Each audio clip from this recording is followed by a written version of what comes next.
feel it deep, flowing through my blood. Rising up to become someone, and taking it all on my own. What a sweet victory. And taking all of my control, awaken something deep in me. Like flames, feel it burning inside.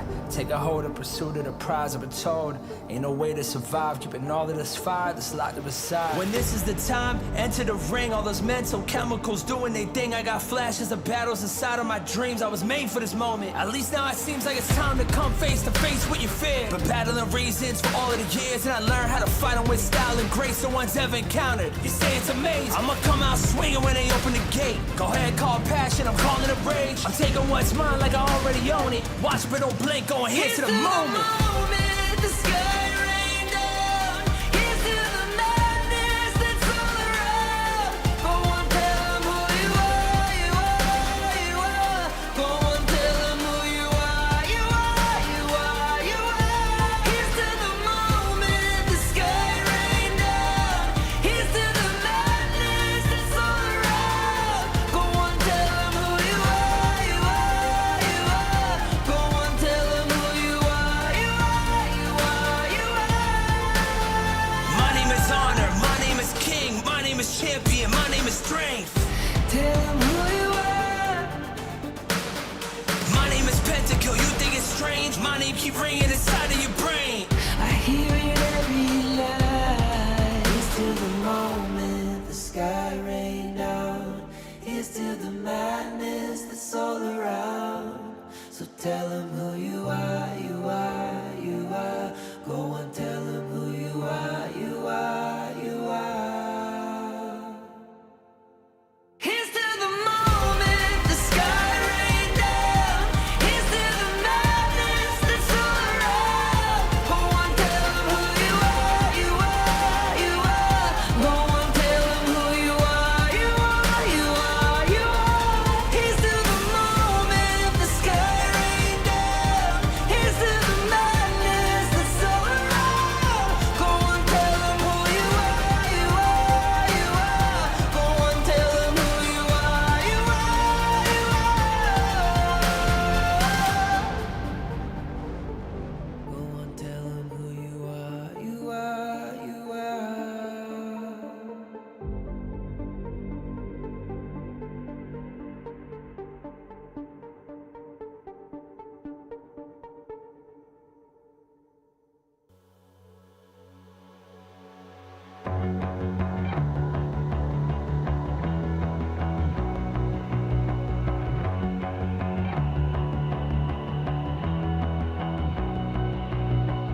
You've walked through the darkest nights.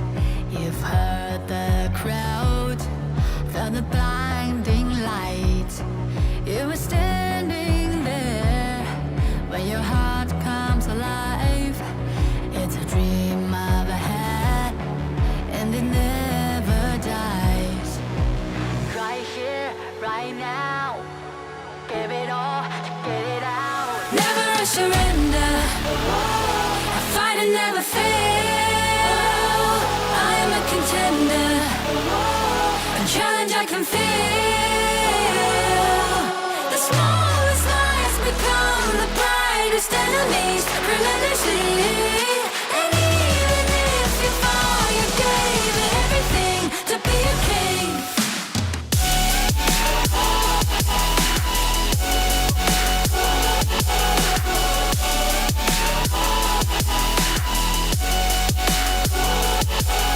The smallest lies become the brightest enemies. Relentlessly. And even if you fall, you gave it everything to be a king.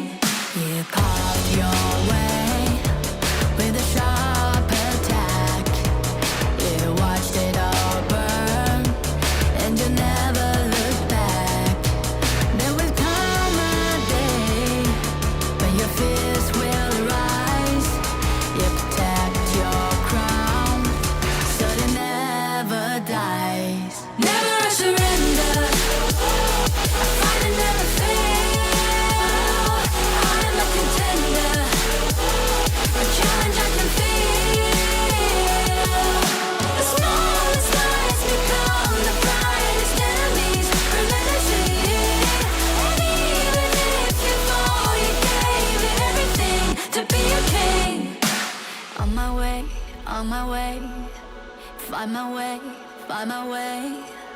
On my way, on my way. Dream my way, dream my way. Never a surrender. I find it never fail. I'm a contender. In change I can feel. The smallest lies become the brightest enemies. Grenadity. And even if you fall, you gave it everything to be a king.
Kings, it's an honor showtime.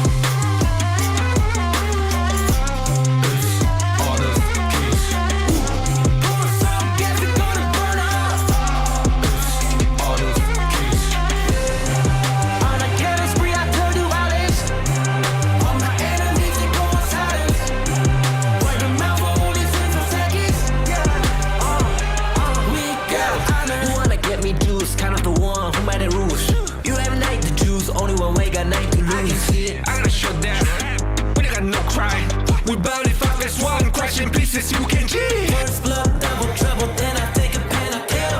All you do is sweat and look at me stay victory. Say. I've triggered my soul down. For my pace. We the champions screaming, I'm invincible. Just let them know I can show you all the glory I own. To the drunk, go find a way to the palace. I'm waiting here. Go, live and rock and we go. There ain't a way for turning back. Storm is coming, tired of your call.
Life's growth has always been bound to conflict. How long can today's peace truly last? 1,000 years ago, from a single seed sprouted the misty marshes' first wonder. Born of wood, growing into a forest, gathering countless living beings within. Growth, cycles, fates, weaving endlessly together. With the deities came the first enforcers, becoming the Misty Marshes' first protectors. They took form as the 9 seers, each with their role sheltering this hidden land. All things eventually come to an end, and a new beginning does not always follow the old path. Today's inheritors of the seers' legacy long for a different future. Their followers, too, drift further apart. The order of the seers and omniscients are like 2 branches growing in opposite directions. The Misty Marshes watches quietly as it all unfolds. For from the moment that first seed sprouted, the deities already knew the life they nurtured would one day choose its own future.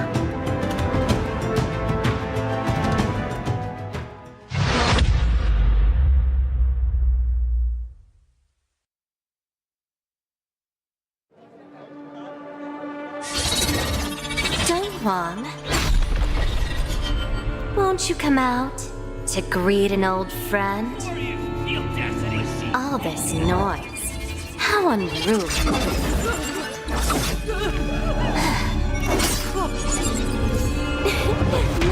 My, such a grand ceremony, and yet it's become such a mess. Let me help you tidy things up.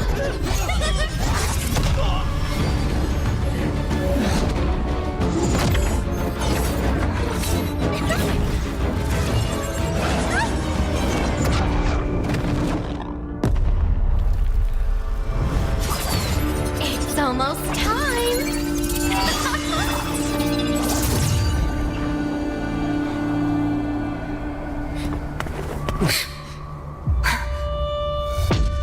Hang in there.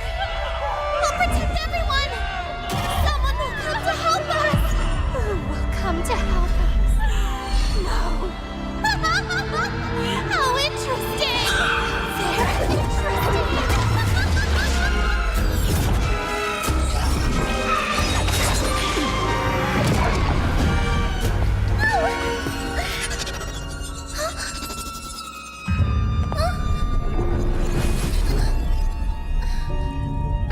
You. Why do you always cling on to him? Austrian. It's been a long time.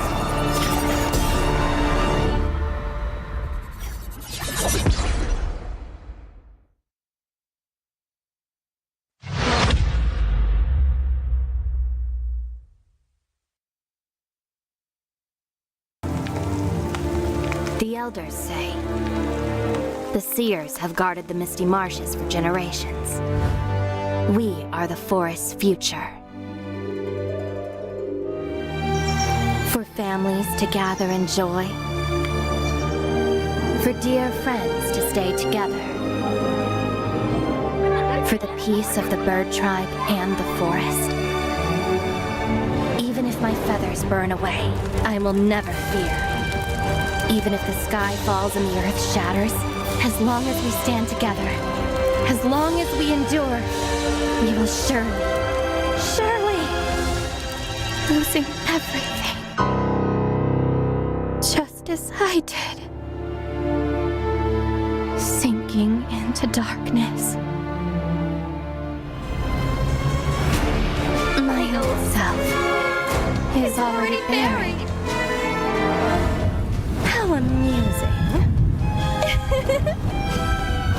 This eternal, blissful heaven. What a beautiful little bubble. I can't wait to pop it with my own hands!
Life's growth has always been bound to conflict. How long can today's peace truly last? 1,000 years ago, from a single seed sprouted the Misty Marsh's first wonder. Born of wood, growing into a forest, gathering countless living beings within. Growth, cycles, fates, weaving endlessly together. With the deities came the first enforcers, becoming the Misty Marsh's first protectors. They took form as the 9 seers, each with their role, sheltering this hidden land. All things eventually come to an end, and a new beginning does not always follow the old path. Today's inheritors of the seer's legacy long for a different future. Their followers, too, drift further apart. The order of the seers and omniscience are like 2 branches growing in opposite directions. The Misty Marshes watches quietly as it all unfolds. For from the moment that first seed sprouted, the deities already knew the life they nurtured would one day choose its own future.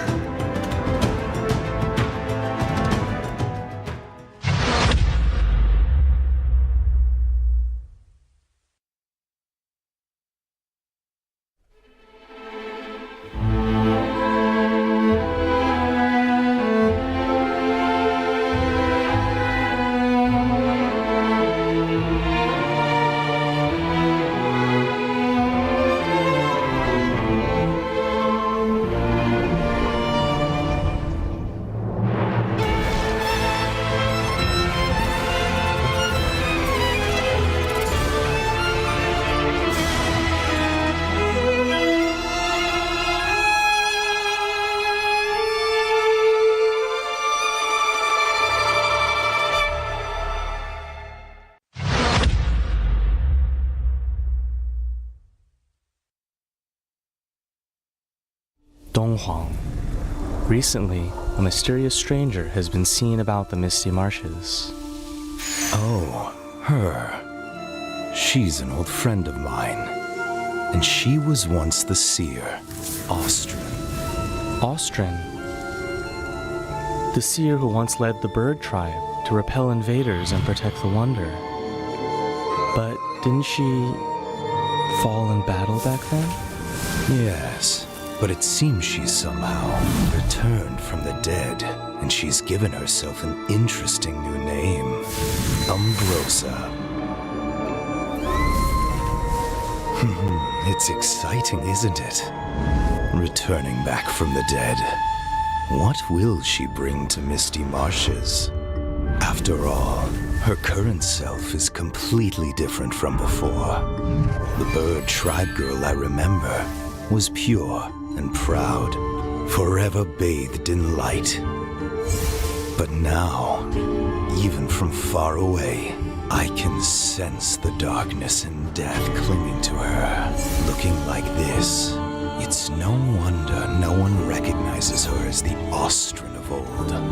Even the weapon she wields now is unlike those bird tribe past. Feather blades dyed in blood, sharp beyond measure. It's said the bird tribe are born war dancers. In battle, they move with a dancer's grace and agility. But from her, what I feel is madness? That's right. A reckless, all-consuming madness, unlike anything from her past. Since her rebirth, she seems to have awakened the power of the Undying. But who will face her in this final solitary dance? Ambrosa, are you friend or foe? We'll know soon enough. I'm sure it won't be long before we meet her. So this is where you've been hiding? My old friend.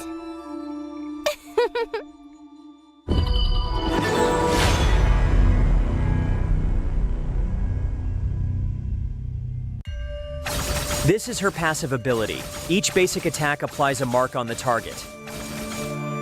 Ranged basic attack damage scales with attack speed, and repeated rebounds increase ranged basic attack damage. While in melee mode, basic attack deals multiple attacks rapidly. Skill 1 enhances Ambrosa. After use, it damages and slows enemies within range. Ambrosa then enters a fevered state briefly, gaining a large amount of movement speed and attack speed. Skill 2 is her only movement and recovery skill, enabling her to both dash ahead and knock back enemies. Missing an enemy reduces the skill's cooldown. Landing a hit on an enemy activates their featherblade marks and transfers the mark to nearby enemies. This skill deals damage multiple times to enemies within range and recovers Ambrosa's health. Ambrosa's ultimate is her core enhancement skill. Actively using this skill boosts her movement speed and health temporarily and causes her to briefly enter the indomitable state. If she dies while her ultimate is not on cooldown, she will slowly resurrect.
high, light up the skyline. Let's do it this time, like it's a whole new vibrant world.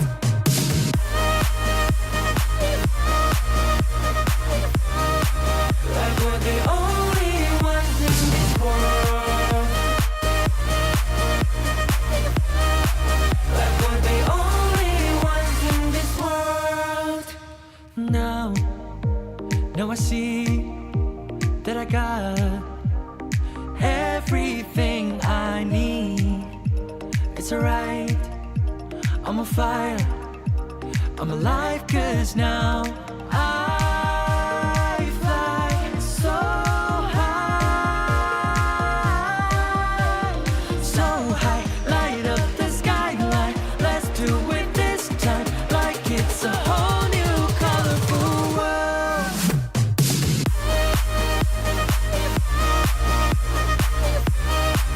Like we're the only ones in this world.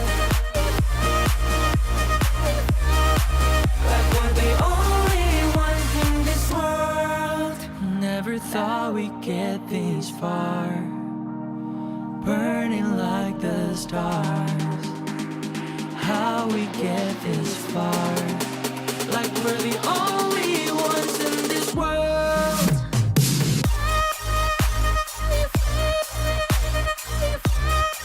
Like we're the only ones in this world.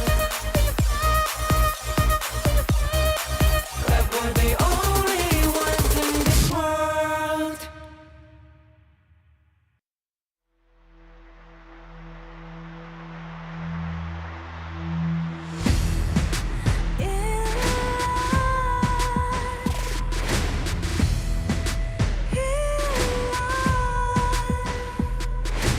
What's a life without its worth? Compromising with what hurts inside, inside. When you let fear decide your fate, you don't choose which path to take in life. In life, I'm finally letting go of everything that still holds me. I'm against all odds, but I won't give up, 'cause it's my time to shine. Standing in the spotlight, can no one back me down. Destiny is calling high. I'm not afraid to fight for everything I love. Victory is on my side.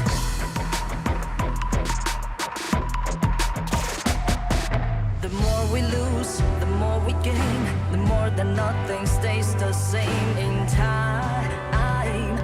In time. Can't love ever, can't forget. What you see is what you get sometimes. Sometimes. Gonna show the world tonight the light that shines inside us. We're against all odds, but we won't give up, 'cause it's our time to shine. Will you live for real? Join the party.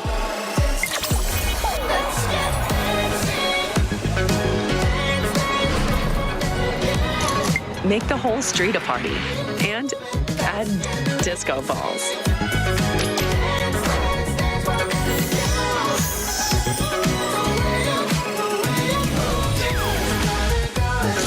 Realme 15 series. Live real in every shot.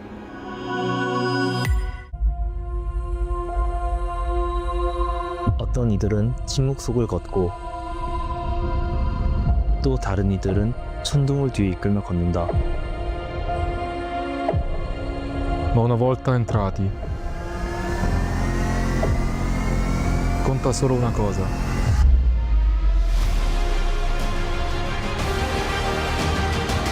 Each splash writes a legend.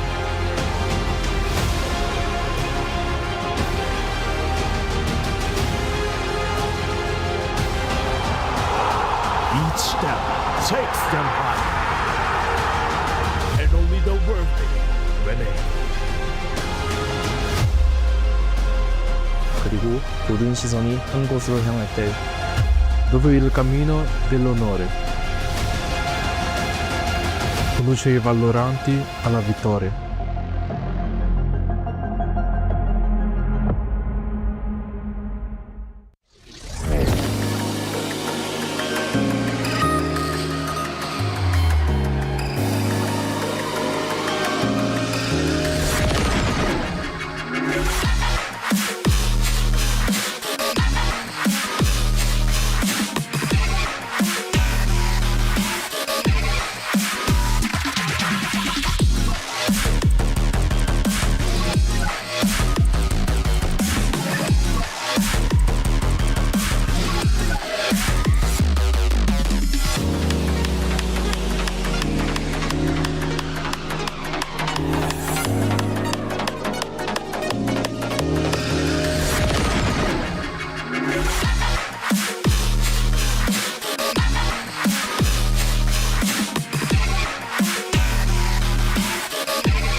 Welcome back into the West League. It is the best league here, and it's final day of Survival Week. Each your favorite kind of tofu, kindofu, and we've heard the request. Today, it is going to be Phil. Mr. Yumas, how do you feel about the games today? I'm feeling great today. Wow, we have some interesting games today here, right? So Group S has been mainly solidified here in Survival Week, but Group A, you know, they are still up in the air, right? These games today are going to dictate who goes ahead and gets through, and there's 4 people fighting for 1 spot, so it's going to be a very, very exciting day.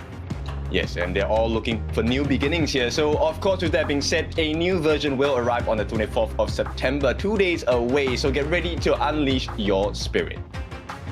Absolutely, very excited for that. New heroes coming out as well too. Speaking of new, the Ultimate Awakening, super thrilling MOBA combat, September 27th. So I actually saw what this was about. It's when the heroes have the crazy abilities. I saw some clips of it, like Dachi was shooting like 10 charms at once and stuff. It was insane. I cannot wait to actually play that. Yes, so we are a couple of days away, right? Less than a week, so it's going to be really exciting. But what's exciting today as well is the series we have on hand. Yes, we have seen the comments as well. You guys are kind of wondering what's happening in the standings today. We'll run through a little bit of that later on. But for now, in Group S, like you mentioned, everything is kind of solidified. But Group A is where we are really interested at. Absolutely, and here's what they're all playing for here, right? Champion gets 10,000 USD, second place 8,500, down to 7,000, 6,500, and 6,000 here. So everyone's going to be going home with a piece of the pie, but of course the champions here are going to be going home for the biggest one, and this is why everyone's trying to stay alive and make it into the next week. And it's not just about the money, it is also about the slot. So the winners will get to qualify into KIC, the championships. And with that being said, we'll take a look at how this history is going to be shaped here. OG stands atop of Group S, 3-0, no losses just yet in a series point, but they have lost 1 game against Twisted Minds yesterday. Yeah, we thought OG was undefeatable. It shows that, you know, they can kind of crack, right? They took their first loss there, but other than that, they dominated back in convincing fashion. So in Group S, OG and 9ZG are locked in here, and Twisted Minds will be playing the victors of Group A here, which from my understanding are not quite locked up yet, as Boars Gaming, LM, and AYLO can potentially, looking at this here, AYLO looks like they cannot make it anymore, but it's going to be between Boars and LM here, depending on how their series goes, and that's going to be off stream, so it's always going to be in the air. Yes, so what is so important about this is Boars need to play against BTK today. And I like the fact that you mentioned this before, so we were talking about it off stream. And BTK today is in a unique position where they are going to be the gatekeepers for Boars. Absolutely here. BTK, while unfortunately they cannot make it to the top of Group A, you know, their games are not done yet, right? They can go ahead and be the gatekeepers and, you know, really test their mettle against Boars, AYLO Gaming here, and show that, you know, whichever team makes it through, they need to go ahead and fight for it. Exactly. And this is one of the quotes that we came across the other day, which is actually defeat is not the opposite of success. Defeat is the recipe for success. And BTK, they have not gotten that series win just yet, but today might be that final breakthrough for them. Absolutely. I really believe in them. They've been playing a lot so far, right? We're slowly seeing, you know, glimmers of progress here, right? They're started off kind of rough here, but they're getting some game wins here and there. And today is going to be their final day to go ahead and get a match win. And they have 2 shots here. And let's see how it goes. Yeah, 2 shots with 3 chances each time, right? We're looking for a perfect score if you're from the Boars Gaming side. And of course, you're also looking for a perfect score if you're from the BTK side. Both teams looking for wins with a different understanding here, but we will start off with BTK. So you should never give up. You gotta fight for it. Whoa, let's go. I know you want it. I see the fire in your eyes. You gotta fight for it. Let's go. The battle's calling. You better give it all you got. You gotta fight for it. The time is right for you to raise a bar. Yeah. Cause you could be the greatest of them all. Yeah. Let's go. The battle's calling. You better give it all you got. You gotta fight for it.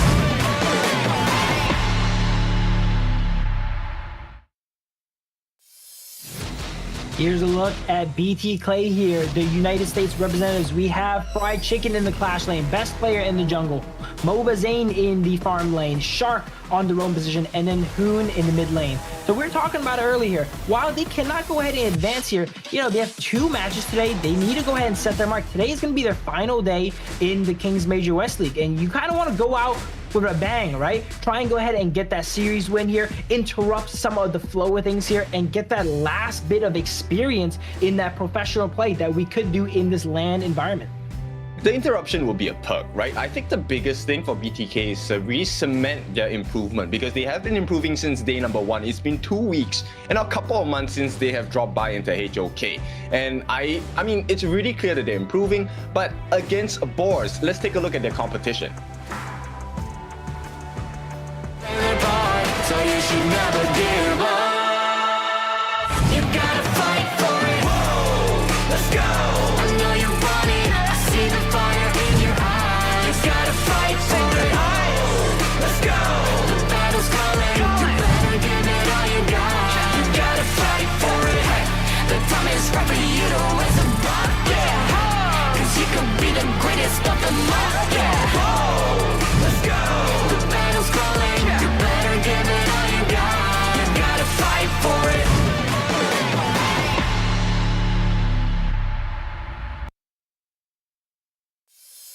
Hailing from Kazakhstan, here are the Royal Hunters. Boars Gaming represented by 3005 in the Clash lane, Wise in the jungle, Red Cutie in the mid, Mac in the farm, and of course Phasma in that roam. These will be the ones to try and put a dent in the history of BTK, but also in the history of LM for KMW Fall 2025. Absolutely, and I was getting a little bit confused with the standings here, Ken, so maybe you can explain to the viewers as well too. Boars Gaming, they need to go ahead and 3-0 this, right? They cannot even drop a game from my understanding. Yes, they cannot drop a single game. And this is because of the point system, the win-loss ratio. In order to make it out of Group A as number 1, they have to do it twice, in fact. The first one against BTK. And they will have that decider against LM. I mean, it's lucky for them that they get to decide their fate against LM directly, but that's going to be off stream. So we'll take things one step at a time. We'll take a look at the mid lane matchup here. Red Cutie against Hoon. Looking at the stats here, it's a little bit rougher on Hoon's side here, but their gold per minute is solid though. Both of them are averaging the same amount of gold. Red Cutie is able to do a little bit more damage and have a bit more kills with that same gold though, but you have to keep in mind they are playing from ahead more of the times. BTK had less favorable games most of the time, so these can still go either way. It just shows that Hoon can go ahead and match here the mid laner from Boars Gaming when it comes to the economy. For sure, I think we had this conversation before, right? So you can have a lot of damage, a lot of kills, but that does not translate into wins, right? It needs to be converted.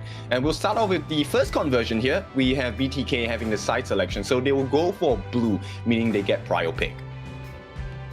Interesting. We didn't see them opt to go for blue too often before. I think they like going second pick, right? Because draft-wise, they like to get to remove some of their heroes too often here, but I want to see the Hoon Mai, right? We didn't get a chance to see the Hoon Mai yet, from my understanding, at least not when I casted. They had it yesterday. I think a couple of fun moments from Hoon's Mai. In fact, I think Hoon's Mai now needs to be really respected. I'm very sure Boars should go ahead and ban that out.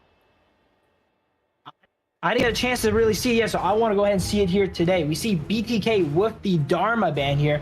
Fairly standard so far. Boars Gaming has 2 bans on their side. Let's see who they opt to take away here. And there it is. There's the Maya. Okay, Hoon definitely did some work on it then if they're going to go ahead and first ban it immediately away. Yes, it was an impressive growth, right? The other thing is actually BTK, Mobile Zane has been getting a little bit better on that early. And Boars Gaming, I'm wondering if they're going to allow that, because based on the bans here, BTK want to go for that early first pick. Yeah, so there's a lot of strong picks on the board still here. We have the Long, we have the Arlie. You prefer the Arlie more, but you're not too upset with getting the Long as well here too, right? So BTA goes ahead and opts to grab the Arlie, and then Boars gonna go ahead and get Long +1 here in their draft. They don't have to pick it so early, but there's still a lot of powerful picks. Let's see what else. We have Pei still on the board here, right? That's one to think about here. Zhang Fei opting to get here early for the side of Boars Game here. There's the Pei. Okay, so Boars going a slightly different direction, right? They're gonna leave that channel possibility to maybe a third pick. BTK, obviously, if the channel does not get picked as a third pick, they are going to ban that out. Absolutely, yeah. Chance could be a solid pick to go ahead and save that Long pick going forward. But I would assume that, if BTK goes ahead and takes the Arlie now, they're going to want the Long moving forward. So they're going to prioritize that move going forward into the coming matches here. But we see Charlotte and Diadea being hovered. Very aggressive team so far beside BTK. A lot of good damage and mobility on their side. So it's going to be a very tempo-heavy game, how they go ahead and maneuver these. Because if they get ahead with the Diadea, the Charlotte, and the Arlie, they can basically run over the enemies and kind of, dance around their opponents. Yes, and it builds a lot of space, right? This is something that I think a lot of people have been mentioning. Fried Chicken has been one of the strongest members on the side of BTK, and his Charlotte is nothing to be trifled with. And Boars Gaming, they understand this composition itself. They're going to go for the demons here. They want to get the stun. But against an Arlie and Diadea combination, which has been a menace for a lot of teams, I wonder if Boars will survive this. Yeah, DRNG is always a safe pick, right? Not one that we were thinking about initially, but DRNG can never really go wrong. You can realistically slot it into any composition and it'll kind of do its job. So what this tells me is that Boars Gaming, their focus is not really on the bottom lane here, whereas BTK, they have that Arlie. They need to go ahead and funnel the Arlie and get her super charged up. The marksman on the side of Boars Gaming is kind of like, I don't want to say a second thought, but their game plan is going to be playing around that Pei, getting him ahead and mobile, and depending on the other picks going up here, getting those fed as well. What I find really curious is the fact that BTK is allowing the buy round potential for the side of Boars Gaming. But we'll see with this final ban if that is truly the case, because the buy round Pei combination means Fried Chicken might not be safe. And there we go. BTK knows this, so they ban out the buy round. Yeah, they ban out two of the strongest, like skirmish heavy Clash laners there in the Mayin and the Byron. They don't want to give them that insane 2v2 potential that Pei plus a strong early skirmisher can go ahead and have there and just dominate the early game. They remove some of those options here. Now they're stuck on kind of maybe more scaling Clash pick, which can kind of help the polarization of their compositions here. We see the Monkey here, one of best players' favorite picks, as well as the Xiao Xiao here coming in for Hoon potentially. I like it. It's a good burst potential, right? At the same time, there's a lot of mobility involved on the side of BTK, which makes the life of Red Cutie a little bit more difficult as the Yixing, right? There is a potential that even with the board, it might not hit all the members of BTK. So Boars, they go for that save condition in the form of Guan Yu, where he's going to be the fishing net. If anyone does not get caught out by the board, he's going to try and push them inside. Absolutely. And the Xiao Xiao pick, I like the Xiao pick up. When you see like tanky targets on the enemy team like the Zhang Fei, Xiao Xiao is one of those heroes that ultimate has so much reach, right? It can take out a lot of heroes. It's just a matter of how you position and if you can land all of it. Whereas some mid laners, they just don't have enough firepower to take out the tanks. Xiao Xiao definitely has the firepower there. You just have to make sure it all goes ahead and lands. It's a high takedown potential on two very important members, which is, in fact, three. So the Pei Yixing as well as Diren Jie, the three of them are very vulnerable to Hoon's Xiao Xiao here, especially if he lands his shots. And I think it's a little bit difficult because Hoon was practicing his Xiao Xiao yesterday. Oh, okay. Well, the first time I saw Hoon bust out Xiao Xiao, it worked out pretty well. So I'm excited for this game and how they go ahead and do. Both sides are drafted pretty well. I also got to highlight best player, one of the best monkeys on the server, right? He plays that hero a lot. He plays along with Ogren and such here, and he's just so comfortable on that hero. And I remember watching him go ahead and just super confidently walk up to these objectives and smite it away. One of the best securing junglers in the league here, I would say. Yes, it's a tough challenge though because he's going up against Wise, also one of the strong players coming out from the Kazakhstan's region as well. Boars Gaming, this early game tempo is going to be really important because they need to buy time for Mobile Zane, right? Arlie as well as Mac, the both of them, they need a lot of time to get the itemization up. So it really depends on that first few minutes of the game. Absolutely, and it looks like they're going fairly traditional here, sending Arlie into the bottom lane instead of mid. Ooh, interesting. Okay. I mean, outrageous, right? That's definitely not a problem. But of course, with that being said, we do have the best phone that's going to be representing us. It is going to be the Realme 15 Pro official gaming phone of the tournament. It is built for performance, made for gaming. Smooth, cool, and reliable. Just the way esports demands. If you're ready to level up, get yours and feel the difference. Absolutely. If you look at all these players here, they all have a Realme 15 in their hand here, playing at the highest level of competition. A bit of a pause here. We're not sure for what, but the teams are going to get ready and load back into it. Again, these games, they really matter here. For BTK, they want to go ahead and go home with one match win under their belt, right? And for Boars Gaming, you're mentioning, they need to win every single game. They cannot drop a single game. So the results are super polarizing on both sides. It needs to be extremely flawless from both ends, right? BTK, of course, look, they have improved so much, and now they just need the results to really cement that the improvement is worth it. And at this point, I think BTK has a strong chance with the fact of their composition is actually quite robust. The challenge here is for truly Boars Gaming, because they need it more than BTK. They need a flawless 3-0. BTK, if they win the series, they already cement the improvement. It doesn't matter the score. Absolutely. They have a lot of pressure on the hands. We were talking last time, right? When, you know, a team is on match point against you, it's kind of hard to play in that mental, right? To know that you are, you know, potentially one mistake away from losing. And even though we're going into 0-0, Boars Game cannot drop a game. One game loss is basically over right there. They are on match points since game one. Yes, so essentially if Boars don't do well, they're sending a one-way ticket for the side of LM to the potential grand finals on this KMW league. And it would make sense for BTK to go ahead and, you know, gatekeeping them a little bit and take a, you know, not let them get that 3-0, right? Number one, they don't want to get 3-0. And number two, LM was the team that, you know, knocked them out qualifiers before. So it makes sense that they want that team to progress because, you know, they were kind of rivals, right? You want to lose to a strong team that makes it through. You don't want to lose to a team that didn't make it through. Yep, I like that concept. Yes, truly it is. And we'll see if that's going to be the case, because honestly, I think the Clash lane is one of the more exciting matchups here between BTK and Boars. The other one actually is between Hoon and Red Cutie, because the both of them have performed pretty well in the mid lane. Absolutely. Whereas Hoon is playing a little bit more of a carry style mage. I'm interested to see if he can go ahead and get those plays off in the mid to late game and pump out that damage. Whereas Red Cutie is mainly here for the utility to trap the team in a box and set his team up. So there's going to be a little bit of a dynamic shift between a carry style damage focused mid laner and a more utility style crowd control mid laner. Yes, and I mean, nonetheless, both mid laners will offer, you know, the anti-heal as well later on with the venomous stuff and whatnot. I think the real challenge here is Mobazane. How fast can he farm against Mac? Because that is a very important win condition. You don't want to drag this too long. Absolutely, and I don't know about the start here from side BTK, because usually we always see Arlies go ahead and start middle and then kind of have a, you know, a path around the map to gather as much farm as possible. Zane is starting fairly traditionally, maybe because Hoon needs those resources as well, we were mentioning, right? He needs to get his level 4 up and get that ultimate online so he can start pressuring the map and outputting that damage. And Zane, while he knows he needs to get ahead, he doesn't want to, you know, take away from that and slow Hoon down. I mean, you don't want to take too much risk, right? And it is a winning lane for them on the side of BTK at the bottom side, because there is heals coming out from Shark. And I mean, shields are great and all, but, you know, in the battle of attrition, Boars will not do as well. Absolutely. We always mention these melee tank style roamers. They don't really come online to level 4, right? Like the Liang pose, the Zhang phase. Once they get level 4, that's really when they can go toe-to-toe with the enemy team. But in the early game, they're definitely going to get poked out. They're going to get out-sustained by these more traditional enchanter style roamers here, like the idea. Yes, and right now, both mid laners are not rotating down just yet. This will be the first rotation down into the farm lane.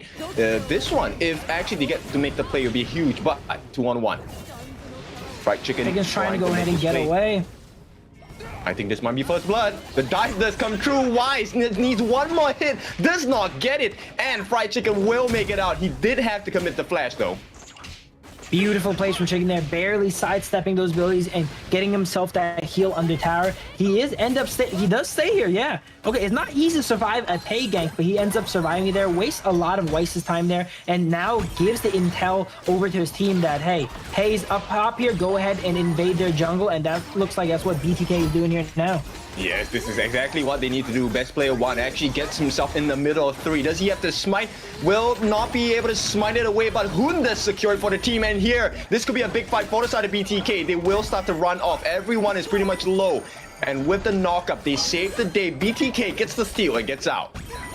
You can tell there's a lot of pressure in this game, right? Both teams are playing like they're walking on eggshells here, you know, playing super cautious, super safe. Wow, look at that. Zane barely being able to avoid the auto attack from 3005 there. That surely would have taken him out there. But somehow that invade, which turned into a full-on team fight, had no casualties on either side, you know? They're both playing on a razor's edge there. They do not want to give their opponent that step up. But it's a BTK win overall, right? Because they get the smite, number 1, they get the steal on the Azure Golem, and secondarily, there is an EXP gap starting for the side of 3005, so Fried Chicken doing well on the side of BTK. Absolutely. It would have been a little bit different if, oh, here we go. And that, wow, that timer gets immediately ripped down. I didn't even have time to mention it there. That's the power of the Xiao Xiao ultimate. They're dropping so much damage onto it, and then once again, Fried Chicken is trying to get away here, and he does. Boars game is putting a lot of attention on Fried Chicken, trying to get him behind. As we mentioned, that's one of the star players on side BTK. On his Charlotte, he definitely provides a lot of impact, and Boars game does not want to see that, and they're trying to get him behind early now with all this pressure. Yes, for sure. I don't think he will manage to save the T1. In fact, a little bit overextended. And this potential first blood coming in. Wise needs one more hit. Will be able to get it. And Boars get the first blood. But they have lost so much in the start of this game. Yeah, third time's the charm there for Pei. Ends up getting him here, but it looks like a little bit of fight here from best player 1 and Pei. He ends up getting away. The mobility of Pei is just so powerful. We're being able to maneuver around the map, push these towers. It clears so quickly, and oh, this is not good for the side of BTK as they're getting caught out in their own jungle. Yeah, they're going to push them away. Very nice unbridled outburst. But the catch is coming in. Mobazane trying to back his jungler up at this point. BTK refused to give any of these resources for free. all things considered, this early game is relatively even, right? Boars Gaming is up 1 kill, but they're only up a little bit of gold. BTK is doing a good job of pressuring the Azure Golem. Let's see who gone ahead and get it. Got that there. It looks like it went over the side to pay. Yep, the flash comes in. BTK was looking great for a moment. They do get the kill, but it's 4 people locked up in the board, and Boars obliged. They push them all under the turret. It is going to be the end of the life for Hoon, Mobazane, and Shark. And shortly, it should be best player 1 as well. Boars recover. 30-05, they're pivotal in that fight here. Fried Chicken was not in position there, and Guan Yu being Guan Yu is able to maneuver around the map and help his team whenever they need. And wow, did he help. Triple kill coming on for the side of Boars Gaming. I mean, you can tell, right? The intensity from both teams are on a different level today. Fried Chicken in the middle of 3 will be backed up by Mobazane for the moment because they need to protect this Crimson Golem. Will they be able to do it? Has been stolen away. Wise gets a freebie, gets out. Another T1 pressure in the mid as well. Boars Gaming looking so strong, but Hoon with the protection will be able to put them back for a little bit. Unable still to protect that T1 though. Looks like they're still fighting. That's Zhang dropped to 1 HP, but he does Umbrella Outburst, get that huge shield and get away here. Now Shark is trapped up in this board here. So that fight definitely, they were really even, I was mentioning before, but that fight definitely changed things here. Now Boars is squarely in the lead with a 2,000 gold lead. Yeah, but the biggest difference here is that BTK is starting to fight for resources. Oh, Mobazane goes in. Can they get the kill here? 2-on-1. One more hit. Not going to do the mark. The debuff does come through. 30-05 will be able to limp back home. That was super close. If he had that, it would have been a nice shutdown because 35 just got a triple kill. He's worth a lot of money there. But we see now the side of Boars Game is going ahead and trying to collapse on BTK to punish that bit of an overextension there. As Fried Chicken's dropped super low, they do end up getting away potentially here. Zane with a nice little juke there, teleports back to the umbrella and gets away. But everyone inside of BTK is not in great condition to fight here. But Pay gets taken out there by Fried Chicken.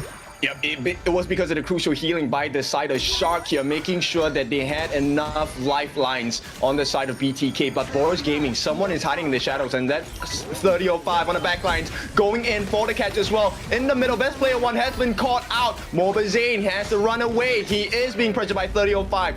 The catch will not come through, and BTK survive. There we go. They actually really caught up there. Now they're only down 1,000 gold. They don't have any towers yet, so once they go on ahead and, you know, get a push going, they take out some towers. I'd say it's relatively even on both sides here. BTK have been farming a little bit better, whereas Boars Gaming has been getting more of these objectives here. I'm really surprised. They're keeping up on gold really well. They're not even down 1,000 gold, even though they're down 3 kills and 3 towers. And this is against Boars, who are famously known as the 10-minute team, right? They normally have a huge advantage within the first 90 minutes. And so for BTK to match this, that is pretty much a level up so far. Absolutely, and if they can stall this out a little bit longer, their composition should outscale the side of Boars Gaming here. With that Pay and the Renji not being able to scale as well as the Arlie, they just need to go ahead and hold on and not get run over before they hit their power spikes. Yes, definitely. I think late game wise, Mobazane is truly going to be a problem for the side of Boars Gaming. So this is why they're trying to rush the game here on the side of Boars Gaming. T2 open for the taking will be secured. In the meantime, there is a defense by 30-05. Going to be backed up by Red Cutie as well in the top side to stop that aggression. Another thing to note here, look at Guan Yu 3-0, and we mentioned he had so much pressure, right? Fried Chicken's right there on gold, 1-1, and is matching 30-05 in gold, even though he did not get a triple kill. He did not get half as many ganks as 30-05 there, so he's going to definitely be a menace as well. Oh no, the pushback. Everyone caught out on the top side, and Hoon will take a fall along with the support Shark as well. Boars Gaming just being a little bit more clinical at this point as BTK. They need to find a recovery, and it needs to come right here, right now. It was not the worst trade there, right? They lose 2 for 1, but it was a shutdown, as we mentioned, on SAF 30-05. But they are leaking the wave advantage here. As you see, all the waves are pushing over the side of BTK here. So once these enhanced objectives come up, they're not going to have the positioning to really play for them. Oh, nice dream roll, manages to catch a couple, but now it is Boars that catch them out instead. Mobazane as well as best player 1. They are taken down, and Boars Gaming, what a time to do this, because this is going to be the shadow variants of the neutral objectives. They do get a T1 on the top, but for now, Boars Gaming definitely in control.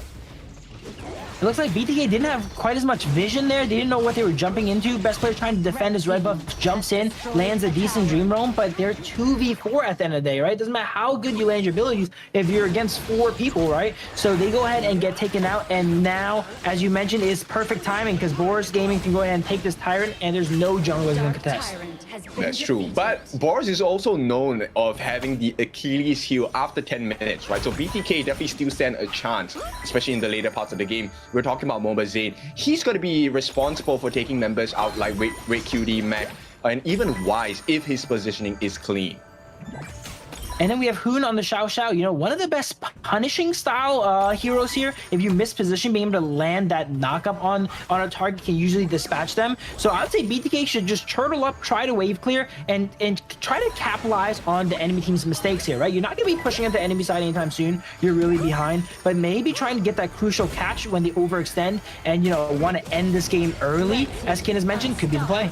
And here we go, ball lay down as well. Shock will be caught. Hoon is taken down first. So it's 3 members down for the side of BTK. Boars Gaming, they need to keep timing. And it's a double kill for Wise as Boars Gaming dominated Gorge at this point. Yeah, that's not what you want to see here from the side BTK, man. They're a little bit outside of their map here, and when you're this behind, especially versus a Guan Yu and a Pei, you really cannot step outside of your map. You really need to fully turtle up, because we just saw what happened, right? They're a little bit in front of their tier 1 tower, and immediately they get flanked and taken out, and this could potentially be game 1 here for the side of Boars Gaming. Yes, this defense is so difficult at this point. They only have the 2 members. Right now, 5 members strong coming out from BTK. Can they mount the defense? The Unbridled Outburst gonna land down. They take out Moba Zane first, and there's more to come. Wise jumps in, a double kill for them. The Crystal is totally exposed, and best player 1 might not survive this. The Crystal will drop as well, and Boars Gaming, they start off this series with a 1 win. Boars Game taking a commanding lead here in the series, but as we mentioned, every game for them is match point. They cannot let off the gas here. They need to win all 3 games with no losses to go ahead and get to the top of the group. BTK now that Guan Yu and Pei are removed, I feel like their odds are a lot better in these coming games here, because I've noticed in the games I watched so far, BTK really struggle against Clash laners like the Guan Yu, because Fried Chicken, he likes playing his lane 1v1, right? He doesn't like to follow around or roam as much there. That game, he had a really tough match there too. You know, he had to Pei, putting a lot of pressure on his map. But now with one of the few, you know, roam style Clash laners gone, they should have a bit of a better time. And then Pei, he's Pei, right? Ken mentioned this is one of the strongest 10-minute teams. You give a 10-minute team Pei, they're going to end the game in 10 minutes. The biggest thing, I think, is the fact that they have already made use of the Zhang Fei, right? BTK, if you notice the patterns of the gameplay over the past 2 weeks, is the fact that they survived much better in the late game basis, which was one of the core strengths of this particular draft that BTK came up with. But unfortunately, against Boars, who, like you said, right, they love this first 10 minutes, it's a timer-based battle for them. Yeah, I think a lot of key pieces are off of the board for Boars here now, right? The Pei, the Guan Yu, the Zhang Fei, they invested pretty heavy into this game 1 here. They still have the potential of the Arlie and the Long for marksman, but Arlie's likely to get banned over, right? And if BTK can go ahead and draft around taking the Long as well too, that can solidify their bot lane here in these coming matches. But pretty solid game for BTK so far. It was going really well just up until that 1 Guan Yu roam, right? Where he got the triple kill that truly flipped the game on its head, and that's kind of why BTK struggles against those Clash laners, right? They're not quite ready for someone else to join the battle there, right? And force that unfair fight that happened in the blue side jungle.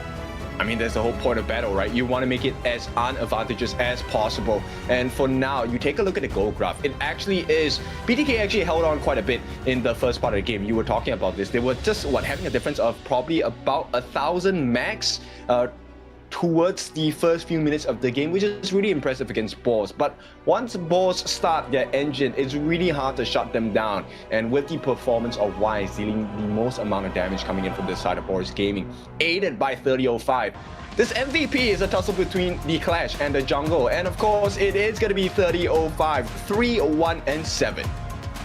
I would say it would be 3005, right? We mentioned he made the pivotal play in that match there, joining up in that fight in the blue side jungle, because they know that when they pressure top, BTK is going to want to react and go ahead and pressure that blue side, right? But Pei and Guan Yu, these are heroes that are so mobile, they're able to pressure the Clash lane, push down that tower, and still rotate back in time to defend their own blue, which is what we saw that happen this game. Yes, and the first blood did take quite a bit of time, right? 4.5 minutes before they actually got it. And this is where we're talking about, actually the boards coming out from Red QD has been really phenomenal, and 30-05 really aided that advantage for the side of Boars Gaming. So it was a little bit difficult, regardless of how much of a level lead you have, how much of a goal lead you have, it's not gonna matter, especially when you're locked out essentially for hours at this point. Absolutely, 35 was the playmaker for his team. He was always head first here, as you can see, engaging these fights, allowing his team to go ahead and follow up off him here while he takes the brunt of that focus here. He's playing full tank Guan Yu, and that was played to a beautiful degree. Yeah, really is just the fishing net, right? He's supposed to pull them in a different direction. And of course, with that, we'll let the players settle down first. We'll go for a break first. When we're back, game number 2 between BTK and Boars Gaming.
Now I see that I got everything I need.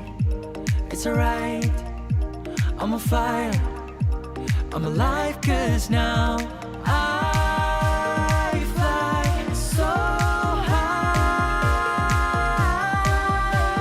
so high, light up the skyline. Let's do it this time, like it's a whole new colorful world.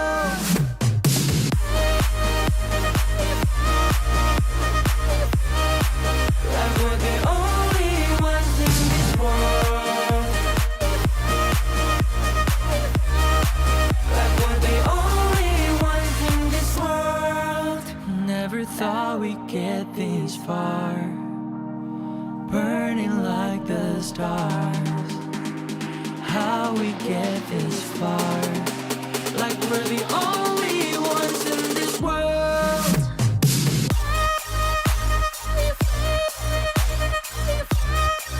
Like we're the only ones in this world. Welcome back. It is time for game number 2, BTK against Boars. Both teams have burned out quite a few important picks, Mana Zero hero picks as well. What are we going to expect in this game number 2? I think game 2, BTK lost a lot of the, the Boars Gaming lost a lot of the things that BTK historically struggles against, right? They struggle against the pay, the Guan Yu, all of those are gone ahead and been removed now. So I would say from now on, it's kind of clear skies beside BTK draft-wise. Obviously, they still need to put it into execution and take some games potentially that match here off of Boars Gaming. But before, while we were on break, we were mentioning BTK, they kind of understand the yin and the yang of the game a little bit better. Starting from today, from the first game we saw, right? We noticed that they see that Boars Gaming is pressuring top. They know to go ahead and pressure bottom and invade that jungle. Execution is not quite there yet, but they understand that dynamic, that flow, and that's a huge improvement. Yes, definitely. I think we can all agree there is huge improvement, because in the global team's viewpoint, right, the concept of counter invading when you lose your buff. That was quite new. A lot of teams didn't dare to enter the opponent jungle at times like this. So for them to learn this quickly within a couple of months, that's really a big step ahead. Right now, I think what they really lack is just that finishing move. They have the potential to reach the end state, but they are unable to finish the game just yet. So BTK, they're going to start off with on a strong foot. They're going to ban out the RD. You don't want to give Mac this hero as well.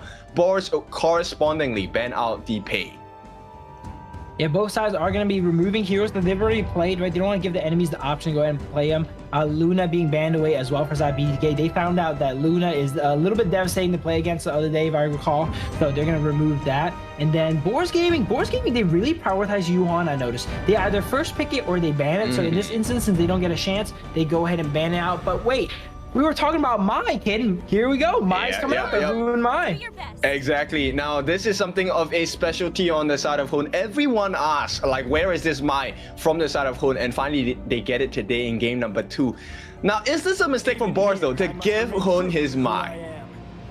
Well, it's expensive, right? He didn't get Mai for free. They're going to give over the Long and the Dharma for it. But I do like that the Yuan was banned out from side Boars Gaming here. So that's like one of those good matchups against Mai that is removed now. So the Mai gets to play the game a little bit less hindered. But yeah, it is expensive. The Long and Dharma are both probably the next best picks here up. And they lost it because of Mai. Okay, interesting. We are looking at a very special kind of pick coming in from the side of BTK here. The Agudo may be flexed into the farm lane, and we might see a Kaiser jungle. So this is entirely new, and I like this concept, right? Going up against Boars, they need a lot of tank ability, but they also need an equal share of damage and mobility as well. So Boars Gaming evenly matched for now, but it depends once again on the Clash laner's performance. I would say it's a bit risky to pick that Kaiser without the Dolia there to immediately match it up. I think right now both sides really want Dolia actually, right? Boars Gaming wants the Dolia for the Long and the Dharma, and the side BTK wants it for the Kaiser. But we're definitely cooking here today. Agudo, Marksman, Kaiser, Jungle. Very melee heavy, bruiserish composition from the side BTK. That's true. In fact, I think the other ban you might want to consider is the Lianpo, right?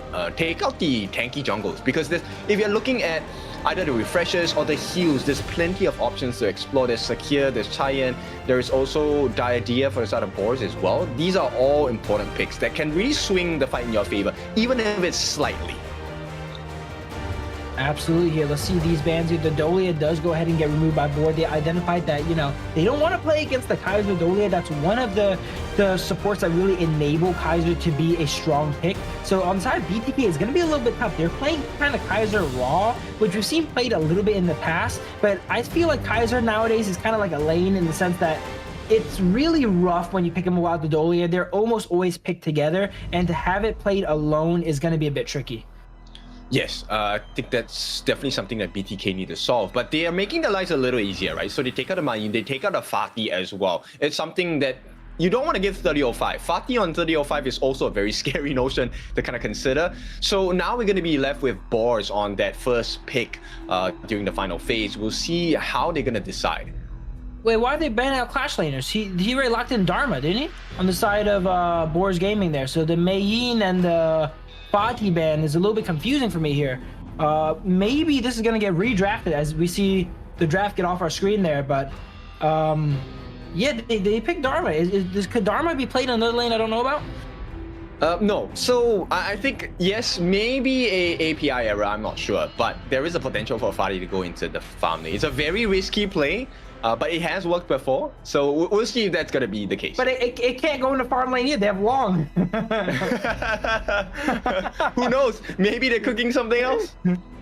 Yeah, this is definitely a cook match here. Maybe it is a redraft. We're not too sure. Here's a look at all the players gearing up.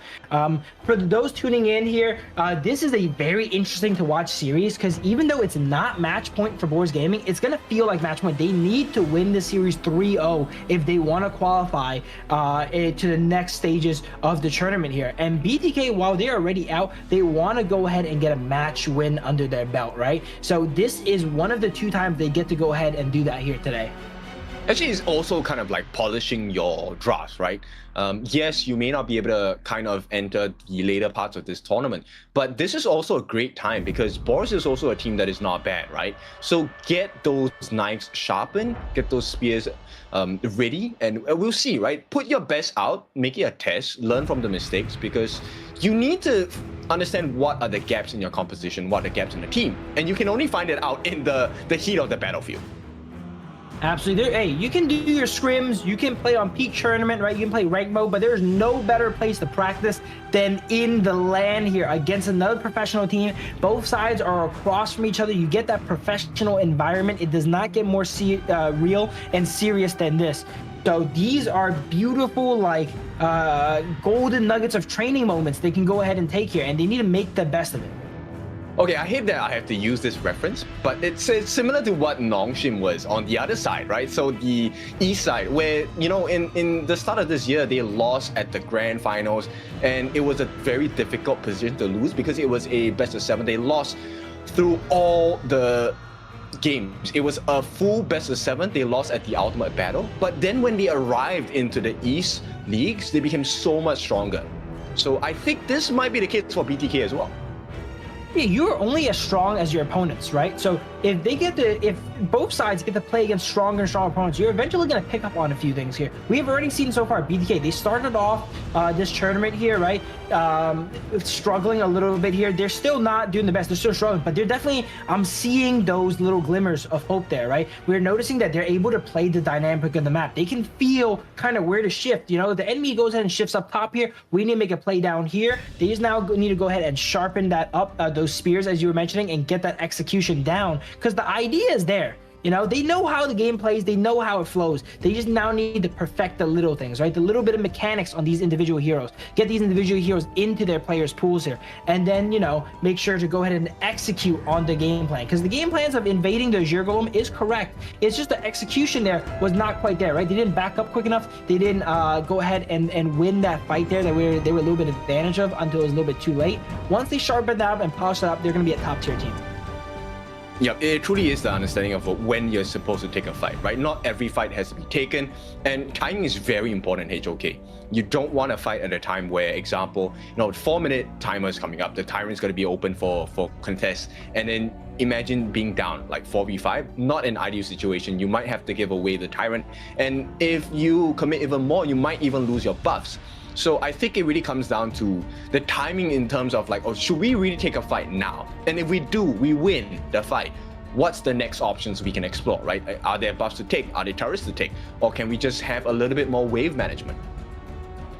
Yeah, and all of that stuff, you can watch videos, you know, you can go ahead and watch these streams and review, but sometimes to get the last 10-20%, you gotta play it, right? You gotta be in the moment there when it is actually tested, like BTK is now, and that's when you are gonna go ahead and learn. So speaking of learn, we were mentioning what BTK's strengths are. Their strengths are team fighting and such, right? They need to improve on probably their map play and their objective control a little bit, but what are some strategies they can do to go ahead and force their strengths? Because they do have their strengths. They're very apparent. We've seen them win team fights before against stuff like AYLO Gaming. They had great gaming. Okay, so we will probably have the draft remade, second pick remade.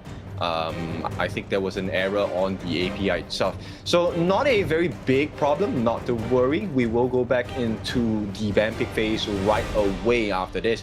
But nonetheless, I think we take a look at the Mai pick, right? There needs to be a setup. Mai, great on her own, but Mai is a very high risk, high reward hero as well. You need the gold advantage. You need the itemization advantage. Absolutely. They've already used the Diadea, which I really like with the Mai, because the early game, you're able to just apply so much pressure on the enemy mid laner and kind of give Mai a little bit of that breathing room so she can get her levels and be able to roam around the map. So we got to think what other roamers can go ahead and set up Mai for success here. Because, you know, we mentioned Arlie, you know, when Arlie's in the game, it becomes an Arlie game. But when Mai's in the game, it becomes a Mai game too, right? So we need to go ahead and flesh out composition that can play around that Mai, get her through that very early stages of the game, and give her windows to go ahead and invade the opponents here and fight. And it looks like the draft is back on. The Kaiser was potentially a mispick here, so we are going to have to remade it here. And Gudo is likely to be jungle now, and we have Motsu on the roam. Okay, and you are asking for what is the required setup? It is really just control. So one of the things that you really want on the side of Mai is to be able to have control over the positioning, because her range is long on the second skill, you know, but her first skill, that knock up Ryu engine, does need a little bit of very precise spacing to be able to get the damage in as well. So Boars Gaming, they respond with the Lady Jun, slightly different forms of concept in terms of engagement, right? BTK for Hun, he's going to be very useful in getting those pokes down, similar to Red Cutie. But Red Cutie, the function for this Lady Jun is really to stop those melee range engagements, push them into a corner, and hopefully 3005 is going to capitalize off of that with the Truth Mantra. Absolutely, yeah. Lady Jun loves playing against teams that group up like this, right? And then when you have a melee mid laner, your teams that group up a little bit more, right? Because your mid laner is kind of going to play in the same line as your Clash laner, and a Gudo is kind of mid range with that Furball as well too. So Lady Jun has a lot of targets to potentially go ahead and AoE down here in that mid range. But let's go back to BTK's pick here with the Motsu. I really like the Motsu pick up here. Shark is such a good playmaking support. Every game we see him on a very proactive support, like the Motsu or the Liangpo. He puts in a lot of work here, right? So I love that he's picked up the Motsu here. Last time I see him play the Motsu, he farmed so much damage. He was doing hitting so many cannon blasts there, getting a lot of vision for his team. So I think that pick is going to be pivotal and something to definitely watch out for in this early game. Yes, I think Shark really has impressed me with his Motsu pick, right? His Motsu has been on point so far, but hey, this one's gonna be a challenge because Boars Gaming, they pick up the Lianpo, and it's one of the most disruptive heroes, especially in the support role as well. Every movement that stuns or disrupts your ultimate on the side of Motsu, even if it's half a second, you instantly cancel the thing inside the box. So there is that counter condition coming out from Phasma on the Lianpo as well. Absolutely, he's gonna be the one trapped inside the box if they go ahead and do that. But it looks like BTK is going to be rounding out their composition with the channel here on Zane. He was thinking about what picks he can go ahead and do here. Long is removed, Arlie's removed, potentially thinking between his Marco Polo. We saw some of that yesterday as well too. But channel is a decently safe pick here. When you go ahead and lock in the channel, that tells me that they're almost never going to let Arlie go through ever again, right? Because with the channel removed, that they let Arlie through is going to be really, really rough. But channel is one of the picks that Zane is very comfortable with too. Probably one of his most comfortable picks. And it's good against Lung, right? Lung is a single target hero and struggles to deal with the wolves. So this is going to be important for the side of Phasma to kind of balance that differentiation out. But nonetheless, it's still the same thing. How do we get that early game on both sides? And Boars, they're looking at the front-facing shield that is Kaiser, trying to open up the doors for the Lady Jun as well as for the Lung to really just get those damage in. More importantly, the true setup is for 3005, because once you push them back into the corner, 3005 will love that situation. Absolutely. It's very interesting to see Boars go ahead and pick up the Kaiser here. They had the Long. If they were thinking about the Kaiser, you know, sure, Liangpo has a great matchup against the Motsu, but, you know, Dolia would have been perfect for this composition, as we were mentioning, right? Usually you want to go ahead and pair Kaiser with that Dolia. Dolia is great with the Long as well, too. So it is a little bit unconventional, I'd say, for side Boars here. You don't really see the Kaiser come out you know, raw like this now. We were mentioning that for BTK last time, but actually Boars went ahead and got the idea to pick up the Kaiser for himself this time around. True. I mean, is it truly unconventional? I think it's not really that unconventional. It's just rare, but at the same time, it's a high risk, right? We've seen teams use the Kaiser just purely on its own, and it does struggle quite a bit, when the gold is not in their favor. So Boars Gaming, they're taking a risk against BTK. But then I really feel like this game is dependent on both Fried Chicken as well as 3005, because the two of them, with the stuns they can set up, it allows so much freedom for the rest of their members to really benefit from the team fight. Absolutely. Maybe Boars are thinking to go ahead and counter out BTK's strengths. So we're mentioning BTK's strengths are team fighting, going late into the game. You know, let's say it gets a Tempest Dragon fight, right? With Boars' composition, they can really throw down there. And if it does go that far into the game, maybe they're confident that they're not going to go ahead and lose that early game. They're going to get that scaling here. And they built out a composition that is really hard to win against in a brute force team fight. That's true. I mean, both teams also have a secondary win factor, which is actually turret pushing. So this is offered by number 1 on the BTK side, best player 1, right? He's able to just melt turrets down, even with backdoor protection. This is the same case for the side of Boars Gaming as well. Mac as the low will be able to use the Flaming Palms to get free damage on those turrets, regardless of the backdoor protection. So in this game, it really depends which team can buy more time to get those free hits in. And as well, really, first few minutes, how many camps can you steal? How many camps can you stop the opponents from stealing as well? Absolutely, and we see early game here, Hoon with Shark here in the mid lane. That Motsu is going to be shooting those clan blasts, applying a lot of pressure, whereas the side Boars just gone ahead and want to remove that, remove all those minions there and kind of speed through. And Liangpo is able to go ahead and stop this invade here coming from best player, but too little too late. He already gone ahead and smited over the Azure Golem. The information is given over, and it looks like Shark, you're trying to steal? Oh, okay. Oh. Nonetheless, good job. Yeah, Fried Chicken actually took that Spiketail Beast at the top as well. So this is not ideal for the side of Boars Gaming. And I like the fact that this is happening, right? Because you definitely want to contest for every single objective in the map. And right off the bat, BTK's initial rotations are just making a little bit more sense compared to Boars. They have already gotten the steal on the buff, right? The initial rotation, very greedy, but it worked out. It absolutely worked out. As you see a 1v1 come out here. Yeah, Byron is definitely not someone you want to fight early game on the Dharma as he goes ahead and retreats away. But Fried Chicken taking massive lane priority here. But I want to go ahead and announce a PSA for all the roam or support players out there in the world. You got to protect your jungle's buffs, right? And that's what we saw BTK Shark did. He identified that his jungle went ahead and invaded the enemy red buff. The only logical path for the enemy jungler to get 2 buffs is for them to invade your red buff. But there he was standing at the opening of the jungle there, getting great vision on Weiss and not allowing him to do so. Oh, nice. They forced out the flash as well. 30-05 will make it out alive, but to burn out an important resource here, that's not going to be nice on the side of Boars Gaming, especially for 30-05. And talking about that right now, this jungle aggression, this is something that I really like from the side of BTK, because it fixes, you know, that gap that they always struggle with, which is they don't really have the best early game, right? So now this jungle aggression allows them to pivot into the exact strength they're looking for. The knockup comes up from Hoon as well, but the punish does come through. Smite down onto Hoon. They will not be able to catch him.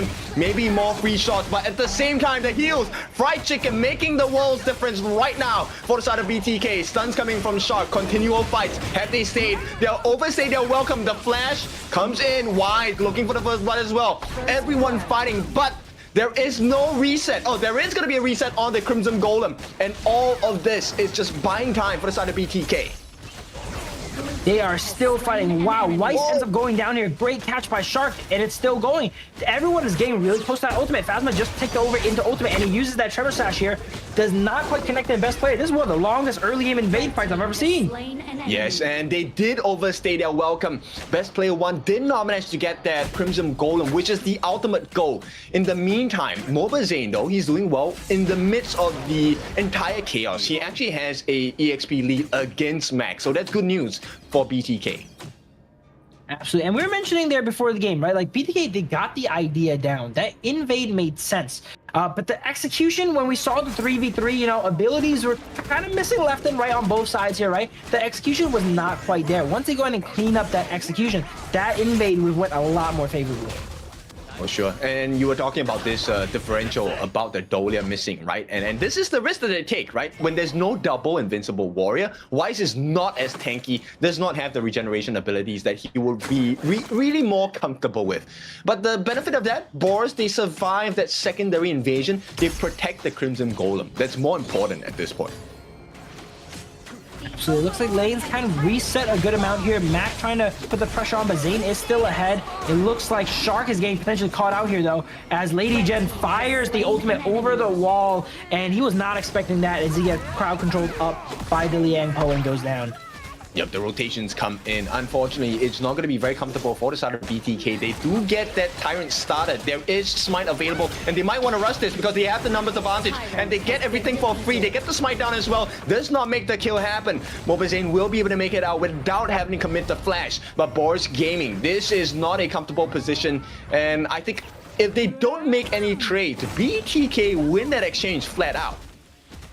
Absolutely, they go ahead and take that Tyrant there, and they were confident in, you know, the smite fight there, because we were mentioning best player, one of the best smiters in the league here, and there we go, he smites it away there in front of the enemies, so great job. Oh, Shark getting caught out here, does not see Dharma being in that bush, he gets dropped super low, Cannon Blast comes out, stuns him up, and pushes him with the box, going aggressive there, actually. He opts to try and churn that fight there with the box slash to go aggressive. Not the right play in that moment, though, it seems like, as he gone ahead and goes down for it. Actually, I thought that was a good play, but the fact that there was no backup, and for now, Wise is struggling against Fried Chicken. Oh, this Dolia missing from the entire, you know, composition is starting to look a little risky for the side of Boars, but this is the risk that they took, and it looks like they will want to push this because they have managed to catch up against BTK. They're trading by about 400 gold, and you can see with that initial invasion from the side of Fried Chicken, or not Fried Chicken, best player 1, Boars now keeping a very tight eye on that Crimson buff. Yeah, last game, Fried Chicken didn't get the best, didn't get as much room to play, but this game, he's on the Byron, he's against the Dharma, he has jungle pressure, and he is super ahead this game. This is going to be his game to carry with here in the Clash lane. Yeah, it's going to be a 2-on-1. Fried Chicken does have the passive. No, he will not. Does manage to survive for the time being. Gets the flash out as well. Fried Chicken survives. But with this 1-for-1 trade, there's a lot of time bought. And BTK, they have maintained this goalie, in fact, extended to 1,000. So Boars, they need to respond, and they need to respond quick. This is looking super good for side BTK. These need to go ahead and, as you mentioned, hold this lead here. It is going to be a little bit rough to get into the super late game side of things, but if they can keep this up and take these towers and push this, they should be able to end the game before then. It's going to be a bit tough, right? Once again, I think Boars Gaming are very good at recovering during the first 10 minutes. They always have this 10-minute advantage on the strength. And for now, BTK, they're kind of matching it. It's one of the rare times that they're taking a lead, right? But this is a refreshing sight to see. Absolutely, and we know the Motu loves playing from ahead, and now that they're ahead here, he's able to get himself in, you know, the more aggressive positions here, fire the Cannon Blast into the enemy jungle, getting vision for his team here. And here's another play coming out here. This, wow, 30-05 is not getting much work done here in the Clash lane, as they're applying so much pressure on him this game, constantly ganking him out, as you see 4 in the Clash lane here for side BTK. Blue team. Yep, the coordination is a little bit better from the side of BTK. This allows them to take the T1, and I think this is great for them. Look, they have the map advantage. They have taken 2 turrets, no response from Boars once again, and Y is getting pressured even at his Boar camp, and that's a bit of a concern for Boars. Absolutely, BTK is doing a great job here. They're not quite like taking everything, but they're getting a little bit, right? Every time something comes up, they're pressing their lead and they're getting 1 camp here and there, and it's gonna start to add up as they're closing on them being up 2,000 gold. They're applying a lot of pressure under the tower of Boars Gaming's tier 1. They're protecting it, but they're not really able to, you know, counter engage or make something happen there, as they're just forced to clear out these minions. Another Crimson Golem comes up. It looks like BTK is opting to go ahead and play for the other side of the map here, though, and set up an ambush. This is great. This is what we're talking about, right? Playing to your win conditions. So right now, they have the turret pushing pressure. With the Wild Growth, the first skill of Best Player 1, you have instant access into the towers without having to care about backdoor protection, because your critters will tank for you. At the same time, Boars, right now, it really does come down to the setup of Red QD or the side of Phasma. I think the side BTK, once they go ahead and get a few thousand gold lead, they're going to be able to start sieging down these lanes really easily. You mentioned they have the Agudo. They also have the channel, right? So they have the siege weaponry available to go ahead and summon all these critters to go ahead and rip down these towers quick enough. But it looks like Boars Gaming is forcing a fight here. Nice stun, but it's going to be instantly countered by Phasma as well. Shark on the back lines, he's dealing 2-on-1. They're trying to get rid of 30-05 as well as Wise. And here we go, Hun getting caught out. The save that's coming from Best Player 1. And it's going to be 1 kill for the side of Boars Gaming, because Fried Chicken has been taken down. And with that Boars, they secure the Tyrant. They have the fighting prowess. They want to put a little bit more pressure on the T1. Not going to be available at this point. Shark and the rest of the boys are ready to put the defense. So Boars get that Tyrant, and they even up the gold. It's a little bit of a gap left between BTK and Boars.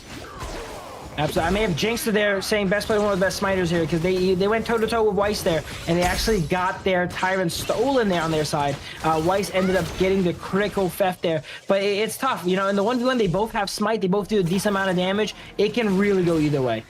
Oh no, Mobazane. This one is a great strike from the side of 30-05. That is what he has been waiting for this entire game.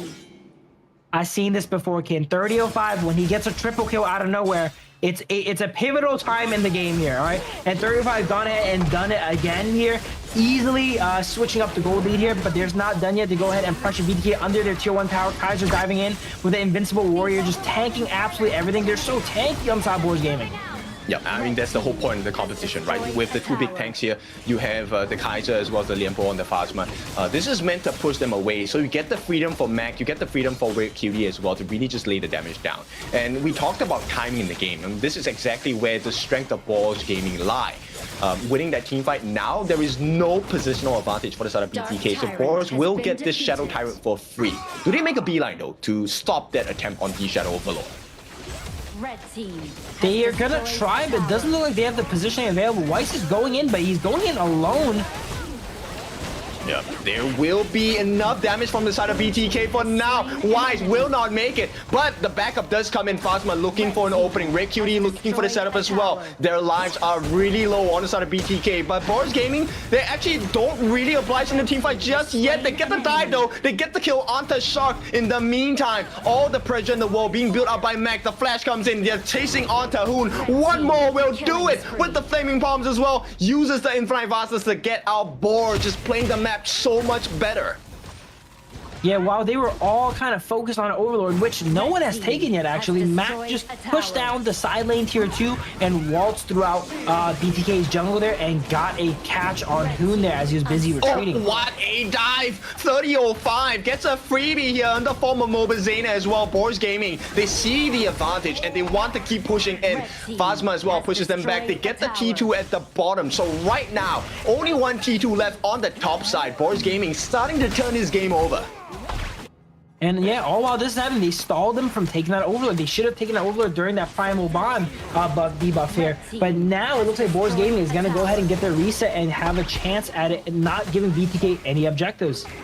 Yeah, this is why you take the Tyrant, right? So you can start, disallowing the opponent team from going in. And here comes the flank on the side of White. Invincible Warrior as well in the face of 2. Can they get a setup? The Lianpo comes in. Phasma with the Radiance as well. They want to slow him down. Best player 1 caught in the back lines. Even with the Blood Rage, it's not enough godlike for the side of Red QD. As it's looking like Boars, they're so dominant. At the same time, Fried Chicken trying to get a safe place to TP back. T3's under pressure from the side of Boars. BTK, nice knock-up by Shark, but it's not going to be enough. Instantly cancelled by Phasma. And right now, they do get a return kill. 3005 gives his life for the cause, but Boars Gaming, they have an option to explore, and that is the Shadow Overlord. Absolutely. The game was so tame for like the first 8 minutes, and then the last few minutes here have been so explosive here. Boars Game is walking away with a 5,000 gold lead now, even though they were behind most of the early game. It just comes down to those pivotal plays, right? 3005 is able to find these clutch plays to get his team back into the lead. Yeah, the biggest difference maker is White and Phasma. The two of them are soaking all of the hits coming in from BTK, and that's what's making the fight so difficult because no one is low enough to be killed off on the side of Boars. Wise uses the Invincible Warrior again. They knock up 2. The freeze comes in as well. It's not going to be looking good. Shark gets taken out. Fried Chicken as well. Everything falling apart for the side of BTK, leaving best player 1 just alone. But one more hit will do it. Mac, does he have the flash? Does not have it. And will go in for the chase. The Radiance, it sets him up. It's a team ace. And a killing spree for the side of Mac as well. The base is going to be wide open for the side of BTK. And Boars, they see the ending. This is T3's under pressure. Crystal exposed. 15 seconds too long, and BTK will not survive this. Boars, second win on the board. Absolutely, Boars Gaming takes game 2, and now it's match point for both sides here. You know, we were mentioning they can't drop a game. Now they're 2-0. If they get this 3rd win, they're on track to be at the top of the group here. So it is going to be really tough here. They still need to go ahead and lock in and make sure they get that final win without dropping a match here. BTK, I say that game was a lot better, but still, once we go into enemy jungle and, you know, some plays are coming out there, it's a bit dangerous, right? They're waltzing in there, not quite with enough vision. They're caught out by the Dharma, and that was such a pivotal point. They were doing great up until then, but since 3005 made that clutch play, that 3-man truth monitor on the wall, it was all downhill for them. Exactly, and you know, BTK had a decent holding of the early parts of the game. actually maintaining a goal lead. But then you start to see why they are willing to take the risk with a solo Kaiser, right? Even without the Dola refresh. It's the fact that both Phasma as well as Wise with the frontliners, they were soaking in all of the options, resources given by the side of BTK. And once those resources were burnt, right? You are out of ultimates, you are out of your mana, then they really open at the doors. And we talked about this composition. They're just trying to push you back against a wall. And that's where 3005 is really thankful for the team. Mac as well, because they built so much space. Absolutely. And look at Red Cutie here, 809. The whole game, while we were mentioning about Kaiser, Dharma, Liang Po, Lady Jen was untouched the whole game. You really cannot get past that Kaiser and Liang Po, right? To touch that Lady Jen. All while the composition side of BTK is relatively low range. They have the Byron, they have the Mai. So Lady Jen does not need to put herself in danger to go ahead and get damage on the carries on the side of BTK. And that's exactly what she did. She played super safe all game, dropped the ultimates down there, and then got kills from over the walls in safety and never really risked going down and dealing 134,000 damage while they're doing it. Yes, the strength of the Lady Jen pick coming out from Red Cutie is fighting in these tight corners. And if you notice, the way that Boars Gaming really took fights, number one, they either took it in the jungle or they took it where, you know, their backs were against the wall on the side of BTK. So it benefited so many different members. Primarily Red Cutie, 3005 as well, because of the knockback with the Truth Mantra slamming them against the wall. Everything was made easier for the side of Red Cutie, and you can see the story of this. BTK actually had a decent hold over the first few minutes of the game, but the moment it hit 10 minutes, Boars has also improved, right? Now they are taking the late game a little bit more seriously. Absolutely. 3005 just makes miracles happen. Both games we've seen now, right? He was the pivotal moment where the game turned. Stats-wise, he's probably like the MVP this game, you know, but we got to give him an honorable mention because he had that triple kill in the first game that completely switched up the tempo of the game. In this game here, he has that three-man Truth Mantra in the wall, which all he does get it. He actually does get it. I was wrong here. Okay, that play was so pivotal. He was able to get it there over Red Cutie's 809, 134,000 damage stat line. Yeah, so he's gonna tell Red Cutie, hey, it's all for the team. It's all for the team here. 2, 2, and 5 here. You know, the damage doesn't really matter for this guy because it was truly his setup that made the fight so advantageous for the side of Boars here. So knocking 3 members, you know, in that particular moment, he didn't even get the kill. He only got a double kill off of that. I think it was Red Cutie who secured that 3rd kill, but a nice setup. And this is what is so painful for me because, you know, Shark, he really has been landing all these moments. Like, his cannon blasts have been on point. He gets the thing inside the box as well. But like you said, this was the turnaround point. And it was not Red Cutie. It was actually, I think, Mac that secured that kill for the team here. Absolutely. Yeah, we're seeing BTK once again, just like the first game. You know, they understand the idea of going into the jungle, going for those invades right, at a timely fashion, but they kind of overstay their welcome a little bit for some of those fights, right? And they end up getting caught out and giving that advantage back to their opponents. That's how we see that, you know, they're ahead all game, but they're not crazy ahead. They're up like about 1,000 gold, and they're not able to really break out of that because they will get ahead, go in the enemy jungle, get something, but then die back for it, right? So it kind of flatlines there. But that is going to be game 2 here. We're going back into game 3, which is match point for BTK here and for Boars Game, because again, neither of them can take a loss here. So let's go ahead and go in the break, and we'll see you guys when you guys come back.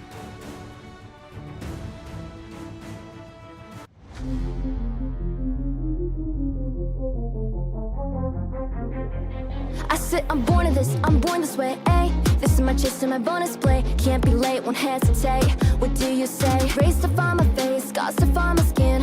I can't convince them, can't please them unless that I'm the one that you hate. H to the E-R-O, doing it for real, locked on my goal. From the ashes I roll the game, flow with a rumble, make them crumble, make them run. Cause baby it's go time, knocking you down's how I rise. An inspiration, I know I'm the one who gon' fill them up, no lie, we gon' do it. Facing up fears, we don't think we just move it. No, we the best and we don't gotta prove it. Somebody test me, I swear I'm gon' lose it. I got a trophies on this boom and illuminate. The truth within, another day, another win. You got the power to turn around. Inside a champion, take to be found. It's my war cry, oh, calling out for the game.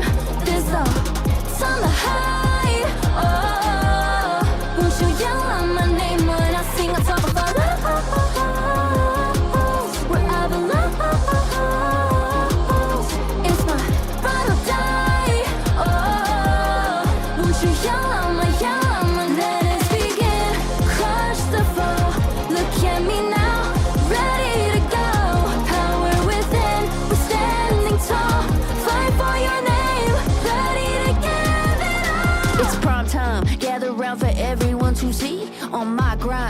skies, we bring you to your knees. We kick it, smashing down the walls of enemies. Hit 'em with the boom, then we get 'em with the beat. Punch it with the power, then we serve 'em with defeat.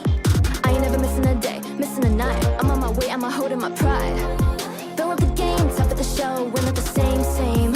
Flaming the blame, same on the aim. When you reminisce on this battlefield, it's on my silhouette that you see. We gon' do it, facing our fears, we don't think we just move it. No, we the best, and we don't gotta prove it. Somebody test me, I swear I'm gon' lose it. I got a trophies on this boom and illuminate. The truth is it, another day, another way.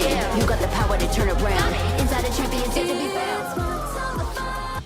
Welcome back. It is time for potentially the last match in this series, best of 3 between BTK as well as Boars Gaming. So, Phil, what do you think is going to happen in this third game? I can't say like the status quo is going to be upset here, but Boars Gaming definitely have a lot of momentum, you know? But they also have a lot riding on this game here, right? We were mentioning they cannot lose a single game. So if they were to potentially lose this game here, you know, it could definitely shift the momentum to the side of BTK and they can mount a reverse sweep because, you know, they're going to be demoralized and soul crushed, you know, knowing that they cannot take one loss here. But side Boars Gaming, this is the final win they need to go ahead and claim here to put them one step closer to being top of their group. So they're going to try their absolute hardest in this game. If BTK can, you know, use all the energy, mount a comeback and win this one game, it might be enough to shift the tides of the match and get them their match win that they so desperately need. I mean, we'll see if that's going to be happening, right? Because there's a couple of things that are going to change right here. Number one, BTK have opted for the red side, the counter pick side, meaning Boars will get that first pick. And this could open up some doors. Potentially, they could get the Arlie, or they could even get the Luna as well. And the scary thing is, Fate is on the table. And BTK say, you know what? We'll take the lesser of two evils. We take away the Arlie first. Absolutely. They're likely to go ahead and ban the Arlie and Luna. They've been banning that pretty similarly. I don't think they'll go ahead and let the Luna go now. There we go. Okay, Arlie Luna is going to get banned now. They know Boars Gaming has used a lot of their powerful picks already. So here they're likely to maybe pick the Yuan. You know, they value the Yuan a good amount. There it is. So they noticed that now that we're getting deeper into the matches, there's not as many strong picks. We're going to be able to pick some of these more reliable, solid picks now here to round out our draft. I think it's really more about taking less risks, right? At this point, Boars Gaming, they want to make it as stock standard as possible, as proven, result proven as possible, because you don't want to mess up here. Even losing one game against BTK will cost you your potential tournament life here. Absolutely. Now BTK ends up getting the Zhang Fei here. We saw it get picked up here in the... No, it did not get picked. It was Liang Po. It was picked up in game 1, actually. Yeah, it was picked up in game 1 by Boars Gaming. So now it is available for them here. They could opt to go ahead and pick it later, but they pick a tried and true bot lane here. You know, it looks like they're hiding some of their picks for potentially a counter pick opportunity later on, but they just lock in their bot lane of D Renji and Zhang Fei for now. I'm just curious whether BTK will consider the Fade jungle for, you know, best player 1. I think they have found some success in the formula, right, against LM. I think it was against LM or AYLO yesterday, where I think it was not bad. The setup was there. And now that you're playing against Boars Gaming and a Gudo pick, when she drops her ultimate down, actually she's at risk as well. So maybe consider that. Absolutely. BTK does have the ability to go to Ogren here. You know, it's one of best players' best picks. It's not going to be the best in this game against the Gudo, and it's a relatively good matchup. So it's up to them to think, do they want to pick one of their, you know, comfort picks here, or, you know, go ahead and pick something else and not be as comfortable with it here? It's up to them, but they do opt to lock into Ogren here, it looks like here. They're thinking about it, because that is one of best players' favorite picks as well. Monkey and the Ogren is what he's known for. Look at him, he's smiling as he locks that in. He knows he got his pick there. Yeah, this is a good boost of confidence for the side of BTK. Now, I was kind of considering, hey, Chano will be good for the side of Boars Gaming because, you know, they have the turret push strategy as well with the Gudo. But Chano will be banned out, very smart ban from the side of BTK. Boars Gaming as well, they want to reduce the amount of potential on the lockup, so they take away the Lady Jun here. Yeah, Boars Gaming strategy is really sound and solid here, right? They're just going to remove these picks that they know are strong that they've used in the past. All of their bans so far is a pick they've gone ahead and used in the past, so it will not hurt their draft in any way to remove them from the game here. They're thinking about their final ban here, likely trying to target Hoon and not give him as many options here, as he's already played through some of his signatures here, right? Like the Mai, like the Xiao Xiao, and now there's not too many options left for Hoon here. We've seen him play the Shaw in the past. The Princess Frost could be a decent play as well too. But you know what I just noticed? Today, the Liang is leaking through a lot of games here. Both sides are not really respecting the Liang here. It's not getting banned. It's not getting picked either. Because there's a lot of Mage? disruption. There's a lot of disruptions, and I like this. Flowborn Mage is actually one of the strongest mages in the mid lane at the point, but this requires a lot of very precision-based positioning, and I think BTK, if they play their cards right, this could be their first win against Boars Gaming. But Boars Gaming, yes, it will be a mid Yuhuan because they have the Dolia as a support, and they will counter pick with the Flowborn Marksman and a Fatih 3005. Goodness me. It is Flowborn versus Flowborn Violence here today, as we have Marksman versus Mage. All right, Ken, you gotta talk to me about Flowborn Mage. Every time it's in my game, it kind of feeds. What is the strengths of that hero here? Are you serious? Dude, every game I have a Flowborn Mage, that guy is on a tear. But because, okay, on the first skill, it gives you... Flowborns on my team. it gives you extra charges, right? So you operate on a base of number of charges under your passive, or right under your life bar, right? Or your mana bar. And the more charges you have shortened cooldowns on your skills as well. And BTK, they pair this up with the Guan Yu. This is another hero we have not seen too much from Fried Chicken, but this works in great synergy. Essentially, you get to either use your second skill twice on the Flowborn Mage, or you get to use your ultimate twice as the Flowborn Mage when you have your first skill available. So this is a great setup because there is a potential for you to get a very long knockup or a extended ulti duration from the side of BTK. Similar strengths on the side of the Flowborn Marksman as well. Absolutely. I'm looking at this composition outside BTK here, right? As great fans of BTK, I gotta notice here, these outside of the Ogryn and the Zhangfei are not characters they seem relatively, you know, seasoned or comfortable with it, right? We don't see Hoon on the Flowborn Mage that often. You definitely don't see Fried Chicken on the Guan Yu too often, right? Or Zane on the DRenji. So it seems like they're a little bit off comfort, but maybe this switch up is going to be what they need, right? Because they need to switch this up. If they keep doing what they've been doing, they're going to lose 3-0 here. So they're switching it up here in this final game, trying to go ahead and disrupt the lineup of Boars Gaming. The biggest difference here is just purely for me, hero pool, right? They have expanded the hero pool. That's great. Now, the biggest challenge they have here is you have to deal with 3005 on that Fatih, and this guy, based off the performance in game number 2 of the Dharma, I think 3005 is really having a huge momentum. They need to be really careful because there's a lot of AoE setup, stun setups available from the Boars Gaming lineup. I would say shut 3005 down. Do not let him make another miracle happen, right? Both of those last games, he didn't solo carry them, but they were kind of off the back of his plays, right? He opened up and gave his team the space to go ahead and win those games here, right? If we can go ahead and put up a lot of pressure on our team and force someone else on Boars Gaming's team to step up instead, that could be what BTK needs to disrupt the status quo. It's going to be a tall mountain to climb here because, look, this is a composition that is very strong from the side of Boars Gaming, especially once it hits level 4. Red QD will be able to offer not just damage, but heals as well. And we'll see how this gameplay is going to go down. So pretty standard lanes here. We see a 2v2 go out here. Dolia is going to have a little bit of advantage early game there, having that range and sustain over the Zhangfei on side BTK here. But Zane, you know, is doing all right 1v1. He farmed up pretty well. Now they're going ahead fighting for the Firebeak. They have that smite on the side of Shark here, though. So they secure that Firebeak for sure. And we see another fight here now, this time for their Zhirgolem.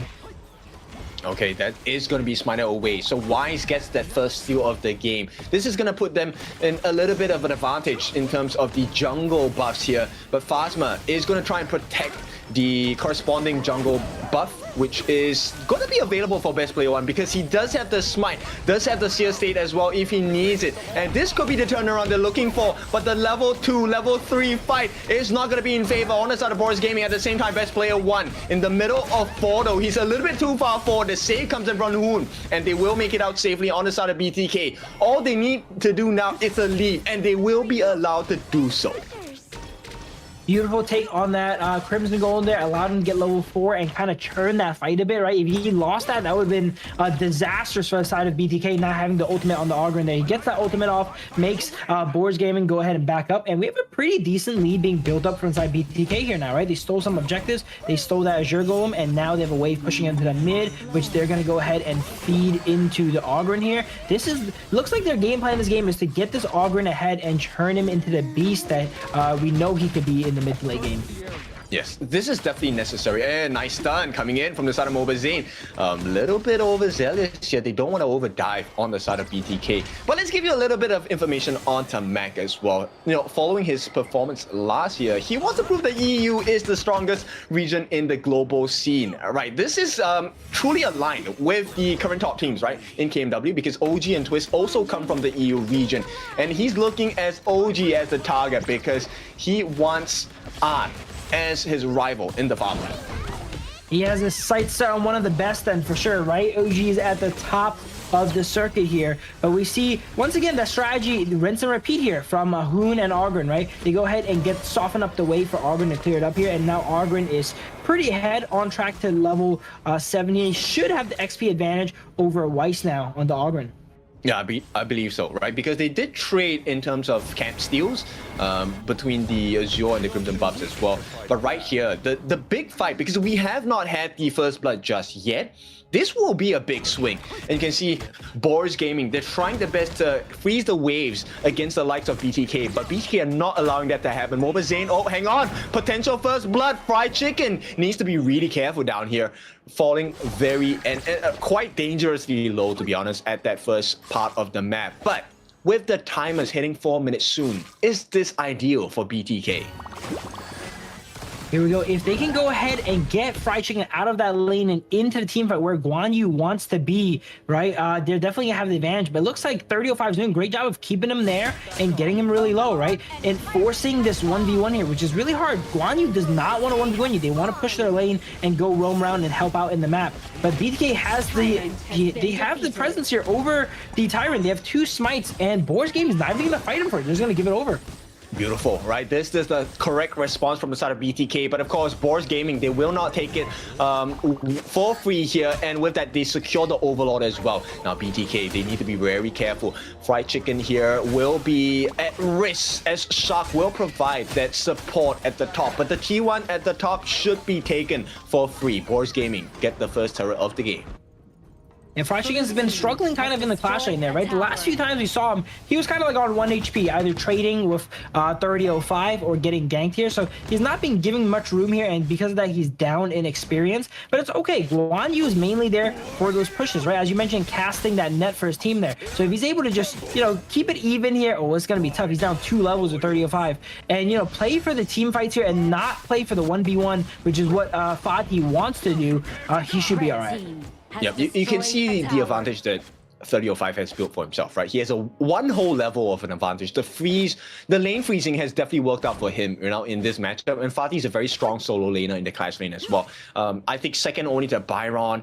And at this point, BTK, they're starting to lose a little bit of the grip over the goal lead unless they get a kill here.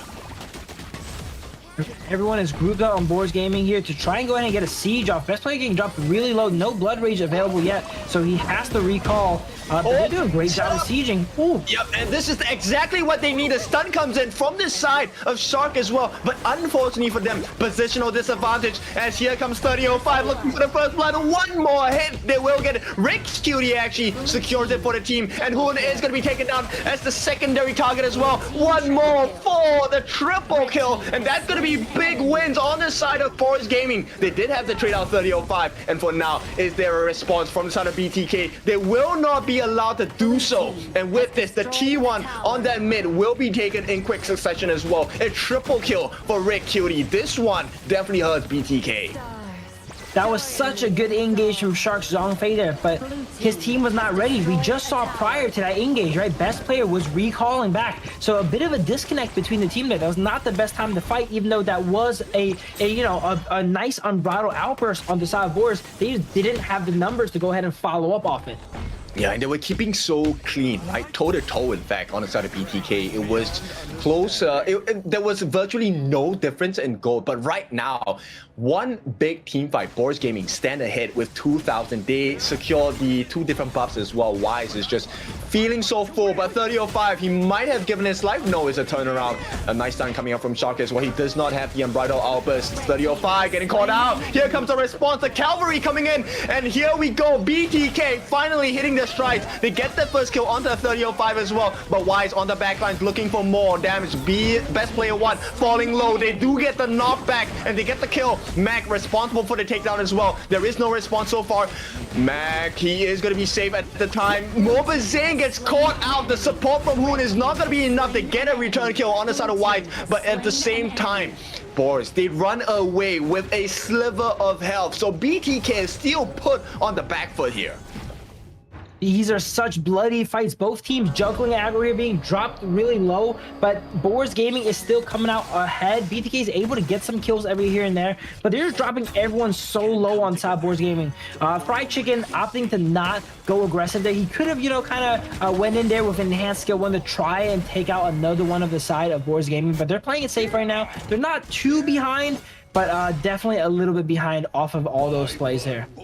You start to see the strength on the side of Boars draft, right? This healing composition is so hard to deal with, especially when you have double unending sorrows coming out from the side of Red Cutie, and this allows Boars Gaming to really stick together as a group, which is kind of funny because that's not what you want out of 30-05. You want him to be on the sidelines, you want him to flank and really just get those surprise kills on the Mobazane. For now, the turnaround condition comes from Fried Chicken and Hoon. Let's see if there's gonna be a possible shutdown, and there we go. That's what we're looking for. Mobazane making it work. They get the Tyrant as well. They have managed to catch out the Wise in that middle. For now, 30-05 putting out the defense to save his jungler, but he has to give his life.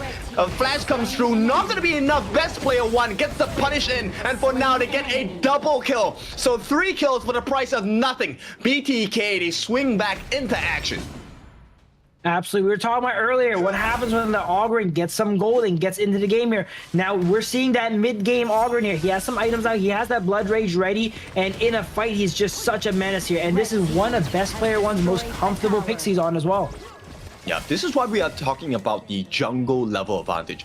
Not against, like, not for the jungle against jungle. It's about jungle versus the rest of your team. And at level 12 for best player 1, he has a 1 level advantage against Red Cutie, Mac, as well as Phasma. So those are easy kills for him once they get the lockdown. Absolutely. Here, Fried Chicken goes in and gets his Clashing Tower here now too. Guan Yu, not the best when it comes to pushing towers, but he finally goes in and gets his too. I gotta also say, this game here, 30-05 did a great job playing against Guan Yu, right? We were looking at earlier when he played the Guan Yu, he was able to roam all throughout the map and apply a lot of pressure. But this game, he on the Fatih is forcing Fried Chicken to kind of stay in lane and not let him go around there and make those flanks and pivotal plays that Guan Yu kind of needs to make. Yes, and the later the game goes, I think the impact that Fried Chicken is going to have is going to be a lot more vicious, because he's going to be the setup for Hoon, and you can see the Flowborn Mage with the knockup, the double ultis or the double second skill, that is really hurting a lot, and the flash will be committed by Hoon. And right in the middle, Fried Chicken tries to set up for the team. He is very low though, gets taken down by Red Cutie. Red Cutie already expended the ultimates. The double heals have been used. This could be a big turnaround for the side of BTK, but Boars Gaming disallow it to push them back, and at this 10-minute mark, BTK unable to make that play for that Shadow variant of the Tyrant. Boars Gaming, they keep a clean position for now, but Wise is actually a little bit low as well. They have to be really careful. Best player 1 looking on the back lines, 30-05, falling a little bit low, but best player 1 forced to use the Blood Rage. They get the reset as well. The knockup, it's gonna be a kill. Stock taken out. There is no safe condition for the side of BTK. They have to back off, and they will start working on that Shadow Tyrant on the side of Boars. Both sides are just fighting. These fights are really close, but Boars is just etching ahead ever so slightly in all these fights. They're doing a good job of disengaging the fights, where side BTK is just trying to force these engages. Fried Chicken going in here, Ogren going in here, but they're able to just back up slightly. They have the Yuan, the Dolia, and that sustain, allowing them to win that battle of attrition after they disengage the initial fight, and it makes sure they win the secondary fights, as we've seen there. Yeah, the critical point here is the ultimate usage, right? So on the side of Shark, as a Zhang Fei, you need to get your passive up before you have access to the ultimate. For Phasma and Red Cutie, it really just is timing based. So every few seconds, or every 30, 40 seconds, you have a reset, you have a double ultimate, the sustain does come true. Yeah, Shark still does not have the ultimate here now too. Zhang Fei, when it does not have that ultimate, it is not that strong. And the enemy teams knows that. They see that bar under Shark's health, and they know to push their leads. Look at this, they're trying to go ahead and take out Shark here, knowing he does not have that ultimate. Yep, the wraparound save from Fried Chicken. It might not be enough at this point because everyone is falling low. 3 members down already for the side of BTK. They do get the pushback. Wise will be taken down. So it's a 3 for 4, still in favor of Boars Gaming. And the important members, Red Cutie as well as Phasma, the healing composition still alive. And there is a little bit of damage because Red Cutie does have both buffs. Fried Chicken is the only one here left to hold. Is he going to be... He should be able to push the wave here. The members left for the side of Boars Gaming is not the best when it comes to securing towers here. But no, Fried Chicken is not able to kill the minions in time. Maybe? He barely ends up taking it out here. A lot of damage goes on to the high ground of BTK. This game is definitely a lot closer. Boars Gaming is only up 1,000 gold and it is 12 minutes in here. This game is the best one yet so far. Yes, pretty close, tight-knit, and you can see even though they have a double healing composition on the side of Boars Gaming, I like the fact that BTK is still making correct decisions in terms of team fighting to be able to burn out resources. The biggest thing here, I think Shark needs to be really careful about the positioning of his ultimate. He needs to catch as many members on the side of Boars Gaming. Absolutely, and he also has to know that when he does not have it, he's kind of a target, right? You're seeing Boars Gaming go ahead and pick on him when he doesn't have his ultimate because they know he cannot respond and do much about it. But this fight in particular, Shark does have his ultimate available. Everyone on the side of Boars Gaming is grouped up. Something big is about to happen any time now here for this Overlord. No, this has to be a bait, right? I mean, the perk is the Shadow Overlord for now. They do get it. But the waves are actually crashing in on the bottom side of BTK's map. So the T2 now under a lot of pressure. And this pressure will continue to grow because they have the Shadow Overlord on the side of Boars Gaming. Absolutely here. But the goal is still relatively even on both sides. So they can win a fight for sure. Depending on how it goes ahead and starts it. But I'm noticing in these fights here, Shark is getting poked out a lot, you know? Red Cutie's definitely got some items on him now too, as well as Mac and Phasma, and they're able to apply so much poke and disengage here. But looking at the gold charts here, we see best player one's actually on top of the map.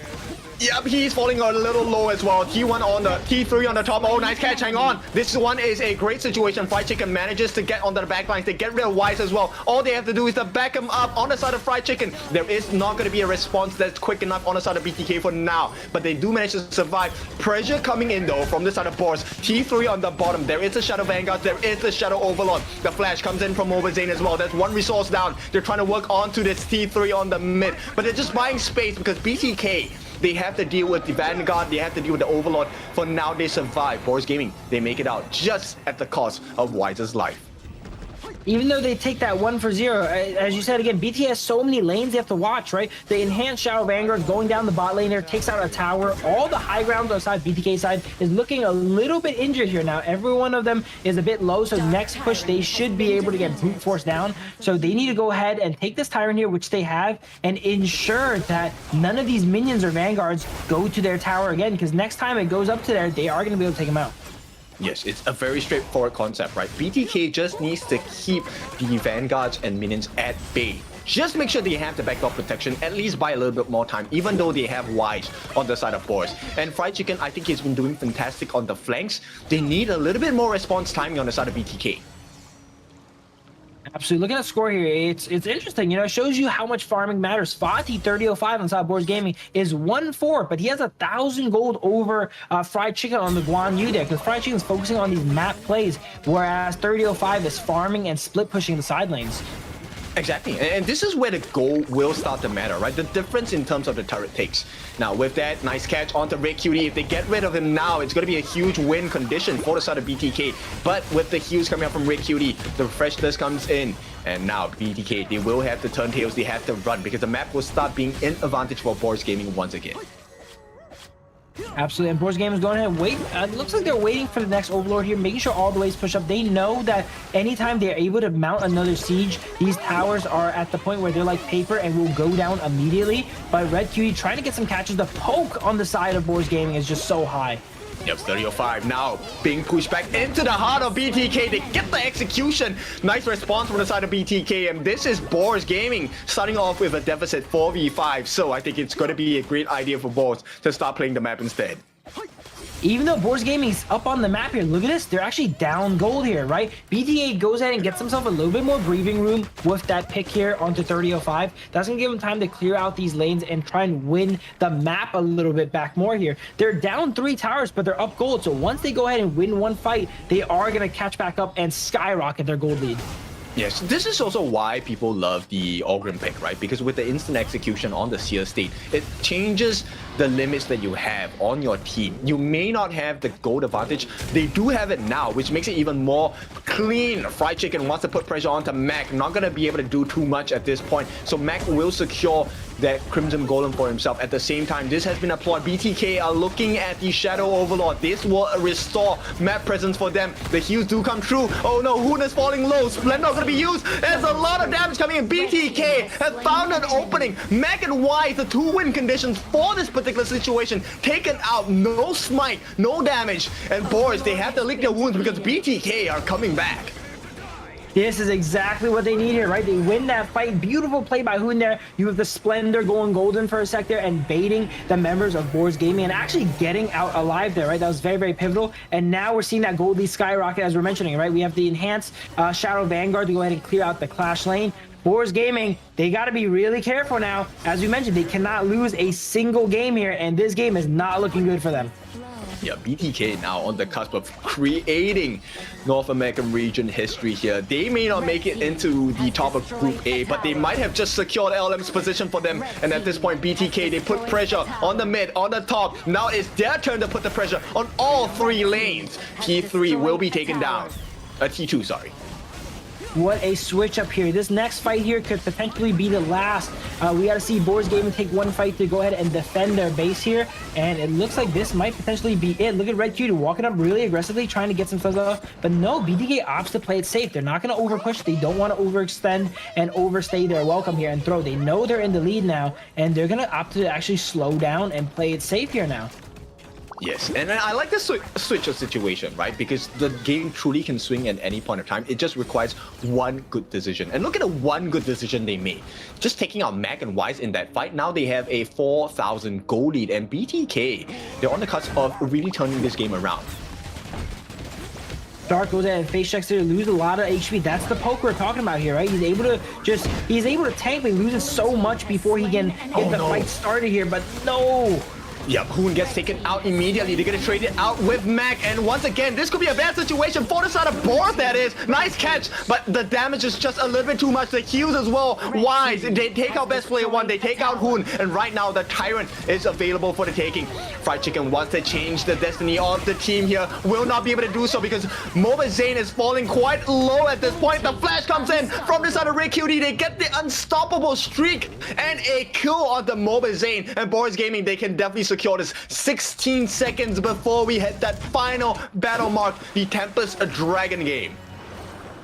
While they did go ahead and win that fight, they lost their Clashing Tower to some minions in the meantime. But it looks like they don't even want Tempest Dragon. They're potentially making a push for the end here. They have 4 players up against 3 for side BTK. It looks like they are going to back up here. The timers are a little bit low.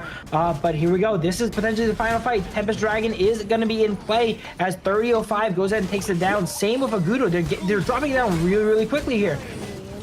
Yep, Sharp, he needs his ultimate, he needs it now. It's not going to be enough time. 3005 falling low, they need to back off. BTK, this has to be the chance for the steal. If it needs to be done, the steal does come true. BTK, they survive, they buy another lifeline. They need so much time. And right now, Best Player 1 with the steal of his life has given them one more chance.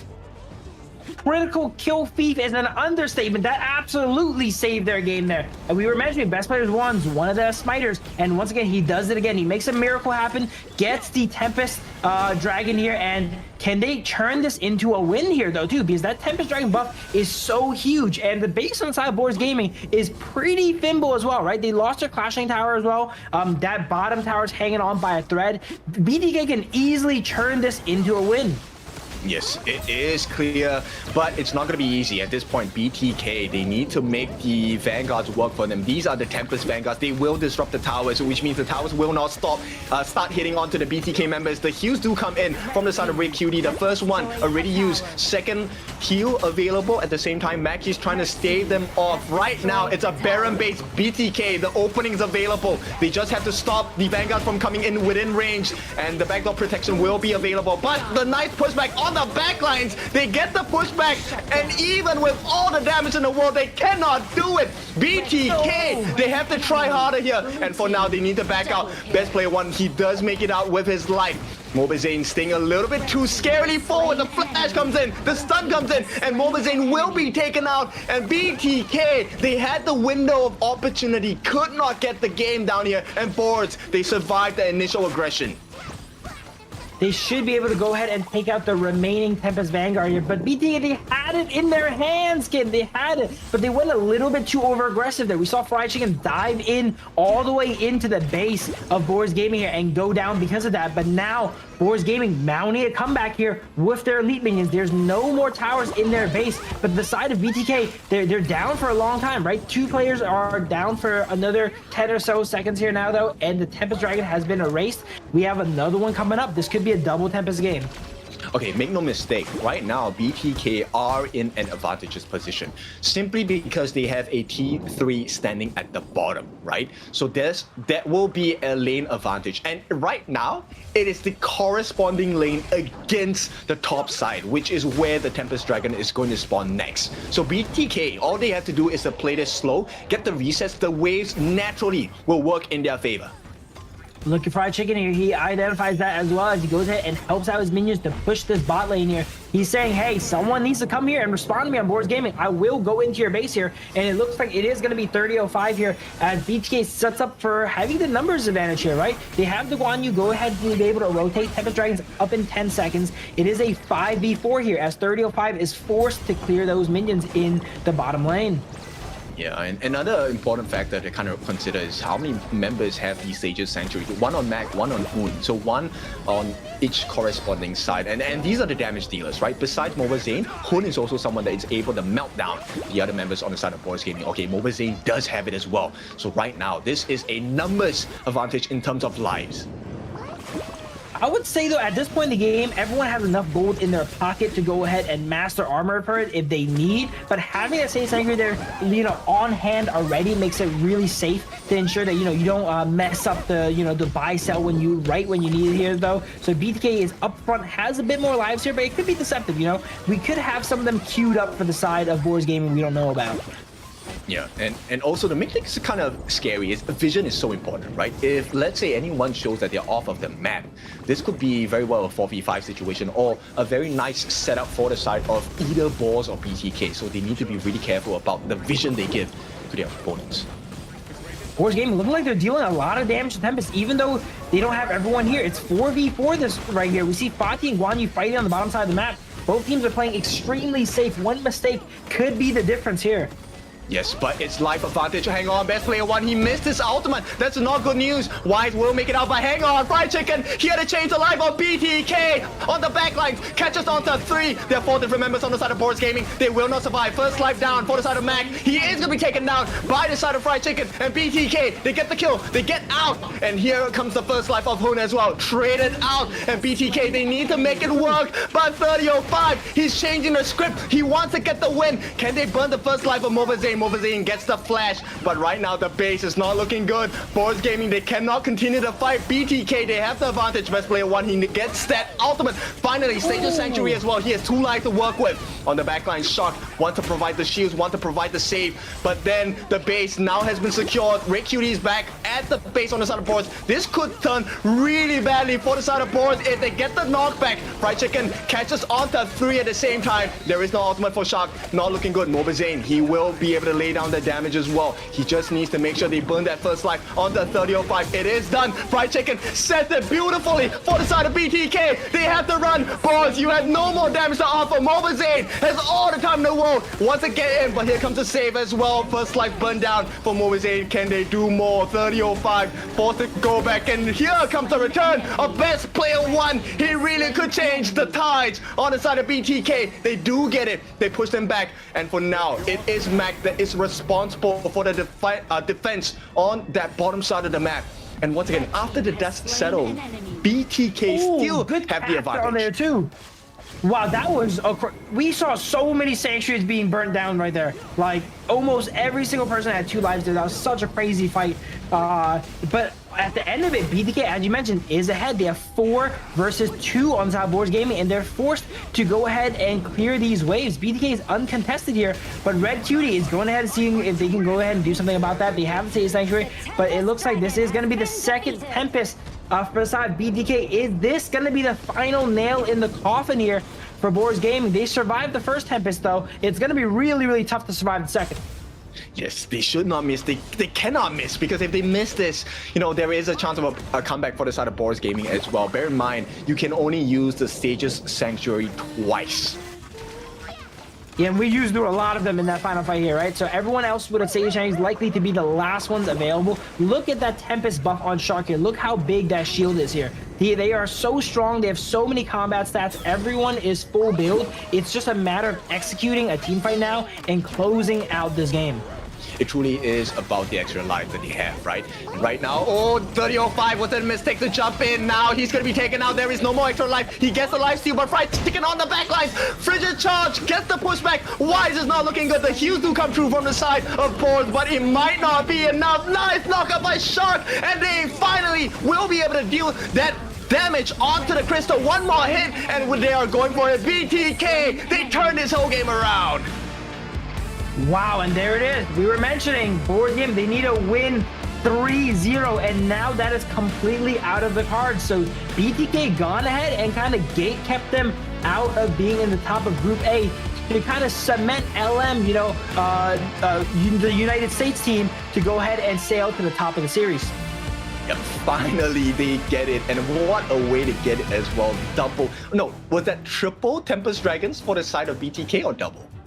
I think it was double, but it felt like triple there. With that final fight up top, there were so many lives. It looks like BTK was losing, then they all come back to life. And then it looks like Boars is losing, and then they all come back to life. It was so nuts. I couldn't even follow along. Exactly, and I think this was a big win, and I think this is very damaging towards the spirits on the side of Boars Gaming. But then this lifts BTK up a completely different level, right? Do they come back off of this win and maybe do the impossible, which is the reverse sweep? Yeah, we were mentioning Boars Game, they need to go ahead and 3-0, so this is a very demoralizing, soul-crushing defeat here. Can BTK take advantage of that and claim their first match victory? They need 2 more wins. They have the momentum on their side. Okay, but it's still a difficult position to be in, because it is still series point for the side of Boars Gaming. And while it may not be true cement in the fact that they have made the qualifier for LM a little bit clearer, there is a chance that they could really spoil the books and the story for the side of Boars Gaming here. And absolutely, and while we mentioned BTK could be set to, you know, kind of mount a comeback here against Boars Gaming, because, you know, they needed to 3-0 and now they could be heavily demoralized. They're definitely not happy with BTK for getting that win here, so they might just close out the series as well too. So next match is going to be very, very interesting for sure. Look at all these stats. Everyone in the game has juiced up full builds here. If you play any of these heroes, check out what are some of these pro builds here, because they all have the max of the max.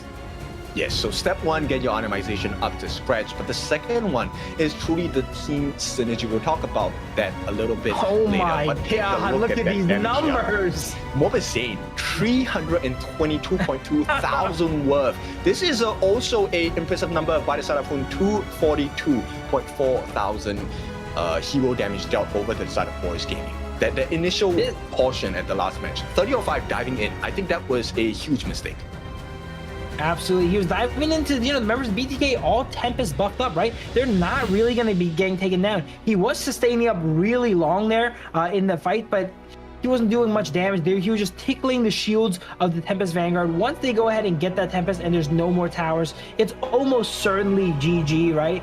If you lose 2 Tempest Dragons in a row, it's extremely hard to win. Yes, and so we'll take a look at the MVP. Yes, there was no other person. Fried Chicken, he took that by the storm, right? Really just changing the pace of the game. Because if you notice, as the fight was going on, there was so many things going on. You were focusing on surviving. And what does that entail? It entails tunnel vision. You do not know where Fried Chicken is. And by the time you find out, it's already too late. Absolutely. And we're mentioning, Guan Yu, not a pick we saw often from Fried Chicken, but wow, did he play good here, right? This is his secret weapon. He saved until the final day to go ahead and break it out, and he absolutely broke it out onto Boars. And this is funny. Like I told the BTK boys, you can throw me all you want. If they really get the reverse sweep, I'm ready for the memes, man. Here we go. It could happen here, right? We're mentioning the stars have aligned there. They're in position. All of these powerful picks that they usually struggle against are out of the picture. They can kind of start to pick up some of more of their comforts now too, right? And play the game a little bit more in their wheelhouse. So we're going into game 4 coming up very soon. What a match there, huh? What was that, 24 minutes, 25 minutes there? One of the longer matches for sure.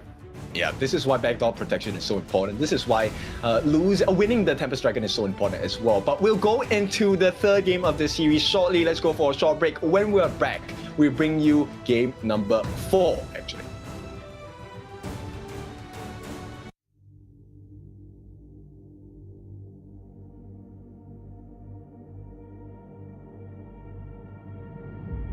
I feel it deep flowing through my blood.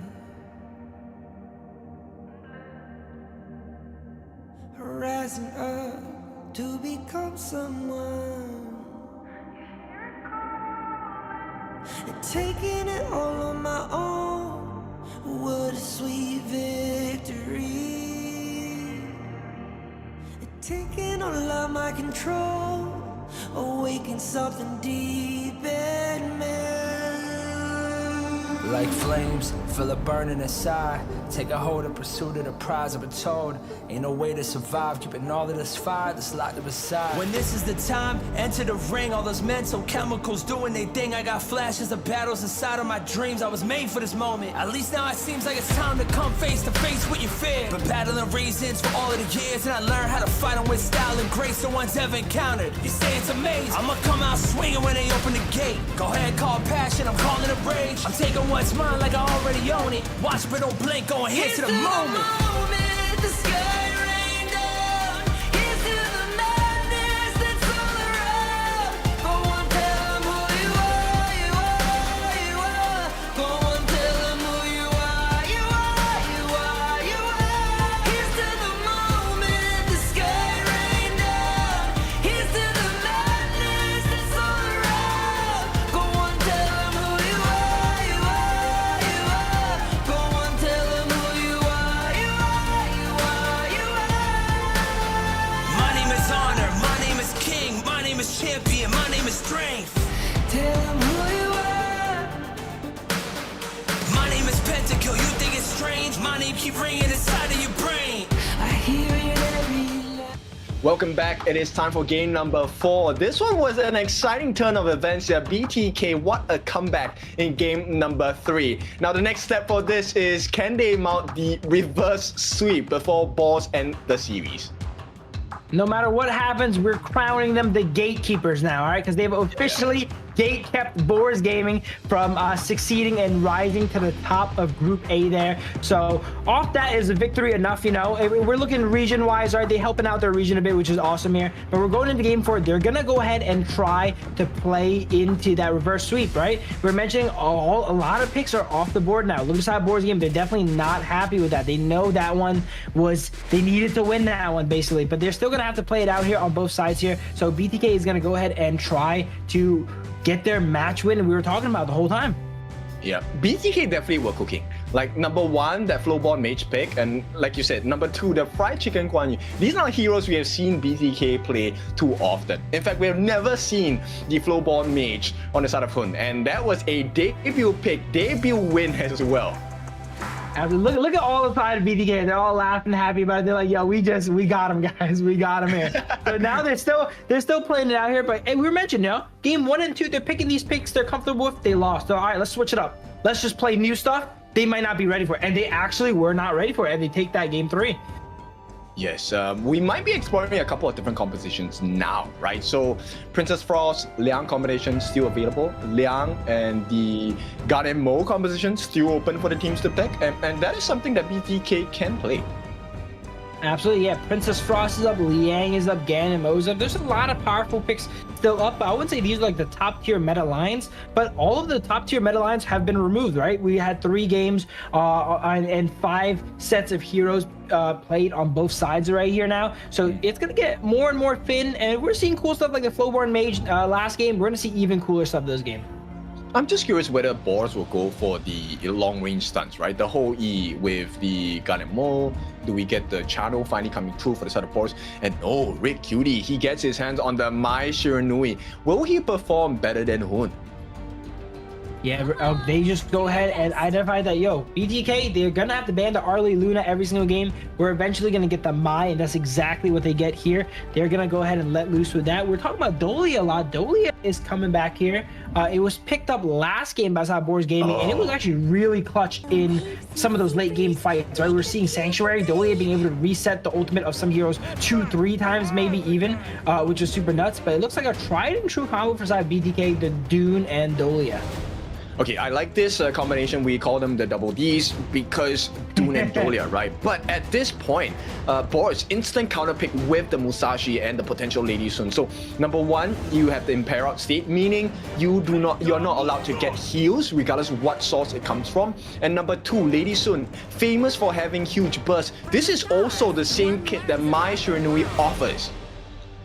Absolutely. Hey, we have 2Ds. Why not another one here, right? Dharma still on the table for BTK potentially. It looks like they do not opt for it though. They pick up the Yuan. Not many times you get to go ahead and lock in the Yuan against Boars Gaming. They prioritize that pick so much. They ban it or pick it almost every single time, but it looks like they gone ahead and leaked it over this time here. And that's a great matchup we were mentioning earlier. Yuan versus Mai. Not much Mai can really do against that pick here, and Yuan is one of the comfort picks here for Hoon actually. And look at that, the Ming ban to remove the Ming Lady Sun combo is a great idea as well. Yes, because BTK's composition now is all about sustain, right? You have the double E1 ultimates for the heals. And as a Musashi, yes, your duel to the death can hit multiple targets, but they all have to stand together. And you can guarantee Hoon is not going to stand near best player 1. He's only going to go close when it's time to heal. Chances are Hoon's not even targetable, right? So they're definitely not going to be able to land that too reliably. Oh, never mind. No triple Ds today, in here, as it goes ahead and gets banned out there, the Dharma. But wait, that's another solid pick for side BTK. Fatih, one of Chicken's signature picks here, getting locked in. And this might be a game changer. Are we looking at a potential tie here? Yeah, they could really tie it up here 2-2 and switch up that momentum. Isn't there a statistic in gaming where if teams, you know, they're on match point and they turn it around, they're like almost guaranteed to win it through, right? If they can win this, the momentum is so much in their favor. For sure. Let's see if BTK is going to be able to achieve that. But for now, no Ming, that's fine. Secure works as well. And this is also a very early game advantage for the side of Boars Gaming, right? Secure's first skill, Mulberry Power, it potentially puts you at half your health. Yeah, if we can define Boars composition in one word, what is it going to be? It's going to be burst, right? We have the Lady Sun, the Musashi, the Mai, the Secure. They want to go ahead and take out the opponents before they can sustain up and heal, as we're mentioning. They have all the tools for that, right? They're able to land a duel to death on someone here. Maybe the Marco Polo or Dune, depending on positioning. At least it's going to land on the 2 characters that want some healing, and they're going to want to take out those 2 characters before the duel to death runs out here. And they definitely have the tools with a composition like that. I think once again, this game comes down to really just the Clash Laners. Maybe I'm too focused on the Clash Laners, but Fried Chicken as well as 3005, they will be the ones responsible for splitting the team fights, right? 3005 yeah, definitely the wants playmakers. Yep, they want to chase in the MOBA Zane. 3005 will have his eyes locked on MOBA Zane, and then Fried Chicken will have his eyes laid down onto Mac, right? If they can split the 2 farm laners apart from the team fights, then it could go haywire for either side. I think this is going to be a very polarizing game. I'm not sure who's going to win, but since both compositions are so pointed, whichever team that wins is probably going to really win, right? It's going to be a very snowbally game. If Boars Gaming is able to go ahead and synergize up and sync up all those abilities, they're going to be able to take people out 100-0 and not even have a fight, really, right? Whereas aside BTK, if they are able to survive that burst, avoid it, and play around it here, play the map here with the Fatih and such, right? They're going to be able to win out pretty hard too, because after Boars Gaming, you know, uses all of their abilities here and cooldowns, and if they're not able to take out their targets, they're kind of some sitting ducks left over. Exactly. And I think another point to consider is probably that, look, BTK in terms of like jungle acquisition, not as strong as Boars in the early parts of the game. So they need to protect their buffs and camps really well now. Another thing though with the Masashi, I've seen a few games of BTK versus Masashi. It seems to be a little bit of best player's kryptonite. He tends to always go down to the Masashi ganks, and then Boars Gaming may be identifying that, picks up the Masashi, and if they go ahead and target best player, we're gonna have to see if he has adapted to playing against Masashi yet, because the last 2 games he played against Masashi, they're able to take him out almost every single gank. Maybe Hun first. It is not looking beautiful yet. The flash with the mulberry power. One more hit. They get the first blood. Not ideal, but this is the dream start for the side of Boars Gaming. They want to secure the series ASAP. You know, we're allowed to say Saker's OP because that character, look at that skill 1. That's flash skill 1 on the Hoon, killed him from like about 30% health. All right, Saker early game is not a support. It is a carry right there with that damage. Exactly, and right now the rotations, this allows Red Cutie to come up on the top. They secure that space right at the top side, open up the teleportation portal as well, and rotations will be starting to be a little bit faster for the side of Boars Gaming. Absolutely, Zane has just been farming up here with Shark. They have the Dolia. We are going to get some interesting resets this game, most likely onto Hoon here, but Dune is a good reset as well too. Both sides playing really aggressive here. Look at this, running into each other here, trading some damage. Not much is going to come of it though. It really comes down to once those ultimates go ahead and come up here. Yep, every frag grenade that Mac lands down is going to be so important for the side of Boars Gaming because that gives extra damage. Likewise, it's the same concept for Mobile Zane, right? How many shots can you land onto your opponents? Because once you have the full stack of your passive, you deal true damage as well. Here we go. We see Masashi coming into this fight, duel to death onto Hoon. He gets dropped extremely low and gets taken out. It seems like Masashi's kind of BTK's kryptonite. I feel like every time they play against Masashi, every time he ultimates, a kill kind of goes down. They're using it as, I mentioned it in the prior cast, like kind of like a jungle Liang, right? Once they ultimate someone down, everyone piles in. It's really, really hard to survive. Also, they're focusing on the Hoon, but right now, the true target is Mobile Zane will not hit the mark on the side of Boars, and Mobile Zane survives. Yep. Both sides are battling. You mentioned you were shooting each other a bit there in the early stages of the game, but they both have some of the best sustain in their roamers here with Dolia and Sakir. So it's hard to really drop him low. Realistically, to get a kill on your opponent, you need to take him out 100-0 here. Yes, burst damage is definitely the name of the game on the side of Boars Gaming as well. And if we go Mac, every frag grenade is a risk against Mobile Zane. But Mobile Zane as well, once he gets that frigid charge, then this Lady Stone on Mac is going to be in trouble as well. So you're not going to be able to side lane against him there because, you know, Marco Polo can always one-shot you, but Lady Sun against a frigid charge, Marco Polo is definitely not going to be one-shot him there. A little bit of a dance here for that fire beak. It looks like Fried Chicken ended up getting it though over Red Cutie. Yep, he did. Right, and that's going to provide him with a little bit of a level equilibrium against his counterpart. Nice knockup, and there we go. That is the burst we're talking about. And right now, they did not even have to commit too much. There was no flash available for Red Cutie, so he did that traditional style.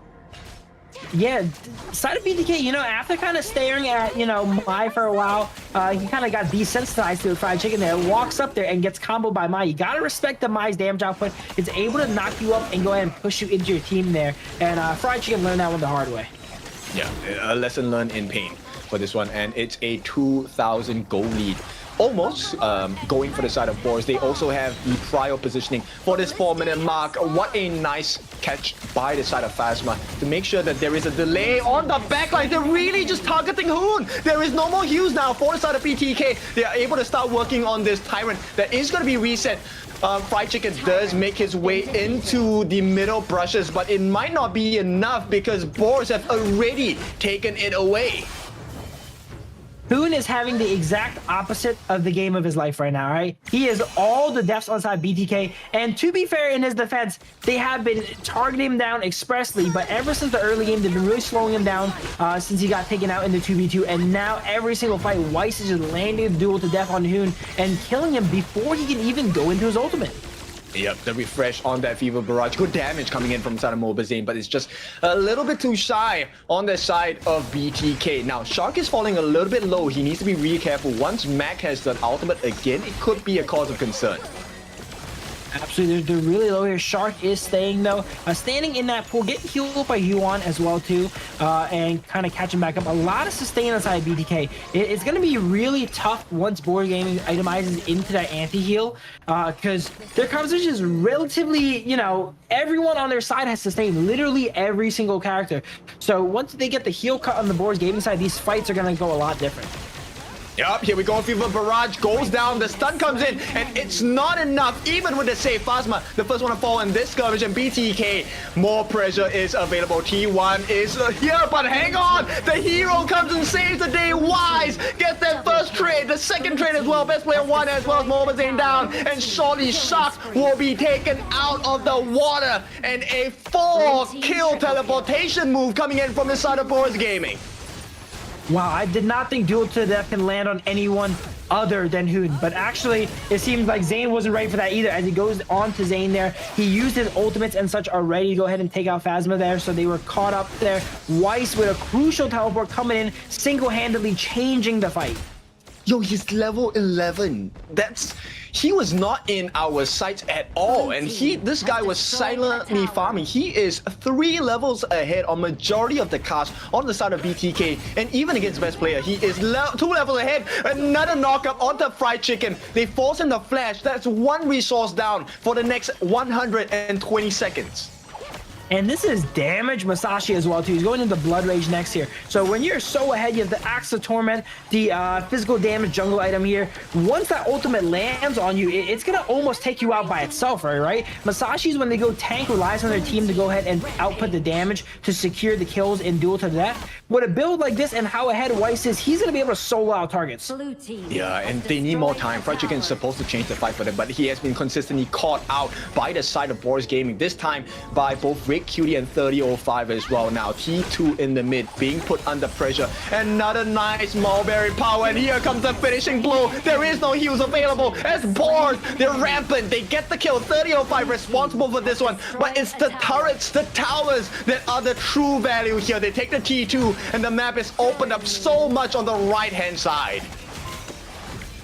I don't know what it means to play angry, but it looks like Boars Gaming is playing angry this game. They're not happy what happened last game here, and they're trying to end this game out fast. 7 minutes in, it is 11-1 as they get potentially the first high ground here before 8 minutes. This is like, we know Boars Gaming is known for their early game, their strong early game, but this is some of the strongest early game I've ever seen.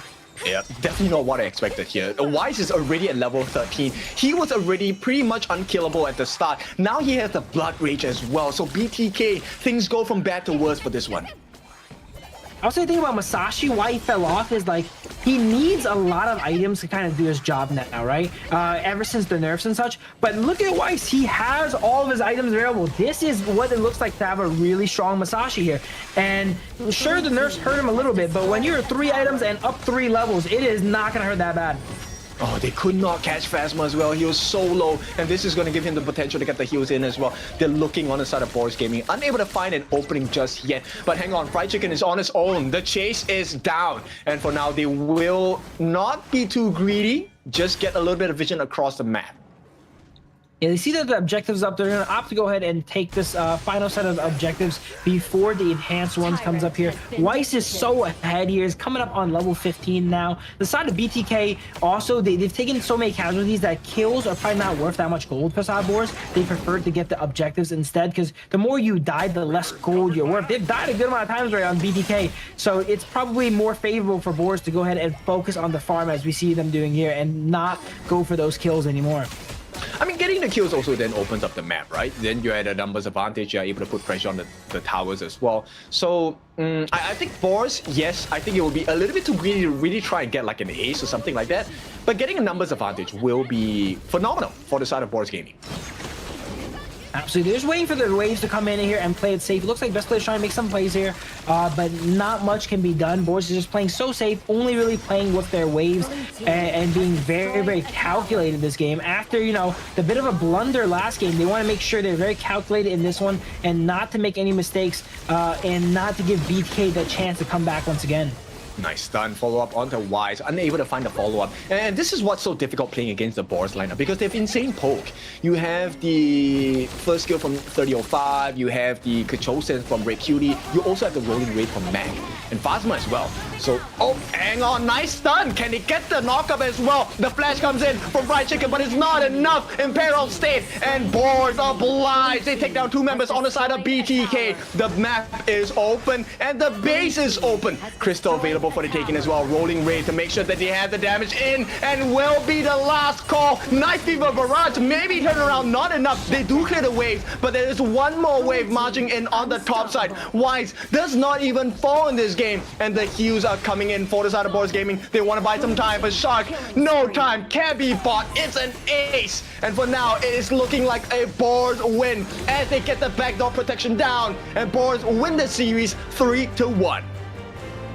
Boars a great win there. Right at the end there, we see that duel to the death go on to the Fatih, and it just shows you how much Fatih relies on healing. Because once that duel to the death landed on Fatih, he was just taken out immediately like wet tissue paper, because all that healing has gone ahead and been removed, right? So that Masashi is such a good pick, especially as we get later into these series. We don't really see it in game 1, game 2 and such, right? But once you get into the game 3, game 4s here, that's still an amazing pick.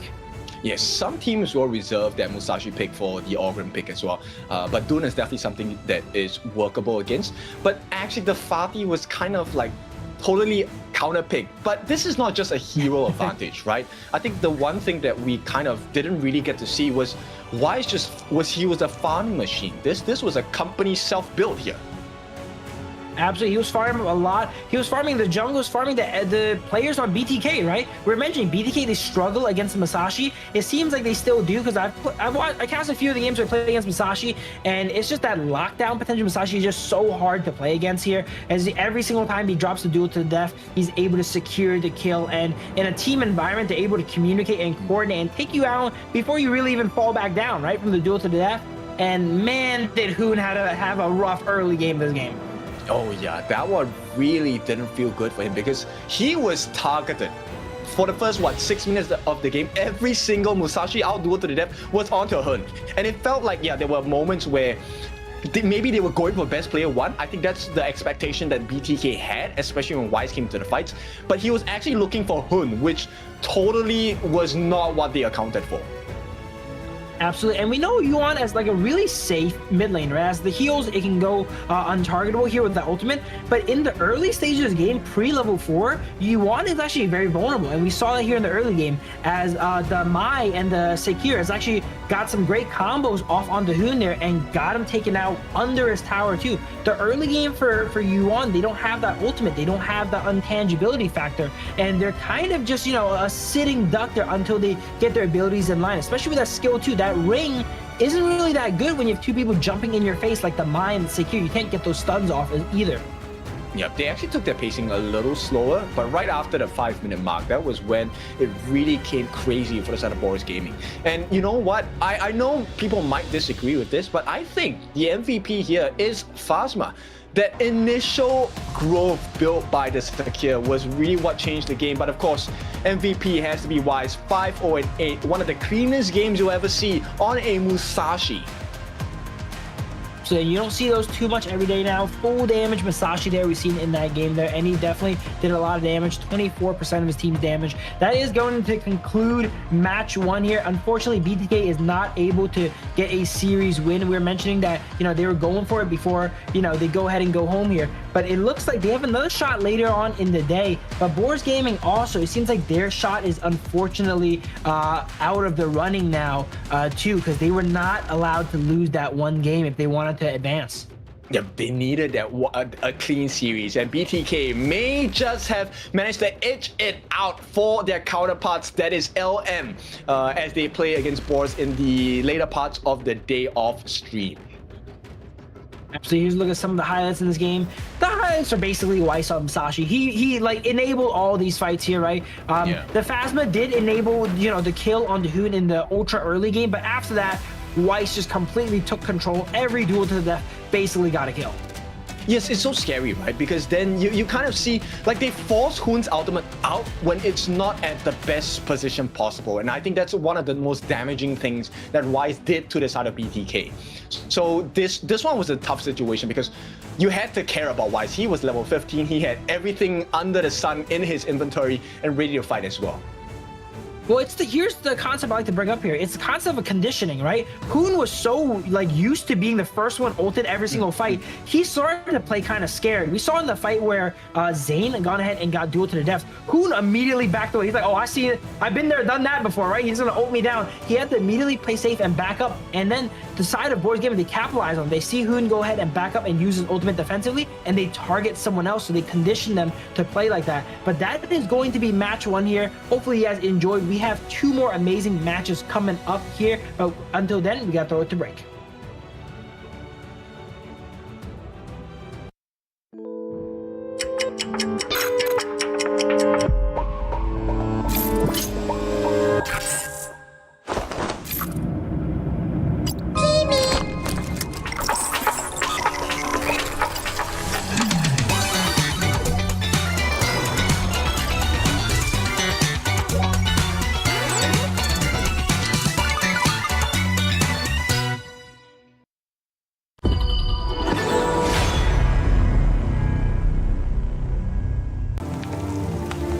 The elders say the seers have guarded the misty marshes for generations.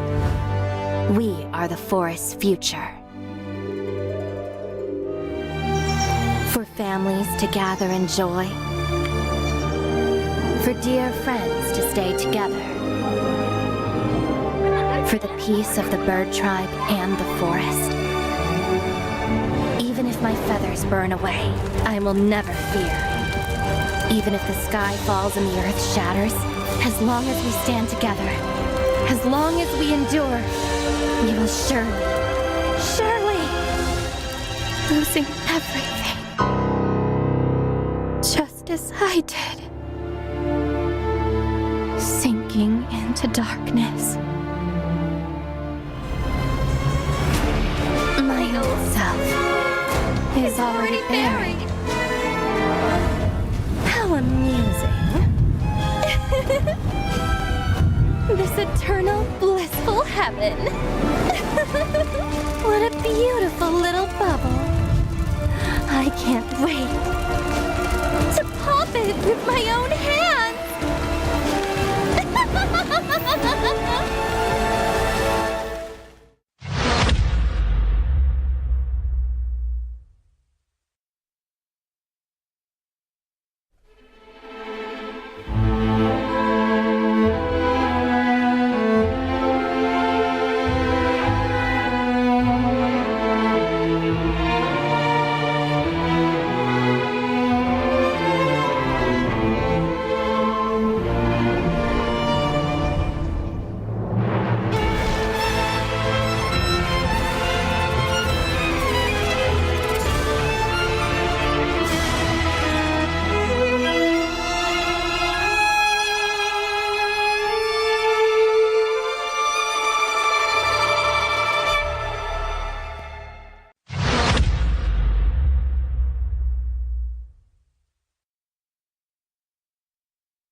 Will you live for real?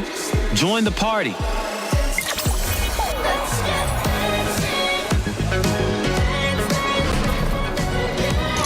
Make the whole street a party and add disco balls.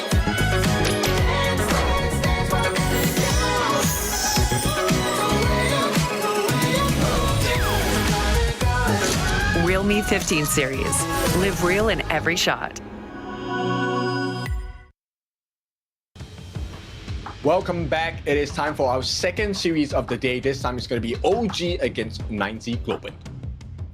These are both teams that are already, kind of guaranteed to be on the top of the S bracket. But, we have bragging rights on the line here, right? You want to come in here beating your opponent. You want to be squarely in the top. OG kind of seems like they have the advantage on paper here, but this is a chance for 9Z to go ahead and get that upset.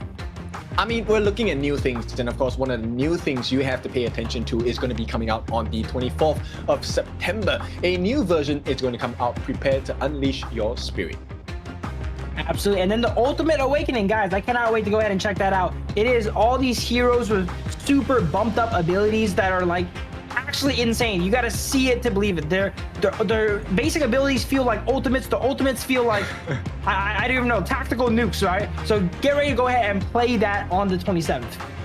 Yes, so a lot of new updates incoming, and I think because there is new potentials coming in, we also have to explore the potential of the teams using this as group match, this series as a practice ground, right? I want to see if OG is going to try new strats, but the 90 Globant has new picks that they are willing to try out against OG as well. Absolutely, yeah. This match here, since they're both already guaranteed in here, right? We mentioned there is the bragging rights, but also this is a good time to field some new strategies, right? Try out some of the stuff that you know is solid, but you haven't really put it to the test yet in games that are a little bit more decisive and crucial. This is a great time for that to happen. Because one of the benefits that you have also in Group S is the fact that you get to go through a loser's bracket. So you get a second chance, right? Even if you lose that winners semi-finals, you get to go up against the winners of Group A, right? And that other loser bracket match. Meaning, this is the time you get your research in and prepare for the other matches to fight for your second chance in the grand finals again. Absolutely. So number 1 versus number 2 seed here this game, is this the chance so there's 2 ways to think about it, right? You can go ahead and pull out all your big guns, assert your dominance, and strike fear into your enemies. But the other idea is, hey, maybe we, play it a little bit closer to our chest, right? Not reveal all of our strategies here. Because again, this game here, win or lose, they're both gonna go ahead and make it through the Group S. So maybe we don't need to reveal all of our strategies here. Both are, interesting ways to go ahead and look at it. And both are very, very solid strategies. True. I actually would keep my trump cards under my sleeves. I would probably just go for a stock standard draft, right? And then if it works, great. If it doesn't, then now there's new things the team can learn about. Hey, maybe it's the rotations, maybe it's about certain moments in the fights where decisions were not as clean, stuff like that. And I think this really comes down to the nature of the team, what they're trying to improve, because every game, every series is a chance for you to kind of make yourself stronger as well. Absolutely. And as I mentioned, while, win or lose, they're going to make it through, I would say the opposite of Kin, actually. Use time to strike fear into the hearts of your enemies, all right? Dominate them through. Just try to mess around, try out some new stuff on you, hide some strategies. Show them exactly why they're not going to be able to do that in the future by 3-0ing their opponents. No holding back. True. I think both teams definitely want to 3-0 each other. It does, this is not just a physical game where you play with your fingers, your hands, and have the communication coming over. I think it's also a mental state. You want to strike fear into your opponent's hearts and also make them second guess themselves, especially in the draft. Absolutely, yeah. And I think one of those teams are going to do that here today. I think OG is typically more of that team, that will just go for the 3-0. They're not going to hold anything back. They're never really that style in the past. 9Z is probably going to be a team that's going to be a little bit more sneaky about it, as you mentioned, right? Play their cards a little bit closer to the chest. But, we both know this. If for whatever reason, right, 9Z goes ahead and upsets here, that's another, a little bit of a dynamic too. If they're playing their cards a little bit closer to the chest and they still could win it out, that could say something as well too, right? True. We're always looking at the improvement of all the different teams here. We've already seen the growth of all the respective teams in both Group A, Group S. Now it's really about, can you polish up the standards? Can you polish up those little gaps that you have in between team plays, in between team synergies, or even just simple communications across the team, decision making, what timings you want to hit in the game. These are all very important markers and, sometimes overlooked by some of the teams here. Absolutely. And this is, I think, the last chance for both of these teams here to get those reps in, right? Before next week here. These are their final games here. As we were mentioning, you could practice on ladder, you can practice on peak, you can practice in some scrims, but there's no better practice than on stage in a real live game like this. So this is their last chance for both of these sides here to go ahead and get that last bit of the best practice possible. And bear in mind, this is also practice against our counterpart region, the east side, because the second place in the grand finals will go into the last call, where this time you're not just playing against the East League, you're also competing against the champions of WKS, the Wildcard Series. So they really need to get as many reps in, practice the drafts, increase the hero pool, and see what is available, because only one team makes it out of last call to go into KIC. Absolutely here. So last time we saw Twisted Minds take the slot and then OG drop down and face against KME and take that slot here. I was joking with Ken a little bit earlier about it, right? We see OG go ahead and be in the lead, but even if they drop down, they have experience, taking the slot away from KME. They just got to fight one more team for it this time as well here too. So let's go ahead and have a look at the team in question, OG Esports. So you should never give up. You gotta fight for it. Whoa, let's go. I know you want it. I see the fire in your eyes. You gotta fight for it. Oh, let's go. The battle's calling. You better give it all you got. You gotta fight for it. The time is right for you to raise a bar. Yeah, 'cause you could be the greatest of them all. Yeah, whoa, let's go. The battle's calling. You better give it all you got. You gotta fight for it.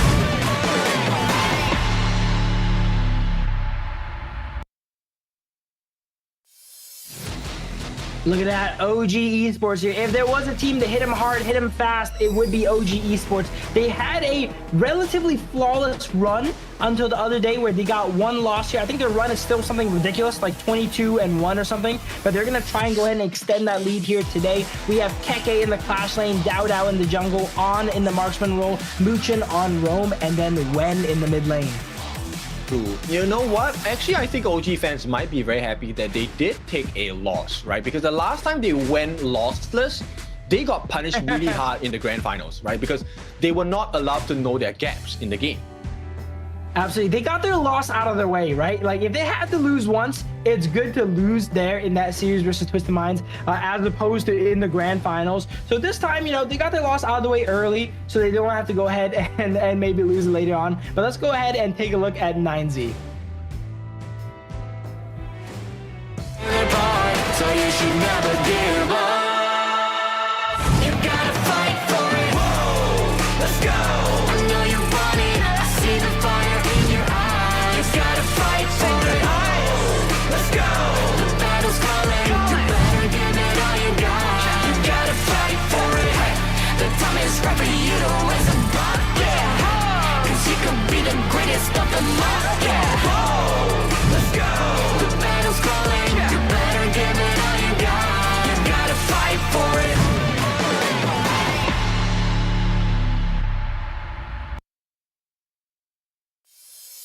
Hailing from Argentina, La Violeta, also known as 9Z Globant, represented by Win RJ in the Clash lane, Sick in the jungle, Moon in that mid lane, Leffy in that farm, and of course Capo Seva in that roam. Now this is a team that has a lot to prove, but they also must be careful about the information that they divulge, because now a lot of people are going to be watching them. Not just OG, the KME teams will be watching them, right? Twisted Minds will be watching them, and the rest of WKX will be watching them. Absolutely. I would say, coming into this, they're relatively underrated, right? We see a lot of teams talk. I mean, we see a lot of people talk about OG, about Twisted Minds. We had a few people talk about 9Z, right? But definitely a lot more here now that they've proved themselves. They took matches against Twisted Minds twice there. So them clearly showing that they are, at least currently ahead of Twisted Minds here in the form of competition. Speaking of head, let's talk about a head-to-head here from Keke and Win RJ. Both very, very strong Clash in here. It looks like Keke being a little bit ahead on everything except for that team fight participation. Maybe it shows how Keke likes to up the end play and farm up a little bit more here, whereas Win RJ prefers to help out his team and join those skirmishes. I mean, Win RJ is someone that I feel like has grown a lot in this competition over the past 2 weeks, right? We have been mentioning his name quite a bit more, especially in the games against Twisted Minds. And this is a huge achievement as well. So they get the side selection, 9Z Globant that is, and they have chosen the counter pick side. Yeah, red side. It's actually interesting. We see like the meta switch up like day to day. I don't want to even call it a meta now, because some teams, they prefer the first pick, some teams prefer the second pick, and it's not really clear which side is advantage here, because even though they have the side selection, I was under the impression first pick was advantage. 9Z, they got a different story here, right? They opt to go ahead and go for that red side instead. I mean, it really depends how you want to place it, because on the red side, you also get prio on the types of jungle they have. Maybe example, the Kongming or the Luna. These are the heroes that benefit off of being on the red side, because you have the Azure buff as your initial starting buff. Absolutely, that's something to think about for sure as well too. We see OG, we were talking about Liang getting ignored the whole day. OG does not ignore that Liang though. They go ahead and ban it out along with the Dharma. Anytime OG's in the game, they really respect that Liang, because Muchin is so deadly on her. They know how much pressure that pick can go ahead and apply, and they go ahead and remove it now here. And it looks like they're angling towards kind of a more squishy assassin style jungler with that removal. Even though that was known for his assassins, we've been seeing him in a lot of tanks lately. Oh, not today though. We see the Luna getting logged in. Here we go. It has to be. There's no way. OG, anytime you give them the Luna, DAO immediately snaps that up. There's no way OG does not go for the Luna here. And then they angled it too. They ban out the Liang. It was pretty telegraphed. But it looked like 9Z, they had too many picks they need to remove. Either they were going to ban the Luna or the Pei. And either one of those loves Liang being banned. So we need to look at the suppression or the stun. There needs to be a lot of CC, or there needs to be a lot of burst. These are the only two answers to the Luna pick. It looks like they're deciding between the Diadea or the Dolia. Both are picks you really cannot go wrong with here. First game here, you can opt to go to Diadea to protect your later drafts a little bit more and save the Dolia for some of those lower tier picks later on. But okay, it looks like they do opt to go ahead and do that. They have the Diadea, the long, pretty straightforward by the book draft so far from side 9ZG. So I'm just curious, what does OG want to pick against 9Z Globant, right? Do they go for the channel? For now, they want to secure the Mayin, another hero that benefits off of AoE catch, right? So they have two AoE catches right now, one in the form of Luna, one in the form of Mayin. So OG set themselves up for a pretty good start in terms of team fight. But 9Z Globant, I like the control and the burst damage potential. It looks like there's a lot of options left for side of OG when it comes to marksman, so they're going to leave it up until a later pick here. They know it's impossible for all their picks to get banned out. They can get the Ho Yi, they can get something like the D Renji here, right? They have a lot of options, the channel as well too. So they're always going to have something, so they're going to opt to use it as more of a counter pick, and then, you know, remove something like the Mayin first that could get picked away from the side of 9ZG, whereas they already have their marksman, so they don't got to worry about locking that in right this moment. And 9Z Globant, I think they're definitely going for the late game potential here, right? So Food's late game is pretty hard to handle. It's also a good answer for the Luna if they manage to get their hands on Dao, which is going to be a bit of a challenge, to be honest. But we'll see. 9Z Globant, they start their first ban with the Yixing Bang. That's great. They don't want to be locked up, because once you're hit by the board, it creates a lot of disarray. It forces the Lung ultimate early as well. Absolutely, and all of the OG's bans are going into like these anti-assassin picks, right? Like the durable bruisers, like the Dune, the Liang being removed. They don't want them to have anyone that can face the brunt of Luna's damage here, looks like, in their bans. We see 9Z with a Yuan and a Yixing ban targeting Wen here. He still has a good amount of options left. Because mid lane picks are relatively flexible, you know. They remove the Lady Jen away too, though, so they're trying to really heavily target Wen here in this draft. Actually, what's scarily available for the side of OG is the Shi pick. You can kind of force out the Fuji to be in like a 4v1 situation with the catch of your second skill, and it also is a relatively short cooldown to force out the Lung's ultimate as well. So I think Shi is a great pick that OG can consider. Absolutely, and it would do a great job of feeding that Luna, right, and accelerating her early game. It's not something we see Wen play too often, though, I would say. Like, I feel like right here, knowing when he might pick something up like the Milady or something crazy here, you know, when he gets banned out and putting it back against the wall. Yeah, but he picks the new up, pretty sizable. Imagine I called that Milady pick there. That would have been insane. But okay, we did it this time, but next time here. The Ho Yi does get picked up. We were mentioning that An had a lot of options available here, and he decides, you can't go wrong with the Ho Yi. Against Long, it's great, right? You're able to stun him up and potentially take him out before he gets that ultimate off. Against Lady Jen, it's not too bad either. You can usually line up an arrow on her if she does stasis herself there with her ice there. So pretty good picks all around, and it gets decent synergy with the Nua for these global stun annihilation combos. I like the response from 9Z Globant though. The Fluborn tank is definitely hard to play against.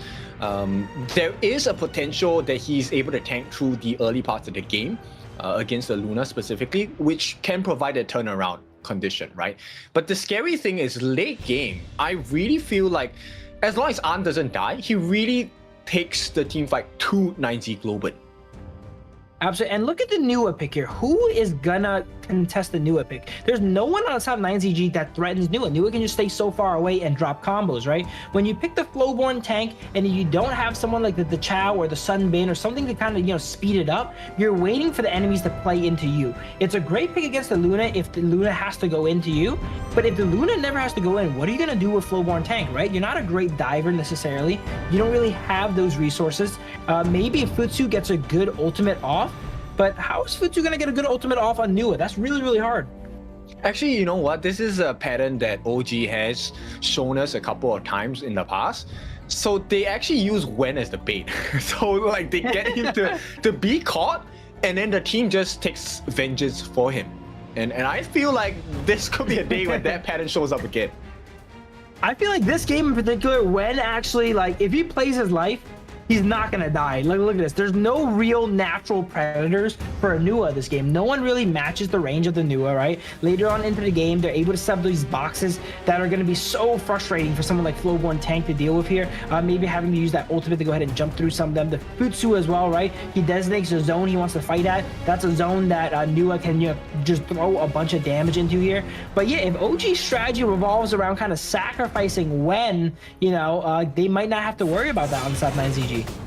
Yeah, I think for 9Z Globant, it's really about how fast can you get Leffy up to scratch, because late game he deletes Wen in one combination, no doubt, and that's going to be a very scary situation, right? I think for now it's for 9Z Globant is there's two markers. Number one, how fast can we grow Leffy? The second one is, can we get like an initial take down on Arn? For sure, here in the early game, we see Muchin. Muchin is actually playing for this. He does not have Smite, though, so we see a lot of Zhangfei's play for that monster there, but they have Smite to go ahead and secure. That time, since he's opts to go to heal, it actually gets stolen away by the side of 9ZG. Or not really stolen away, it was their monster, right? But it just did not get secured. OG did all that work for it to get taken away. Yeah, a little bit disheartening, of course, at the start. But I think, you know what, with the heals coming up from Muchin, this places the #1 emphasis that, hey, Arn is the secondary win condition, right? Dao is meant to be the menace, and hopefully that provides space for Arn to really just get the free hits in. And usually I say that Hou-Yi is more utility-based, you know, supportive marksman, right? But when I see An play Hou-Yi, he goes full damage, he goes crit, Shadow Ripper, Eternity Blade, everything else. Not like the other Hou-Yis we've seen. We've seen Hou-Yis go, you know, the cooldown boots with the Glacial and cool, just to get as many arrows out. An is there to get as many arrows out with his auto attack, not his ultimate. I mean, for a guy that has the sole pentakill in KMW this season, you understand why. Absolutely. If anyone can go full damage on Hou-Yi, it is going to be on here. We see Wen go ahead and come in with their emergence, but 9ZG sniffs that out, backs up here. They don't have level 4 in either of their players here, so they're playing super, super safe. But since An was able to get level 4 so early, it's like he got a free ultimate, right? He shot it so early, he's going to get it back by the time Long gets his ultimate, basically. If I'm not wrong, it's about 40 seconds of cooldown, right? Initial first level of the Burning Sun Arrow. So they have a little bit of time to play with on the side of 9Z Globant. But here comes the backup Wen in a very interesting position. Actually, no, misses all the skills. Not ideal for the side of OG. He does make it out safely. But Moon trying with the passive of the Ocean of Tears as well. And this is going to be a failed attempt. But OG, they still have the gold advantage.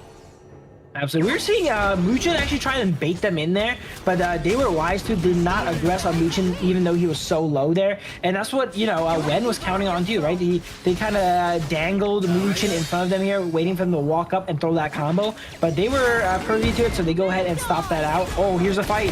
Here we go. Unbrow Outburst lands onto Didea. Didea goes down.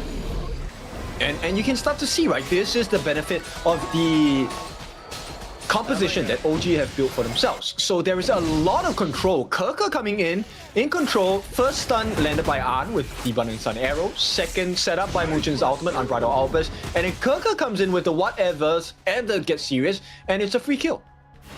Yeah, a lot of pick potential from side of OG. You know, everyone can kind of instantly react to crowd control, right? If On lands an arrow, Muchin can go ahead and follow that up, and Wen can follow that up with Annihilation as well too. So you gotta really watch your footing, because you could be full HP and get caught by one crowd control, and everyone just converts off it and takes you out. Yeah, and this is the value of Sick as the Flowborn tank, right? He should be able to tank through all of that damage. Now, the only question is, can the team follow up for him? And I think Leffy really needs to get the initial takedown onto An. If that's not the case, then 9G Globant are essentially playing on a timer here. Absolutely. I think every fight is going to rely on how that Butsu comes in with their flash, right? Butsu without flash, realistically, is not going to be able to catch anyone outside of OG. But if he does have it up and he's able to get a good flash ultimate on An or on Wen, that could really, you know, seal the deal. In fights that he does not flash, like right now, he's not able to join, as you can see here, as he's the sole member in the Clash lane. But he can, you know, opt to go for like a ultimate on Dao potentially instead. But the carries we mentioned, there's not many people to take him out. Oh my goodness. Another kill coming in for the side of OG as they take a little bit of hits at the bottom side. An actually, he's falling low, but he's pushing forward. That's crazy. The Leaping Savior are going to provide them with the shields as well. And for now, because of the microaggressions across the map, OG now leading by 1,000. They go ahead and go for this Crimson Golem here. Dao a little bit late, so Sick is able to smite it away there. But yeah, An was pushing up there because he knows Muchin has that Unbridled Outburst ready, right? He has the ultimate backup there in Muchin as he goes ahead and plays aggressive once again. The 2v2 on the side of 9ZG is definitely stronger than OG if they don't have Unbridled Outburst, but once you have Unbridled Outburst, it's really hard to go ahead and brute force through, which is all those stats. And here we see Unbridled Outburst come out on left, he push him into the wall there. He still has ultimate available, so he can play a little bit aggressive before he's forced to back up here. But we have not been seeing much action come out from Sick this game, right? We see him playing the Flowborn tank. He's just walking around farming, but he's down a level to Dao. Oh, nice! They actually get the return kill, the punish out the Kirker as well. And this is a nice response from the side of 9Z Globant. Yes, Sick needs the help of his team, right? He can't really initiate just on his own because that will put him in a very risky position. And for now, OG, they still maintain this goal lead close to 1,000. In fact, it is 1,000 at this point, but 9Z Globant, I like the response. Yeah, I think most of that gold is probably going to be in Dao there, right? Because he's able to farm so efficiently. He's been clearing out his jungle and then also eating the Clash lane wave as well, too, while Keke has been kind of roaming throughout the map, playing more as the jungler here, right? Getting those ganks in. He right there set up a flank onto the bot lane of 9ZG. This team kind of left him there, all right, and he was forced to fight a 1v4, but nonetheless, he's applying a lot of pressure throughout the map. You see him getting vision all around, and it looks like Dao is the real focus and carry of this game here, you know? Keke, you know, we know him as the carry, but this game he's playing, you know, more of the wingman here for Dao. This is a very difficult position here, and the TP does come in. Emergence, the help is going to come through, and Dao gets out. There is no setup available on the side of 9Z Globant. The stun comes in, not enough damage on either side to finish the job. So OG and 9Z Globant, they will walk away for the moment. Leffy manages to find An. An has no flash. He has to run away. An is so low, but the save comes in, and Sick will be denied the chance at the same time. Kirker, look at the rotation. They have spotted him out. Is he gonna just run to his death here? It's a 4-on-1 and Kirker in no man's land will be taken out for sure. This is a freebie for the side of 9Z Globant. Yeah, Keke has been in no man's land right there a few times, right? He died in the same exact position last time as well, too. It seems like he's going a little bit wide in these fights here, you know, trying to get the flank off. And when you do go so wide, if your team pushes up, you sure are able to go ahead and pincer your opponents when they're retreating. But if you do not have your team to help you out there, like we said last time, he was caught on 1v4, he got caught on 1v4 once again. Oh, they have to do it quickly, and here we go. They catch Dao again, but he has a level advantage, and the team is here with him as well. Where is the Leaping Savior? There is no Leaping Savior, and Sick is caught on the backlines. An is free hitting for his life. Will give the life off the side of Muchin as well. There is no follow-up damage on the side of OG, and for now, 9G Globant have flipped the script. No, it is not going to be the case. An does finish the job, takes the life of Moon as well, and 9G Globant, all of that lead that OG have gotten for themselves are starting to show. Dao right again in the jungle of 9Z Globant. Dao is level 13 here. OG has been just quietly funneling farm into Dao here, right? While Keke's roaming throughout the map, doing whatevers, you know. Dao has been farming up that Clash lane, taking that Clash tower, and he has this level advantage here. Now it's just a matter of time of when he goes ahead and uses that into a fight. Yo, the information that they buy on the side of OG is so spectacular. And right now, there has been no punish. The T1 in the mid. In fact, all the T1s on the side of 9Z Global have been completely taken down. And this opens up the doors for them to take the Tyrant because vision is obscured for the side of 9Z Global. Tyrant has been defeated. Absolutely, we see a Tyrant go down for the side of OG, and then there's nothing 9Z can do about it. They're not in position, and they just got their tower taken out though, so they're playing pickup here on the side of the base, forced to clear some minion waves here. I would say though, the Futsu is really ahead here now because of all the farm that, you know, Keke's funneling into Dao here. The Futsu is up 1,000 gold or so on him, and late game, we were mentioning, that is one of the most difficult clash laners to deal with, and especially the 1v1. If he ever gets the ultimate off on you, it's really hard to take him out. Yes, and all of this confidence play from OG where Dao was willingly getting caught by the Sage's Smite on Win RJ, that is not going to turn out well as we head to the later stages of the game. So 9Z Global, they have a pretty good win condition, but they need more time. Absolutely. We see Dao, he is worried about Futsu for sure. You know, he's starting to itemize into the Ominous here, third or fourth item here, which is a bit early for Lunas. Usually they prefer to go a bit more damage, but he knows the pressure that Win RJ is going to be able to put him under if he locks him up with that ultimate. So he's going to itemize defensively a little bit early and play it safe there. And oh, he's just so high level. Look at that. Level 14, 15 here on Dao. Coming up very soon here at the 10-minute mark. Oh, the damage does come true on. It's just laying down the pain. It's going to be claimed by Dao instead. But here comes the back of Win RJ, unable to find an opening. The T2 at the bottom going to be cleaned up as the first of the 3 sets available on the side of 9Z Global's map. And at the same time, during that exchange, Wen actually got his Tome of Wisdom. This is the most damaging item in the Mage's kit as well. Absolutely, and on Nua as well too, right? Being able to apply all that damage onto those global ultimates to be able to react instantly to any play, even if you're not really there, is going to be crucial. This game, while it looks like 9ZG is not really doing anything wrong, it feels like OG has kind of, you know, out-farmed them, right? They managed the map a little bit better, and because of that, they're up in gold. Because these fights are relatively even, but they're still up 3,000 gold. Because they're making the numbers advantage happen for the side of 9Z Global, which is so funny because 9Z Global have the numbers advantage in terms of members, but because they have the numbers advantage in potential fights, it means the map is open for OG to go and farm. Absolutely, OG joining a fight 2v3. You know, they have the Hou-Yi ultimate, the Nua ultimate. It's kind of like a 4v3 at that point, right? We see Keke get a little bit caught again here. This time he does not go down, but he's been scaling up, even though he had a little bit of a rough early game there. And he's playing more of a supportive role this game on the Mei, which is not something you see very often. Look, oh my goodness, they get one more. Capo Saber is taken down, and it is all off of the catch by Kirker. Wen have to trade his life for that, and at this point, Dao is in the middle of 2 big damage dealers, but sick 1v1 against An. Who gets the kill? It is going to be An, and he does make it out. That surprise kill knockup by the side, a double kill for Kirker. We talk about him being in such precarious positions, and he makes it all work for the side of OG. Dao does get away there, not losing his shutdown. We saw Futsu desperately trying to catch Dao on the Luna there. And while it's a good matchup if he has his ultimate, if he does not have his ultimate, Dao can easily just slip away, as we've seen there, as he dashes over the wall, and Futsu's not able to follow him. Dude, we talked about this yesterday, right? So good teams like OG, they will give you the picks that you want. But the picks don't matter because you're not allowed to do what your strengths are at, right? They wanted a fight on the side of 9Z Global. What is Kirker doing? Kirker is putting himself in the middle of 5 9Z Global members. And what does that entail? Dao at the top lane farming. They take the T3 at the top. They push down the T2 in the mid. And look, there's no fight. Like, Kirker even gets a double kill over there. I would say we were mentioning Wen was usually the sacrifice for the side of OG, but this game, it looks like it's a little bit more of that Kake, right? He's able to join these fights, blow a lot of the cooldowns on the enemy side, and still kind of come away with 1 or 2 kills here. Sure, they take him out a good amount of times, but he's already done his job, you know? He's given Dao all the space he needs.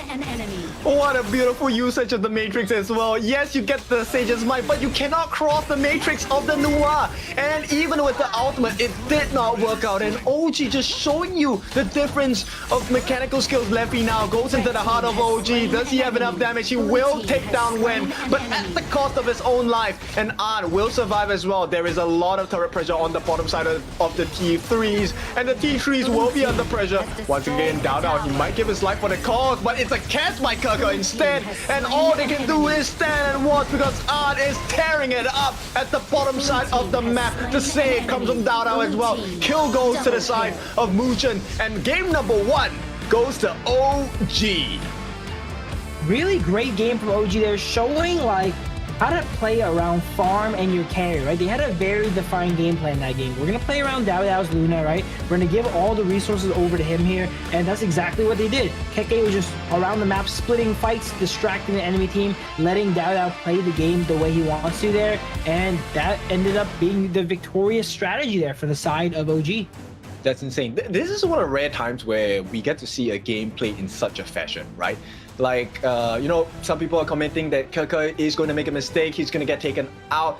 And I think to trade one life of a player for 2 turrets, a kill, and a couple of buffs, that's a good trade, man. I would make that trade any day. Absolutely. While KK did go down in the early game a good amount of times, right, behind the enemy towers, what did we notice? It was like 4v1. He's distracting single-handedly 4 players on the side of 9ZG, all while, you know, towers are left undefended, right? Minion waves aren't cleared, jungle wasn't being cleared.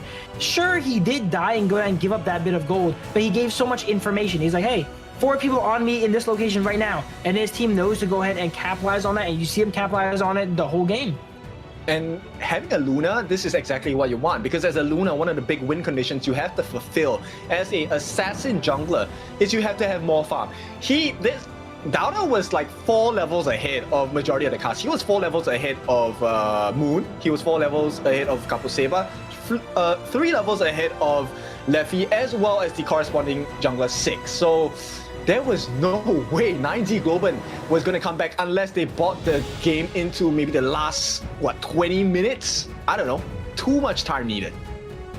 Absolutely. It just shows the jarring difference between Dao on one of the fastest clearing junglers here, Luna, right? And his team is feeding him farm versus Flowborn Tank, one of the slowest clearing junglers there, right? With minimal help. You see that range there, right? And look at the gold here. Dao has 12,888 gold versus 7,099 here for the side of Sick. He was not really able to do much that game. He did take a lot of damage and deal a good amount of damage too, but none of that damage didn't really matter. It was like, damage is just numbers, right? If you're able to damage the enemy and they get away, it doesn't matter. It's not going to be as good as securing the kills like we see on the side of OG. Which is so scary, right? Because Leffy, we cannot ignore the fact that actually he had a decent amount of gold. He had 8,000 in his pocket, but then when you take a look at An, his corresponding farm meter, An was at 10k. So that was a huge difference, and Downa was already far ahead. He already had the Sage's Sanctuary at this point of the game, which is like only 13 minutes in. So impressive show by OG. And once again, does it really show any stress from OG? I don't think so. And here we go, MVP An, 2-0-6, 37% of the team's damage. Yeah, we were busy talking about Dao. We forgot, like, on average dropping 37, but that's over a third of the team's damage there. Because while he was farming, he was also responsible for softening up the members of the enemy team, right? Dao came in here with the pickups, right? Same with Wen every now and then, but he was the person that softened everyone up. All the tanks on the enemy team that were really tanky, like the Flowborn tank, he was responsible for taking them down low and waiting for his team to go ahead and secure the finishers. Yeah, so many benefits, right? And a lot of people will be asking me, hey, why did Sick keep going for that 1v1 against An? It's because the rest of the team was busy dealing with Dao. They were busy dealing with Kirker. Nobody had time to deal with An. And that's the whole point of this composition, right? Too many distractions. And look, this first kill, like you said, he got the attention of 4 different members. But when you have the attention of 4 different members, these are 4 different people that are not at their corresponding places they should be in the map. Absolutely, and KK kind of putting himself behind, giving away all that farm to Dao, and putting himself in these precarious positions there where he's 1v4, but late game, he still has so much impact, right? You see these other fights, he's still getting double kills here. It does not feel like he's behind, even though on paper, he's very behind. Exactly. This is why it's so scary, because OG make you look like it's a losing game, but somehow they turn it into their advantage. But of course, with that being said, this is just game number 1. We will take a short break. When we're back, we're gonna see game number 2, OG against 9Z Globant once again.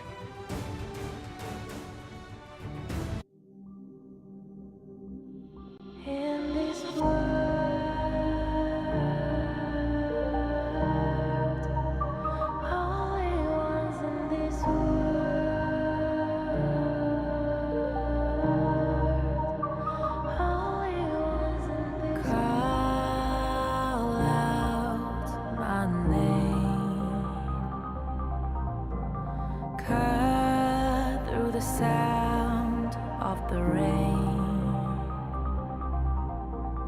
No matter how I feed the flame, you know I feel the darkness and the pain. All of the ways we tried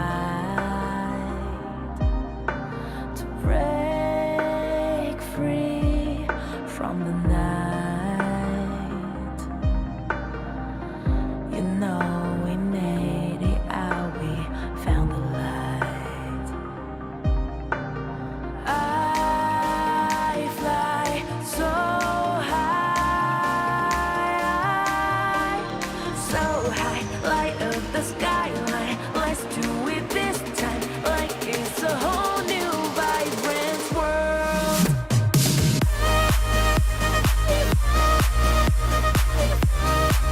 Like we're the only ones in this world. Like we're the only ones in this world.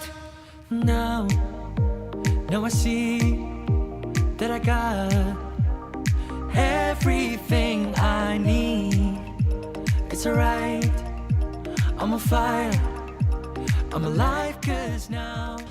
Welcome back. It is game number 2 between OG and 9Z Globant. Both teams playing a different style of HOK. OG showing us a little bit more of a different formula this time, Phil. Yeah, I would say we were mentioning that, you know, maybe save some strategies, but there's nothing we just saw in OG's game that they're not really known for, right? Dao, Luna, An Hoi, they didn't really give anything up. They didn't give any secret sauce there for that win. But I would say 9ZG, they definitely learned something about that game, that the Flowborn tank is not that reliable of a pick if it does not have the enablers it's used to there. They kind of just picked a Flowborn tank raw that game. It didn't really do much. It was really slow all throughout the game, and it was kind of used to counter out the Luna, but Luna out farms you so much, you don't even win a 1v1 against it. Yeah, I think that's really one of the things. Like, okay, you can have a great ban pick phase, right? Whether that tank matchup against Luna is going to be of a significant difference, that's one thing. But the way that OG played the map control was really what made the major difference, right? Because if we're talking about equal farm, maybe Sig would have done a lot better against OG. In fact, he could have taken down An as well. Absolutely, yeah. I think that's what people get confused about sometimes when it comes to these picks, right? Like, if they both had 10,000 gold, Flowborn tank versus Luna, I think Flowborn tank would have a great matchup. But in reality, since you farm so much slower than the Luna, it's not going to be 10,000 versus 10,000. It's going to be 10,000 versus 8,000. And can you win with that deficit that is kind of projected? It's going to be a lot tougher, as we've seen in that game. It was not easy to win that. Yes, and to throw a wrench into that problem itself, even if you won, the fight would have been so dragged on. You might have lost a turret or a tower or a buff because you were so busy trying to win that 1v1, right? Or winning a team fight. And that's exactly what OG showed us. So 9Z Globant, they say, you know what? Let's go for the blue side, the prio pick this time. Let's try a different style of game. They're going to pick up with the E one first. Yeah, that's definitely a different style for sure here. Pretty similar bans to last time. They don't want to deal with the Pei or the Liang. They don't have to worry about the Luna this time because OG has already played it and they ban it out themselves. And it looks like this game, we're going to focus a little bit more on the clash lane here, right? Last game, Keke was kind of like the sacrifice we were mentioning there in a lot of the fights. But this time on Guan Yu, he's probably going to be the playmaker and initiator on the side of OG. Isn't it the same strategy again from OG? This is a tower pushing strategy again, no? Like Agudo? Just wild growth and then you guys smash the towers? Absolutely, yeah. OG is just, as you mentioned, playing it by the book here. I don't think they need to bust out anything crazy, right? These are still best of 5s. We're not up to the best of 7s yet. If anything, it looks like 9Z is trying out some new stuff you were mentioning here. They're breaking out the Hano here, the Flowborn tank. While it's not new, Sick isn't necessarily known for his Flowborn tank gameplay, right? So he goes ahead and gives that a shot here. And look at this, we see the Hano come out this time for 9ZG. That's also not something very traditional. Okay, so Hano obviously is a very good counter against Agudo. Not just in the 1v1 department when he's in melee form, but also with the fact that he can repair towers, right? If he's taken down, if he uses his ultimate within range, in the span of 5 seconds of his takedown, he can restore or even repair the health of the tower. Now, with that being said, I don't think OG is going to allow it. I think they will do the same thing again in the second game. Absolutely. And again, on paper, right, that makes sense. Hano's able to go ahead and reset the Agudo towers and such. But is he going to be able to do it from behind, right? Because Hano's not really necessarily known for his laning phase in the mid lane here. He's going to always be off on the back foot here. So when you pick these picks like that, like the Hano, like the Futsu and the Flowborn tank, on paper they make sense, but are you ready to go ahead and fight through the, the disadvantages of that pick, right? Which is with something like Hano, your early game is not necessarily the strongest. You don't come online as quick as some of the other mages that are like immediately useful. You need a few items before you can, become that strong Hano that's, able to throw those spears constantly and not go down. I think the biggest question is he even able to be there, right? Like, he can use the ultimate, but you see the way the OG played the map just now. 9G Globant committed 4 members to chase 1 Kerker. And yeah, if that situation happens again on the side of 9G Globant, then it doesn't matter whether you have the option to repair towers, because you need to be there to repair the towers. Is it time for the Wen Milady here? All right, we're gonna go tower comp. We might as well go all the way, right? All right. True. Fine. Okay, maybe later on, Wen. Okay, Yijing for now. A bit more of a stock standard pick, but hey, maybe they revive the tower. We play Milady. We just kill it again. It's yeah, exactly. That's so scary, right? Once again. Yeah, plus they have the Long pick, so Long is pretty good at taking towers as well. The Flaming Palms will be able to deal decent damage even with backdoor protection. So now I think the curiosity for us is more of 9G Globant. How do you want to play this game? I like the jungle pick for Sick Musashi. We've already seen the success of it in the previous series. Can they do it? And who are you going to use it on? There's a lot of targets inside of OG here. I don't think any of them enjoy getting dueled to death, to be honest here, right? Probably don't use it against Long unless you're guaranteed to go ahead and take it out there. But looking at some other picks here on side 9G, that Consort U pick is really good against Guan Yu, I've noticed. Guan Yu is not really able to go ahead and disrupt it as much. If you time that protective winds perfectly here, you can go ahead and dodge out a lot of the damage, as well as use that ultimate to quickly interrupt the Guan Yu and make it lose all of its energy mid-fight too. So that's a nice little counter pick in that angle there for sure. It's also good against Alone, right? Because you get Protecting Winds, the Flaming Palms, physical immunity on Consort U, second skill. If timed correctly, it definitely could change the plane of the fight for 9G Globant against OG. But you know what? This is a game where, in this particular S group, it really is the question of how are you going to disallow your opponents from playing the game that they want? And let's see how both teams try to achieve that. Absolutely, yeah. Here's a look at all the heroes and their common skills here. We see Moon actually opt to go to Purify. There is a little bit of crowd control on the side of OG, but I would say it's kind of difficult to purify some of the stuff. Like, Keke's push on Guan Yu is not the easiest to purify away here. Speaking of Keke, as we see him start the game here and go ahead and get a little bit of vision here, get poked out by Moon potentially. But I'm very curious to see how this Hano pick does in the late game. Once it's itemed up, I know it's a menace. Yeah, same. Actually, his initial lane clearing, in comparison to what Wen has on the Yixing, he's definitely going to be able to clear the lanes faster. And with the help of Kapu Saber, it's almost a guarantee they always get the initial clear, which means OG's rotation, especially for Wen, will be a lot slower. For sure, yeah. Sometimes if your rotation is not that strong, like Hano is not known for his rotations, right? No, don't have the crowd control, doesn't really have as much damage there. If you can prevent your opponent from going ahead and rotating, that could be pretty good, right? He immediately shoves that wave in, slows down Wen's rotation there, but it looks like Wen opts to, you know, kind of just cement himself into the mid lane here, help out the Agudo a bit, and just play this fairly traditionally. Yeah, we see An is falling a little bit low though, Muchen as well. So the two of them really need some help, and here comes the cavalry. That's why they're putting themselves at such a risk here, and maybe looking for the first blood. Dao drops the Gorge mobilization, unable to find anything, and in fact, it is 90 Globant that gets the first blood on the top side. Mundo will be traded out for the life of Kirka in the top side. So OG and 90 Globant both getting what they want in the first 2 minutes of this game.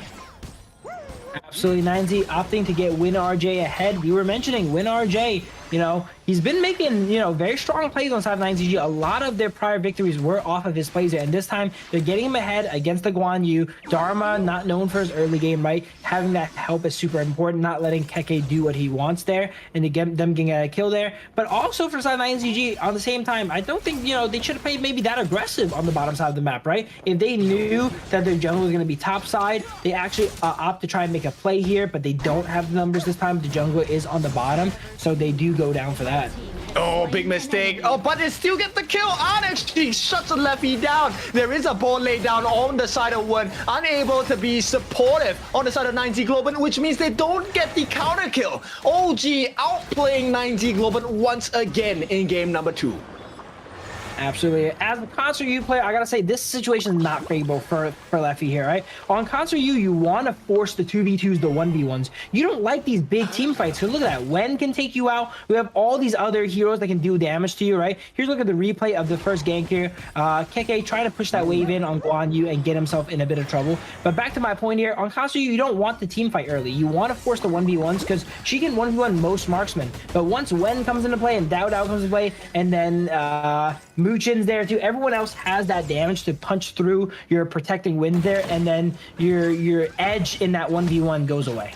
Yeah, exactly. Because one is also magic damage, right? Like protecting winds only negates physical damage. So the moment Wen shows up, that's a lot of pain that you did not sign up for. But here we go. Imperil State, the duel to the death. Did work on the Kirka. They take his life. Dao now in danger in his own jungle. At the same time, Wen has been caught. Probably going to be shut down. No, the heals are just enough. Destined Encounter changes the destiny of Wen.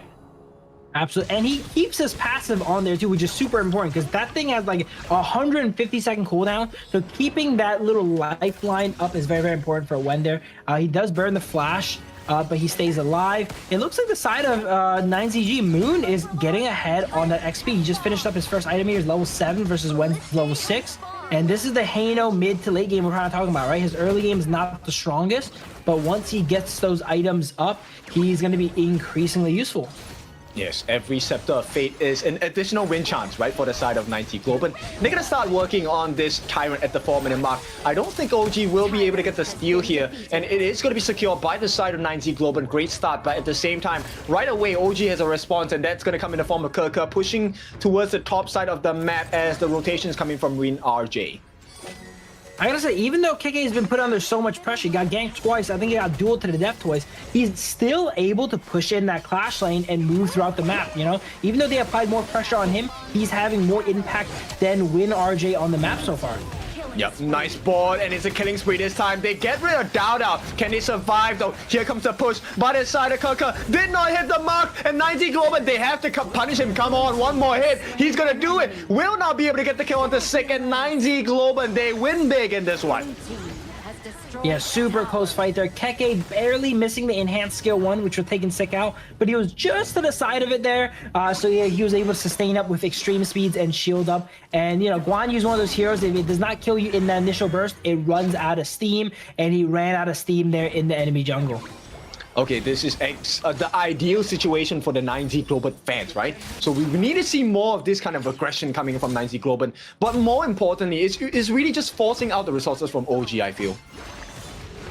Yep, their junglers are taking completely different paths here. Dowdow's just been farming, getting objectives. Sick has been spam ganking, it feels like, right? Every single time he has an ultimate, he goes into a lane and makes sure to apply pressure here. But look at this, Dowdow, you know, he's playing the map. He's playing those objectives, right? He's playing Agudo to its strengths, pushes that tower down, opts to, you know, just keep farming up. And he's down a little bit of gold, but for being, you know, 0 kills versus 3 kills, he's not really that behind. Yeah, I like that particular stat itself. So we'll see, because right now, in terms of like kill score 4-2, and goal lead is, it is important. It's just about close to what, 300 goals. So actually nothing separates these two teams. Absolutely. And you know what? Speaking of itemization as well too in gold, last time we saw Musashi, it went full damage, right? This time it's actually the opposite. Thick, you know, our residential assassin player is actually opting to play tank Musashi there. He has the Giant's Grip. He's building into, I think, the Dragon's Bane there as well too. So very interesting, you know, adaptation there from the side of Sick. And it's interesting to see that he actually plays tank Musashi even though he's an assassin guy. True. It's actually to buy time, right? Because the longer the fight goes, the better for the side of 9Z Globant.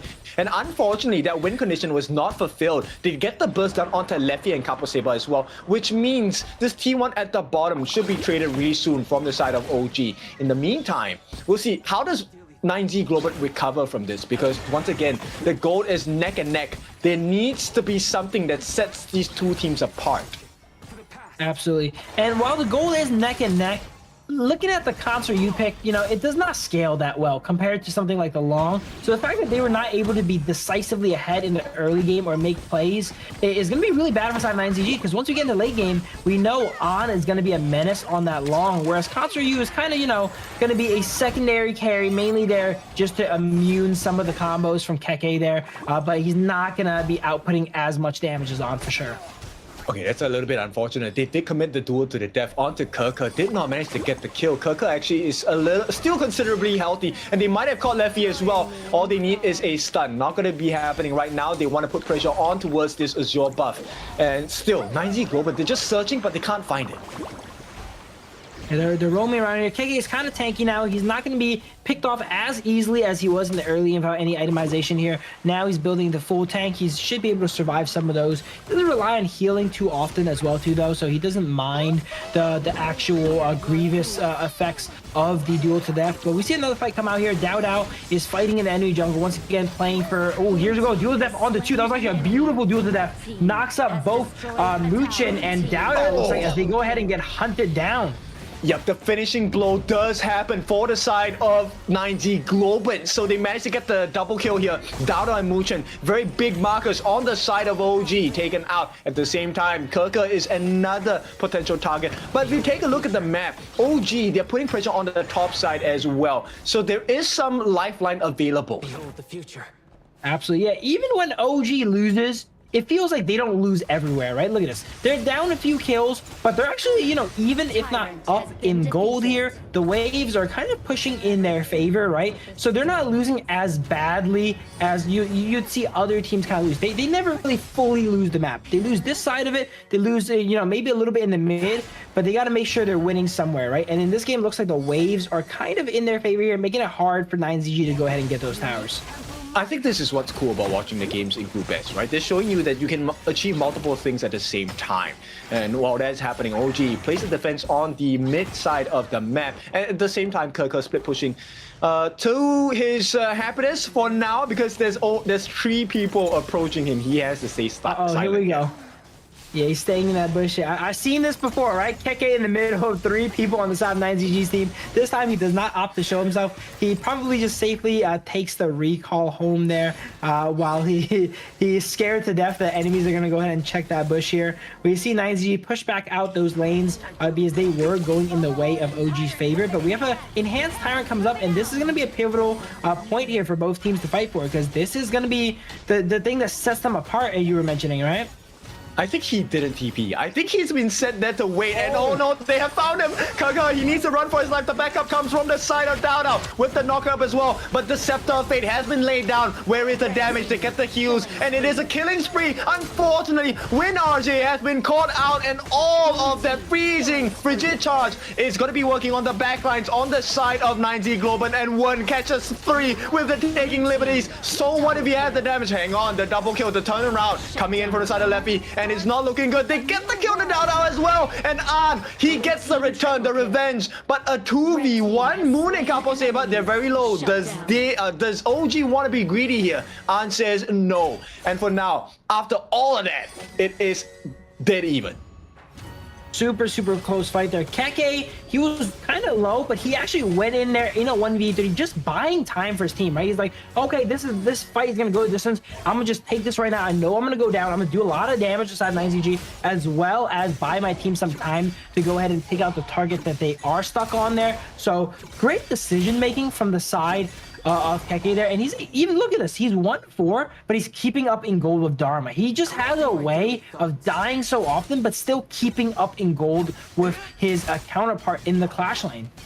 I'm just so curious, how did they deal with WinRJ? I mean, he was taken down pretty early in that fight. Yeah, I didn't really notice it as well too, but there's a lot of damage on the side of OG, right? Wen and An probably front-loaded a lot of damage on him there, but we see another fight come out here. I'm not sure who got the Tyrant here. It looks like Dowdow ends up securing the Tyrant here as the fight breaks out, and it goes 1-for-1 on both sides.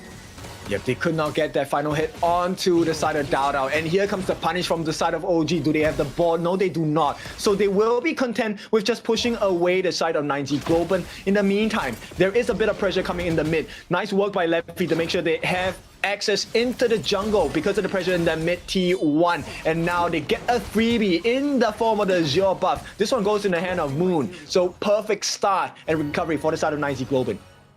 Look at this gold chart here. Odd is surprisingly up 1,000 gold here on Lefty here. But in that final fight, Lefty actually did a lot of work, right? Odd was able to take him out at the very end, but that was not before he took out multiple members of the side of OG here. So, you know, while Katsuyu does not scale as much as the Long here, they are still able to, you know, put out that pressure and do that damage.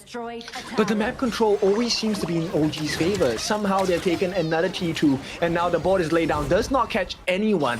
And hang on, hold on. The fishing net has been unleashed. They force out the unending sorrow from inside the Capo Saber as well. But Kerker, he is just a menace. He might give his life for this cause. He does not have the ultimate anymore, and he will be taken down.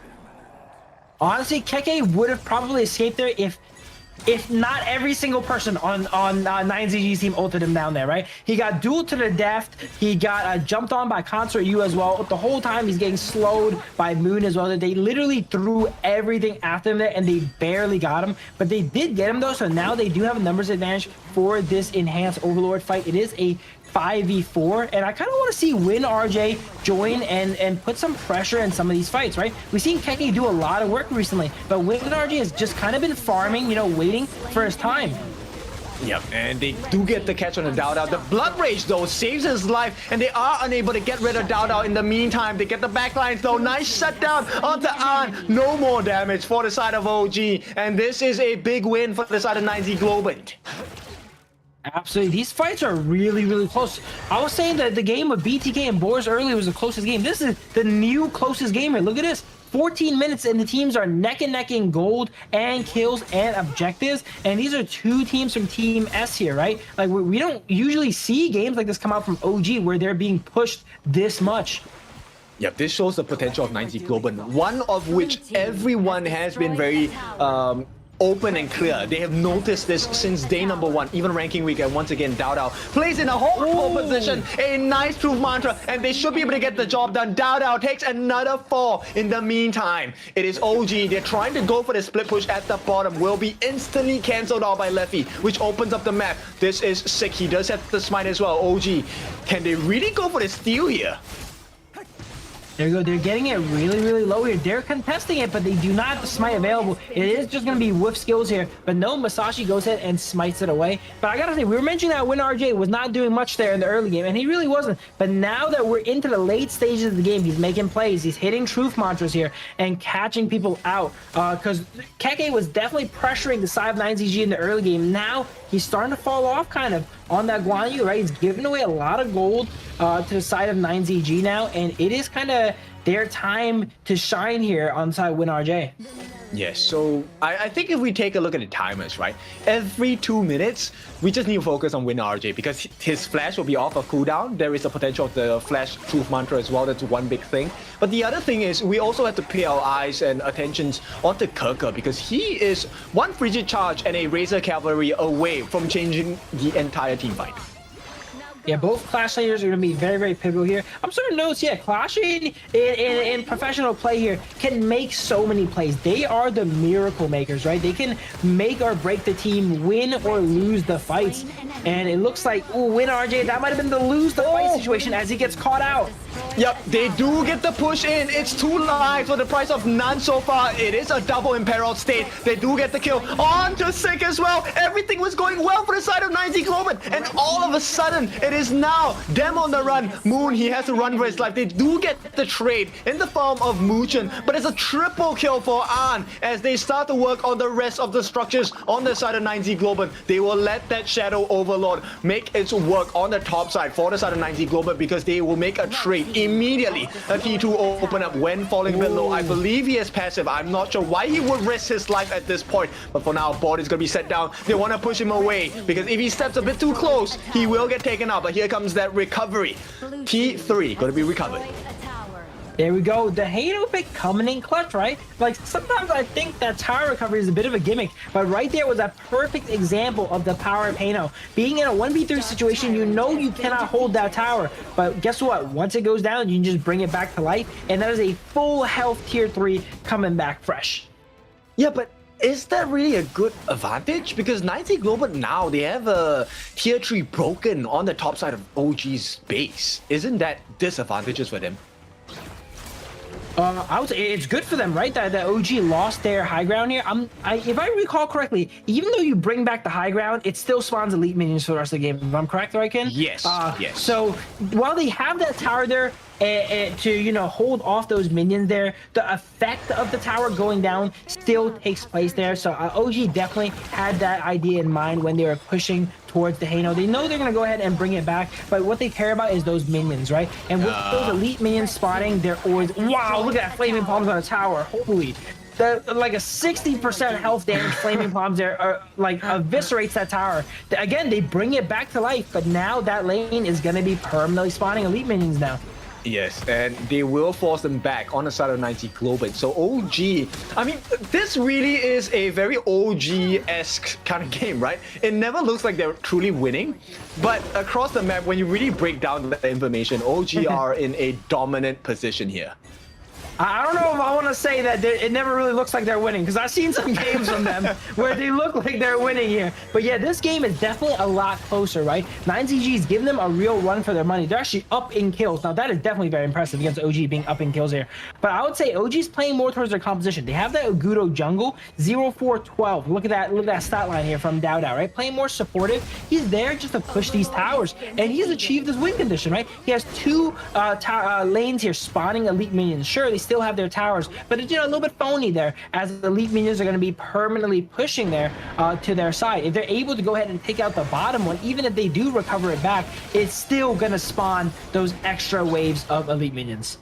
Yes, and one of the composition's strengths on the side of OG is the fact that they are known tower takers. They will melt turrets in an instant, right? So, you know, there is a lot of structural damage incoming from the side of OG. Yeah, I like the Hano pick to recover the towers, but these are kind of the worst towers to recover. Yeah, you want to recover the tier 2 or the tier 1 towers because, you know, they're only towers. They don't have that extra, you know, elite minion effect. When you bring these back, those elite minions, unfortunately, are still going to be going here. Yes, and you can see like how devastating this effect is. Look, in the span of 30 seconds, they have gotten the turrets, and holy, they will force out the ultimate, and the bursters come in. The rampage for An as they look to set their sights upon the crystal. OG, they have locked them off. Like another nice catch by Kirker, and this is what they were waiting for. OG just needs to hit the crystal, but they're falling a little low. Right now, Dao can change the entire team fight. All they have to do is to get the kills. The ball laid down. They've caught everyone, and 9Z Globant. That should be the end of the game. But Sick has other play. He wants to go for the 1v5. But the pace will not stand the test of time. And OG win game number 2. 9ZG actually won that final fight there, it looked like, right? They had a little bit more time. Yeah. But those Shadow Vanguards there, the enhanced Shadow Vanguard, they do so much damage to towers. And the side of 9ZG, all their towers are gone already. And that final push, they're spawning elite minions, they're spawning the Vanguards, and even though they won the fight, they're not able to do everything at once, right? They gotta stop every member of OG on this side, they gotta stop a few dragons on this side, a few dragons on this side, and eventually they got overwhelmed. Yes, I mean, this is so hard to play, man. Like, there's so many things you have to consider. And OG, I like the response by 9ZG, right? I think it really speaks volumes about the mental recovery they have against OG, because OG did beat them quite badly in game number 1. But even with that, they came into game number 2 with a very strong mindset. Unfortunately, the difference maker was really that elite, the super minions coming down on the top, mid, as well as the bottom. Hey, something I always say, those high ground towers are permanent. Even with a Hano, right? The effects are permanent. If you can ever take it in a professional game, in a solo queue game, it is going to be paying you dividends until the game ends. And that game highlighted that a lot, right? Dao was able to go ahead and take out that mid-high ground there relatively early into the game. Sure, they recover it back, but the effects were forever. That lane spawned super minions, the elite minions the entire time, and it kept pushing. It made it so that 9ZG, once again, they were not able to leave their base. And when their opponents cannot leave their base, they can't win. It's just they can not lose at that point. True. I want to see the damage dealt by the side of 9Z Global, because I felt like they took quite a lot of good fights, actually. Like, OG were put onto the ground a couple of times. Yeah, can we also look at the gold from On? Is that the richest marksman we've seen like in an under 20-minute game here? 18,000 gold under 20 minutes he's almost averaging 1,000 gold a minute there on marksman, which is incredible. Insane, right? And I mean, look at the conversion as well. 163,000 worth of damage. This is also in sync with Wen, who has had some very nice boards, some very nice taking liberties, and the stones have been working it for the side of OG, 164.4 thousand. But look at 9Z Global Moon. He dealt 150, Leffy dealing 110. So this game was not as big of a gap as we expected all the way until the last portions of the game. Yeah, look at that. It was super even, very up and down, but even still, it was like under 1,000 gold for each side, right? But then, right once you see that turning point right there, that was probably when Dao cracked that high ground there, started getting some tower gold here, right? And then when you bring towers back and they take them out again, they get the same gold again, I'm pretty sure, right? So he gets another cycle of that global gold. And ever since then, their lead was climbing here. But look at On here, flexing, and for good reason, because he's 11-1, 26% of the team's gold, 31% damage. He put in a lot of work that game, and he showed you the power of long late game. True. Like, there's a lot of value in the lone pick as well, which is kind of scary. And this is the trend that has been showing up in this particular season of KMW. Not a lot of people have been banning Lung out. So there is a potential of this hero being used consistently between all the teams in KMW. Yeah, we were saying Lung's one of the most picked heroes, right? Because it's good, but it's not like good enough that you need to ban it outright like the Arlie or the Dharma. And because of that perfect mix, it is kind of like the face of competitive marksmen, because there's a good chance you're gonna get it in the series. Yes, very independent hero as well. You can make very risky plays, and especially look, An at this point does have the Sage's Sanctuary, so even if he did take a fall here, they would have turned it around against Sig nonetheless. And of course, during that particular moment, the Shadow Overlords and Shadow Vanguards were already working hard onto the crystal of 9Z Globant. So what a performance by OG. Now with that being said, we will be going for a break. When we're back, this is series point for OG. Will they close out the day with a 3-0? We will find out.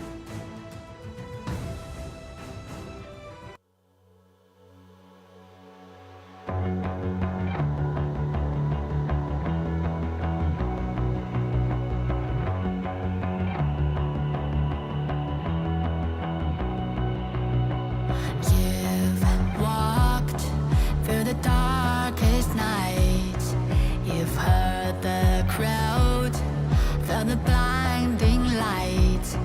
You were standing there when your heart comes alive.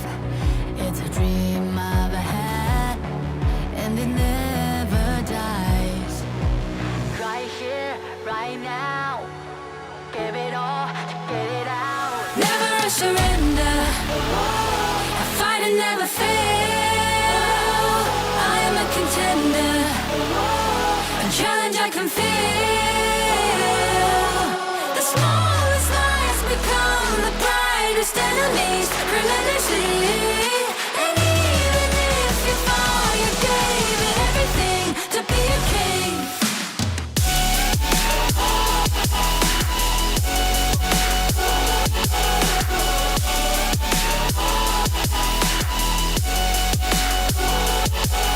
The smallest lies become the brightest enemies, relentlessly. And even if you fall, you gave it everything to be a king. You carved your way with a sharp attack. You watched it all burn, and you never looked back. There will come a day when your fears will arise. You protect your crown, so it never dies. Never a surrender, I fight and never fail. Welcome back. It is time for game number 3. Potential series point for the side of OG as they look to win against 9Z Globant. Absolutely, very, very excited for this match here. Can they go ahead and, switch up the momentum, right? We saw last series when it was 2-0 at match point, the losing team was able to go ahead and switch up that momentum here. So that's what 9ZG goes ahead and needs. I would say that last game was a lot closer than game 1. So they are adapting to OG very, very quick. Yes, so hopefully that will be enough in game number 3 to get that one win, and then at least even if they lose that 4th game in this best of 5 series, they have something to work on.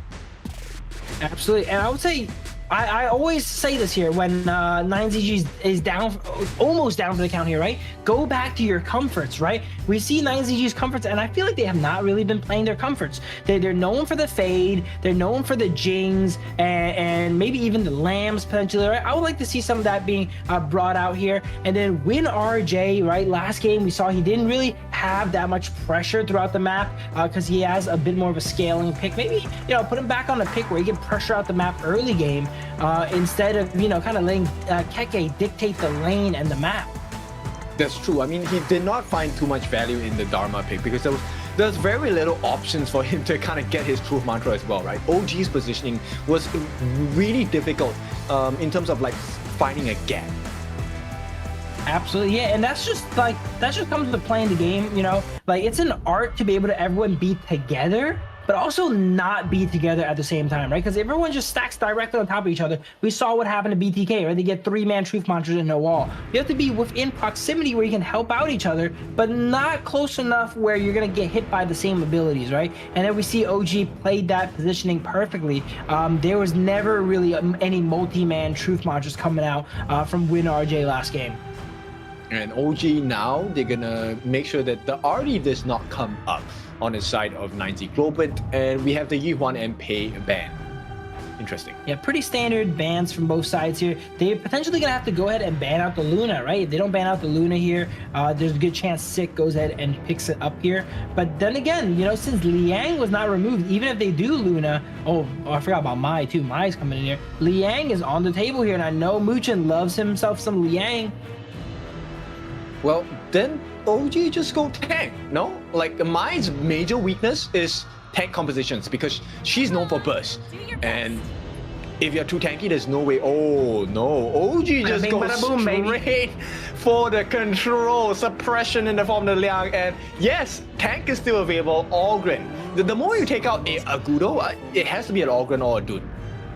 Absolutely. The thing is, the second Liang is available and Muchen is on your team, it is going to be picked. It's just how it is, right? He put that pick on the map here, and he's about to keep it on the map here today here. While Mai is countered out by someone tanky that she cannot cut through, guess what? You also cannot cut through anyone if you're just getting suppressed by the ultimate of Liang, right? And we see he's so great at that. Mai having to put herself in danger here to go ahead and do that. But speaking of tank, 9ZG, another counter to Liang is if you can go ahead and, you know, survive his ultimate there, you can't do much afterwards. And Liang Po and Guan Yu are some great options for that. True, Guan Yu will definitely be able to catch you, especially if they really try for that traditional Princess Frost as Liang combination on the side of OG. They will have to be together, which means it's a guaranteed two-man catch, right? If you are playing on the side of Winner RG as the Guan Yu. But now, let's explore the ban phase for the side of OG and 9Z Globant as well. Absolutely. While they could get that 2-for-1, I would still say probably remove the Princess Frost, right? Let's not give them like their bread and butter combo that they're so comfortable with, right? That core of Oghren, Liang, Princess Frost is just so reliable, right? Princess Frost, Liang roam their map, and then they funnel all the gold into Oghren because neither Liang or Princess Frost really need it. There we go. 9ZG opts to remove it anyway here. OG giving them the chance to do that, right? They opt to pick up the D-Renji a little bit earlier. They want to ensure that On has a pick that's reliable here, and that's definitely a reliable pick with that ultimate being able to shred down the defenses of both the Liang Po and the Guan Yu, or potentially, you know, stun up the Mai too. That's true. Maybe you want to ban out the Shi if you're 9Z Globant? I think Shi is also a great pick, right? You get a lot of control on the Guan Yu. You can kind of force out the ultimates or the movement skills. No, they actually... Oh, okay. Word did have a very impressive Kong Ming game the other day. I would say while this should make sense as a kind of like a pseudo replacement to Princess Frost, we don't really see Wen play the Xia too much, you know. I think when like he's you know backed into a corner, I was mentioning before, right? Like he has a lot of picks removed. He usually at that time goes for something, you know, crazy, right? Like the Milady or like maybe the Kong Ming potentially here. He rarely, you know, goes for these, you know, like pseudo picks where Xia can kind of do the same job as the Princess Frost. At least I haven't seen him play the Xia too much. True, and they go OG go for the Mulan. This is a Kerker special, but 9Z Globant exploring the potential of a Nako Ruru jungle. I like this one. We'll be able to melt through the defenses of the Oghren. But the concern here is, okay, Leffy does lock in the Marco Polo. Is there enough room that's going to be bought by 9Z Globant to deal with OG? All right, I'm looking at 9Z's team. Two words this time, all right? It's going to be go in. They all just want to go ahead and go in and dive the side of OG. Realistically, if every single person on your team wants to get grabbed by Liang, then he can't grab them all, right? Every single person there is a good grab for Liang. Then they all benefit from someone else getting grabbed, right? All right. So interesting composition here. Again, very polarizing composition. Either it's going to go really well where they all jump in here and just wipe OG, or they're just gonna fall flat on their face here, right? I would say on average, these dive compositions, we've seen them in the past, they are relatively hard to execute because you just got one shot. You pull the trigger, either it works and then you wipe them or it doesn't. But historically, we've seen it not work that many times. So I'm excited to see 9ZG go ahead and take a crack at it as, you know, a Group S representative and show us how these all-in dive compositions are gonna work.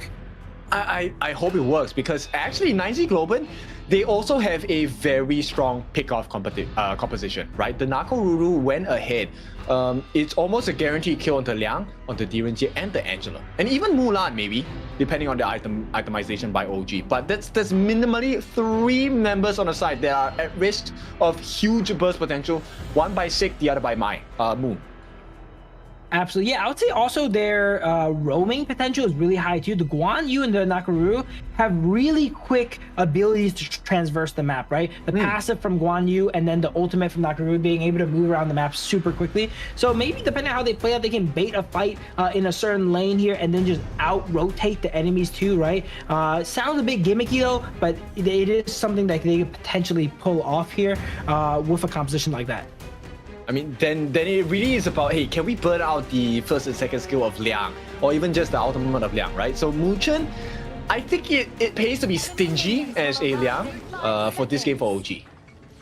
Yeah, it definitely pays to be stingy on the Liang and be really, you know, careful of your targets. But as you mentioned earlier, they have so much damage from Nakaru, the Guan Yu, the Mai. You know, if you save it for a little bit, 1 second, half a second too long, you might just go down without even getting your ultimate off in a fight. Yeah, that's kind of true. So let's see who achieves a win condition here. And of course, with the power word, they will be able to get those markers down. And a fast clear coming in from the side of OG. Dowdao also manages to get that steal onto the board camp. Dowdao just kind of sneaks around there, walks through the lane, nothing to see here as he goes in and steals up the board camp here. Everyone is helping Dowdao go ahead and clear up the jungle here because they have that priority. Another good thing to take in your games as well too. If you're cleared your lane and you can't really get a gank off on the opposing lanes, maybe help out your jungle, right? Let them go ahead and clear a little bit quicker. They do get that experience and all that anyway if you let them last hit it, which is nice. But we see Liangpo back into the bottom lane here with Lefty, and they're fighting against on 1v2, but not much is really going to come of this. They're going to do a little bit of damage to each other, but no kills should go down here from my understanding. Yeah, you shouldn't. At this point, it's also time bot. This rotation by Muchen now, oh, hang on, might be first blood here. No! Sick. He could have gotten the first blood off of Muchen, in fact. Yeah, just quite did not see that one there. Tried to go for Keke, did a little bit of damage there, but not quite enough. But this is the assassin pick we're talking about, right? We were saying we want to stick to play an assassin. This is an assassin. Now, not the one I was expecting for sure. Nakaru, again, not a very, played pick here. But this is the great thing about, the format, right? You're able to see these picks that you don't really see every day here. And that is Nakaru for sure. Okay, we'll see how this pressure at the bottom side is going to work out for the side of OG because they want to push them behind the tower. This is going to be... Oh, hang on. Dowdao has been caught by 3. This has to be first blood. Come on. 90. Oh, no. With the Conductor Souls. Here comes the Fever Barrage as well. Somehow, Dowdao is alive. 1 as well, but the pushback comes in from WinRJ. Can they get the damage? And nice knockup by the side of Moon. And they do get the first blood. So 90 Globant start off with a bang. Make that a second kill. OG following in this first 3 minutes of the game. Beautiful 3-0 for Sav 9ZG. Hey, maybe it's not a gimmick, right? I was talking about how they can rotate so quickly there. WinRJ and Sick were just able to rotate so quickly. It caught off OG there. Dowdao did survive a pretty long time, but it basically removed them from the fight, and he had to, run away there as 9ZG can just opt to keep it and chase them down here. So far we're seeing Nakaru ahead of Ogren. Definitely not something you see every day. This is why the tier list, while it is a good, example here, it's not set in stone. You're able to play these picks if you find them in good positions here to play them, and then they're gonna work out as well too. It truly never is set in stone, right? This is what I love about so-called the meta history. And one of the difference makers was that Dowdao actually wasn't allowed to maximize the heals coming out from his ultimate as well. This was one small trait on the side of 9Z Globant that you guys can learn, which is to kind of separate yourselves from an Ogren that wants the out. Absolutely, yeah. Don't let everyone get hit by that Conductor of Souls here. But looking at this, Sick is playing all these assassin junglers as tanks. Look at this. We have the Giant's Grip coming out for the Nakaru as well too. Definitely not something you see every day as well. Into the Axe of Torment here. So going a tank lamb style build here on the Nakaru. Very interesting to see how these pros play these assassins here. Yeah, it's a 1-for-1 trade at the moment, but Capo Saber will be the second victim. A double kill for the side of Dowdao as they're looking for more. T1 probably, because we're hitting that 4-minute mark, which means that armor will no longer be available. I'm working on that tower. The burst does come in from Moon, but it's not going to be enough. Brings him down to half his health, and the cooldown on the power of word control does have a relatively short timing. So this is going to be secured. Hang on, they're going in. Kerker tanking so much damage. Will be giving his life, but Dowdao now in the middle of 4, and with a catch. WinRJ says it does not matter. We have the numbers advantage, and we will make it hurt. Dowdao now being pushed back under the T2. And it is going to be a 2-for-2 trade, but still, overall, I think he might still have the advantage over this. Dowdao is such a raid boss on that Ogren. I think they've identified here that he's not going to go down in one rotation, right? So they kind of ignore him now and go for his teammates here, like On and someone else that's easier to take down. But you're going to eventually have to deal with Dowdao, right? And he's just able to output so much damage and sustain. Someone on the side of 9ZG is going to definitely need to build anti-heal for him. But outside of WinRJ, there's no one that really wants to go ahead and pack it here, which is why Dowdao's just been able to sustain so much in these fights. Okay, this one is looking a little bit dicey for Kerker. The knockup, one more hit. Oh no, that's not gonna be the case. You cannot outplay that, come on. And Moon punishes him in this very spectacular fashion. So OG, this lead that they have managed to carve out for themselves is non-existent because right now 9Z Globant have the goal lead. Absolutely, but I'm still surprised. Like 9Z Globant's up 3 kills, but they're not really up any gold, right? So where have they been hemorrhaging gold? Probably farm throughout the map. But we see an ultimate coming out from Liang, grabs up Moon there. That's not, you know, the counter pick there, right? There's not much you can really do on a Mai. If you get grabbed up, you're gonna probably go down. You're not durable enough to survive that. Dowd is getting ran down by 3-4 people here now, though. Tries to sustain up. Now, he was sustaining earlier, right? But you can only survive so long when 4 people are focus firing you down. And that's exactly what happened there. And he gets dispatched shortly afterwards. A beautiful response by 9Z Globant, and with that 1,000 goal lead in their favor as they work on this T1. Not going to be able to take it for now. And you know, look, Sick is low, but he survives. And this means more time bought for the side of 9Z Globant. OG still trying to keep up, but 9Z Globant for the first time in 3 games. This is a pretty decisive lead. Absolutely. Let's see if they can go ahead and extend this lead. We've seen that, you know, teams have been able to get leads on OG, but stays at that 1,000 gold mark, right? Are they going to be able to extend that and bring it to something like 2, 3, 4,000 where it's really, really decisive? We see Keki get soloed out somewhere on the map here, probably on the bot side of the map by Lefty here. So it looks like 9ZG, they have the momentum in their favor. This could be the turn we were talking about. Yep, this is definitely the potential. I mean, the fact that Leffy gets that solo kill on the Kirker, is it really surprising? I don't think so, because look, I think that at this point, Leffy at level 9, he does have quite a bit of itemization already, and there is a significant gold lead now. It's close to 2,000 gold in advantage to 9Z Globant, so they should have some significant damage. Absolutely. Right there, Moon was able to get away with Flash there because, you know, it looked like OG thought they had him already, right? Wen didn't even commit the ultimate onto Moon as well, too. So because of that, he was able to actually get out with 1 HP. But now they know Moon does not have Flash for the next fight here. And the common skills on the side of, oh, here's a look at the replay. Let's see what happens here. Wow, let's see going aggressive actually on the Keke under tower. Wow, you don't see that every day, right? A marksman diving Mulan, but we just seen it here today. Yep, it's simply because he did not have the disruption skills available on the side of Kirker anymore, right? So very good situational awareness from the side of Leffy, and to be able to get the solo kill, that's great work. And 9Z Globant, they can build upon this lead because we will be, what, 2 minutes away from that Shadow variance. We'll see how this works out. Yeah, we have a normal tower coming up in 10 seconds here, though, which both teams are probably going to want to fight for. Yeah, but Dado stole it. Like, they did the work and OG claimed the credit. So 9Z Globant, that one hurt a little bit. Absolutely. And they have great positioning here. Oh, you're not surviving that. You are not surviving that. Doesn't matter what hero you are. When you get locked in by the Liang ultimate and then a Angela ultimate is lasering you down, even the Liang Po, right? The mighty Liang Po is going to go down to that one. Yep, there's very few people that can burst down a Liang Po, and I mean, make it 4 different people on the side of OG, right? And the Liang pick actually will be able to hang on. No, it's not going to be the case. Kirker tries again, fails this time, gives his life, buys a little bit more time for OG, but 9Z Globant, they are able to respond in kind, looking for an opening onto Dowd here. Absolutely. Keke once again getting himself a little bit caught out here, right? We mentioned in the past that he could be, you know, getting vision for his team is not all bad. This one is a little bit worse here, you know. He gets 2 people on him, not the 4 that he has been prior. This game, it looks like he's actually been having a little bit of trouble here on the Mulan, actually. Not quite able to get good footing this game and going down a few times in the side lanes. A little bit scary, but here comes the wrap around. Dowd now caught in the middle of 3. Where is the damage? No, actually, OG, they're looking for the response team from 9Z Globant, right?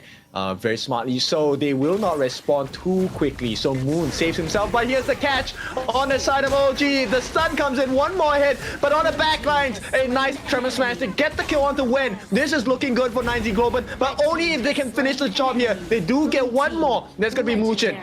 Capo Saber had to give his life in trade. Dowd is the one that they're searching for. They will be able to find him for now. He does have the access into his Conductor of Souls. And here we go, backed up by An. 3v2. OG looking to push a little bit more. Dowd once again, like we said, he's just anchoring these fights. Unless you literally have 4 people focus firing him down, he does not go down here as he goes in and gets the execute onto Win RJ here. Stick goes down to Mulan there actually as well. And even though 9ZG, again, they're up 6 kills, it doesn't feel like they're that ahead. These fights are constantly 50-50 here. Yeah, Dao Dao actually looking for an opening here. Understands that he will be out of range for the moment, but Moon is in the middle. The save by Capo does come through, and it's all about this 10-minute Shadow variant though. That is why Dao Dao stayed. They want to push them back, and then they have to TP, because if not, it would be a huge risk to go against Dao Dao, especially when he has the steer state. They absolutely rushed that down. We see Wen at the start of the fight actually just used that ultimate just to burn down the objective there, right? Angela has some of the highest DPS when you have that ultimate on there, so he's making sure he goes ahead and, you know, nukes down the objective before the side of 9ZG can get in position to even contest it. The response so far has been great. Win RJ manages to get the catch onto Dao Dao. He does not have ultimate. No, he will use it. It's a little bit of a small heal though. Oh, hang on, Win. He will be able to survive for the time being, but it's a numbers advantage. They've taken 3 big members down on the side of OG. So 9G Globant, they get the Shadow Overlord as a prize, as a reward. Absolutely, and this is going to really help them get some breathing room, right? We're mentioning even though they're ahead on gold, ahead on kills, it doesn't feel like they're that ahead. This is really going to help in that way, because they were having waves pushed into their base the whole game, even now still. But with that summon being able to relieve pressure from any lane immediately, they can kind of point their focus to pushing the lead onto OG side now. Yo, Kaka giving his life once again, starting to be a little bit dicey for the side of OG. Right now, it's close to a 3,000 goal lead for the side of 9Z Globant, which means they are survivable. They have the damage as well. They're looking for Moon. They want to go for that knockup. No control so far from the side of OG. Absolutely here. Now, OG, you know what? Yeah, I was saying before, I didn't feel like they're winning. I mean, losing. But now it's starting to feel like they're losing, right? They have the summon there. They clear out the Clash Wave for the side of 9ZG. They're up 4,000 gold here now. And, you know, the little mistakes, you know, from Keke dying here and there are starting to add up now. And 9ZG is, you know, when Keke goes in and dies in these fights, right, and in the side lanes, it's okay if his team's winning. But this is not one of those games where his team is really ahead. So it's gonna be punished here as 9ZG has a 4,000, 5,000 gold lead coming up. Yes, and you can see the beauty of it, right? The point here is that Muchen doesn't know who to catch. It doesn't matter who he catches, because someone else on the side of 9Z Globant will be able to disrupt him.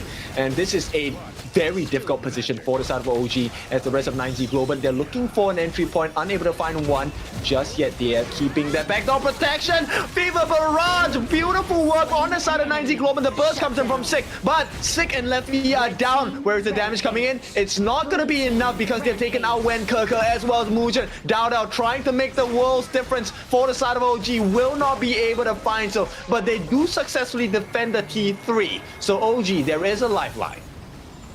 Absolutely. We see that, again, Dao Dao does not go down, but what does 9ZG do? We'll just kill all your friends then, all right? We'll kill all your teammates instead and focus on you last, and that's what we see happening here now. Muchen and Wen and Keke are just so vulnerable to the burst on the side of 9ZG. I like this movement, and a nice steal by Moon as well. He knew Dao Dao wanted a freebie, not gonna get it. At the same time, the second freebie is that Azure buff that is currently being worked on by Art. Look at OG though, even though they're down, they're probably one of the only teams that are down 3,000 gold and just had a fight in their high ground, and now they're actively in the enemy base already. They are being forced to retreat here, but it just goes to show they know when to play aggressive and when to play safe, right? And just because you're losing does not mean you don't press your lead when you have it there. So they go ahead, make an attempt at the Crimson Golem. It does get stolen away there, but I do like that play nonetheless. Yeah, a very different mentality. It's not about going for fights. It's about taking objectives and securing resources. Right now, this one is going to be a heck of a steal. It comes out. Here we go. Suppression, but instant disruption coming in. But it's all a bait, because they get the unstoppable streak from the side of Dao Dao. Path of Passing, they will get the Shadow Tyrant buff, which means they can start the fight a little bit stronger on the side of OG. They have a lot of divers on the side of 9ZG, but inside of OG, they have so much anti-tank potential, right? They have Wen's ultimate, they have On's ultimate, and those together will just melt anyone. Win RJ, Liang Po, like all of them, as they're now, they turn from, you know, losing a fight in their base potentially to now pushing the high ground of 9ZG. Where did this comeback come from? complete turnaround, right? It was their T3s being threatened, but at this point, 9Z Globant, they're the ones that lose everything. T3 in the mid, in the bot, opened up wide, and OG, this is a big wound to inflict on them. Why does it feel like OG, even when they're losing, they're not losing? Just earlier, they were down 4,000 or 5,000 gold, but it doesn't feel like they're losing.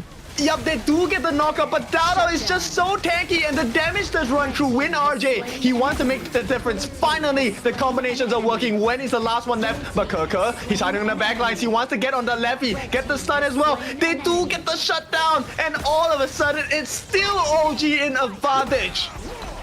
Once again, Keke, he's been dying all game. Why is he so strong right now? Like, it's just OG things. Yeah, this one, the chase down will happen. It does not matter. Capo Saber, he will be able to buy some time for the team, but here comes the whirling blades of death from Kerker. One more will do the job. Oh Kerker playing with his food as the base is completely open, but only for the time being, because Moon and Sick are going to be out in the next 5 seconds. Classic OG right there, you know, Keke, you know, dying randomly in the early game, but also late game being super useful still and just aura farming on the enemies for no reason. Yeah, Kerker playing again. Oh, he will get punished. Come on, whip him into shape. We are back to this dying for no reason segment of the gameplay right There's there. no way. Yeah, like why would you not get punished for that, right? So 9Z Globant, they oblige, they punish them heavily, and OG now, this is the true contest. Can they get the steal? They get the steal! This could be huge. They buy some life, but at the same time, it's a huge punish. They get Sick down. It's gonna be a double kill. Both Moon and Sick gonna be down. There is very little life left in the side of 9Z Globant. Even if they get the charge with the Razor Cavalry for Win RJ and, you know, with the knockup from Capo Saber, it might not be enough damage from Lefty here. What's important is though, while he did steal, he did not get the summon off before he went down here now though. So you're not actually getting that lane clear effect that they desperately need right now, as this could potentially be the end of the game.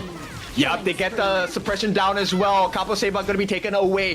For now, Win RJ should survive, but the Crystal might not because the minions are marching in. One more hit, it will do it. The Crystal is open, and OG take it all away. Clean sweep, 3-0. Wow, that was a 3-0. That did not feel like a 3-0, right? Like, the games were very back and forth for both the second and third games there. 9ZG really put up a good fight there, for sure. But man, OG, they just never feel like that. It feels like gold on them is worth more, right? Like, they're down 3,000 gold, but in reality, they're up 10,000 gold because gold is just worth more on them for some reason here. The gold currency, and we're talking about the value of the gold currency because of the BP, right? The band picks, and this is where the draft, especially in Group S, you really start to see those little minor differences at the start during the band pick phase really show up big and differently at the end, towards the mid and end game states. Absolutely. And can we talk about Keke? He's playing obviously a little bit reckless, right? With the series here, but they're on match point. You can't blame him, right? The confidence is there. They were up 2-0. They're one game away from victory. This game, you know, they're both already cemented in Group S, right? So he's having a little bit of fun in the enemy base, right? I love to see that there. He does get punished for it, which is really funny though. Keke, you know, making a very entertaining plays for everyone involved.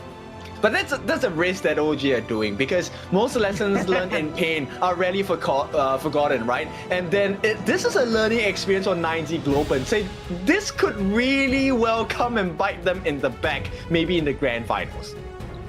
Absolutely. Hey, they get a little bit too used to, you know, playing around the enemy base. Like Keke, this match, okay, this series here, got a little bit too used to dying, right? I feel like he had a lot of deaths here. I'm sure his team was able to go ahead and pick up the slack, but we've seen him in some precarious positions, I think I can put it here, often finding himself in 1v3, 1v4s and going down for it. But it just goes to show, you know, how skilled he is on his heroes, because no matter how far behind you set up, in the late game, he's still so useful. He's never really useless, right? We've seen people with, you know, more gold than him, more ahead of him, have less impact than them, and that just has to say something about the world caliber player that is Keke.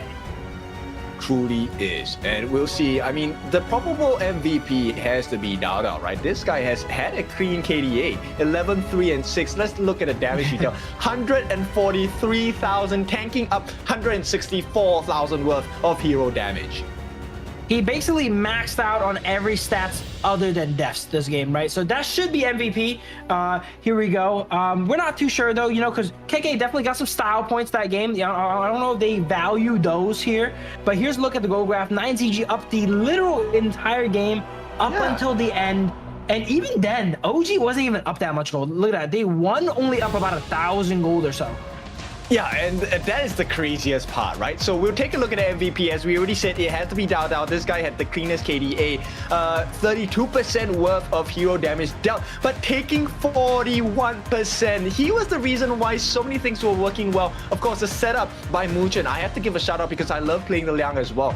This is what you need to be doing, right? Set up the team fights. Don't be fearful of the disruptions because Dao Dao will save the day. Absolutely. So style points do not count. We just learned here. But while KK was busy styling, someone had to hold it down, and that was Dao Dao there. Getting all these objectives, anchoring all these fights. We were mentioning he was so hard to take down in these fights, right? They had to kill basically all of his teammates and then focus fire him down 4v1 to take him down here. And in the later parts of the game, you're not going to be able to do that, right? You can't ignore the Ogren anymore. They're able to ignore Ogren in the mid game, right? But once he got in the late game, he got his items. He was unignorable, and that's why they go ahead and pick up the game 3 of the series. Yeah, insane. And even down here, look, the movement. Actually, Muchen flashed behind to make sure that the ultimate was not stopped, but he had to cancel his skill here. And with this, look, very instant stop on the Fever Barrage. Same situation for all the Marcos so far in KMW. Very hard to play because this is really the S tier games. Absolutely. And Marco Polo, like, I love the hero as well too. A lot of fans love the Marco Polo as well too, right? It's one of those heroes with like a big giant lose condition on his head. It just says, hey, it doesn't matter what you do, stop my ultimate, you're gonna win, okay guys? So everyone, when they play against the Marco Polo, they just think one thing: stop his ultimate. Okay. Immediately ultimates, they watch out for a stop as well too. So he's one of those fragile picks, right, where it is so easy to disrupt their game plan. He doesn't have a win condition, he has a lose condition, but his lose condition is actually very easy to achieve. It's kind of painful because I understand exactly what you mean, and I have been on the receiving end of being a Marco that has had his ultimate instantly stopped. So yeah, it's a pain point, but still, it requires a little bit of pattern recognition, which is why your team needs to build that space for you. One which 9Z Globant wanted to do but could not achieve simply because Muchen was around. Absolutely. But yep, that is going to be this series here. When we come back, we have another game with BTK versus AYLO Gaming. Very, very excited here. It's going to be the last games we're going to see from BTK and AYLO Gaming. So hopefully they both go out with a bang. But until then, we have a little bit of break.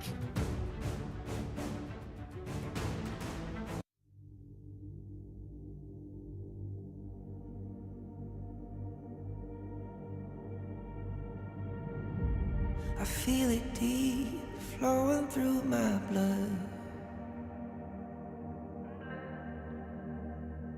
Rising up to become someone, and taking it all on my own. What a sweet victory. And taking all of my control, awaken something deep in me.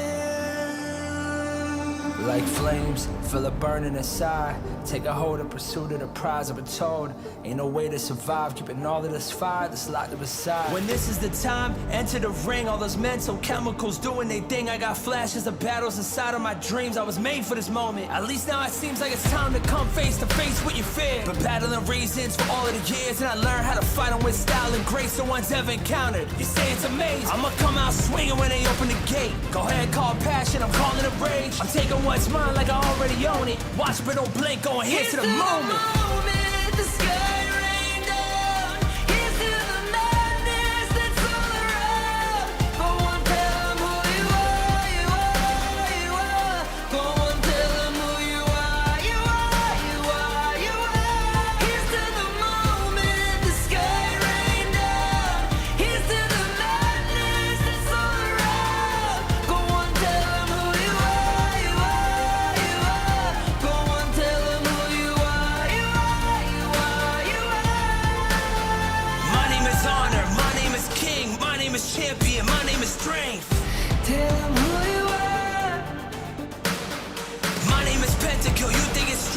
name keep ringing inside of your brain. I hear it every night. Here's to the moment the sky rained down. Here's to the madness that's all around. So tell them who you are, you are, you are. Go and tell them who you are, you are, you are. Here's to the moment the sky rained down. Here's to the madness that's all around. Go and tell them who you are, you are, you are. Go and tell them who you are, you are, you are, you are. Here's to the moment the sky rained down. Here's to the madness that's all around. Go and tell them who you are, you are, you are. Go and tell them who you are, you are, you are.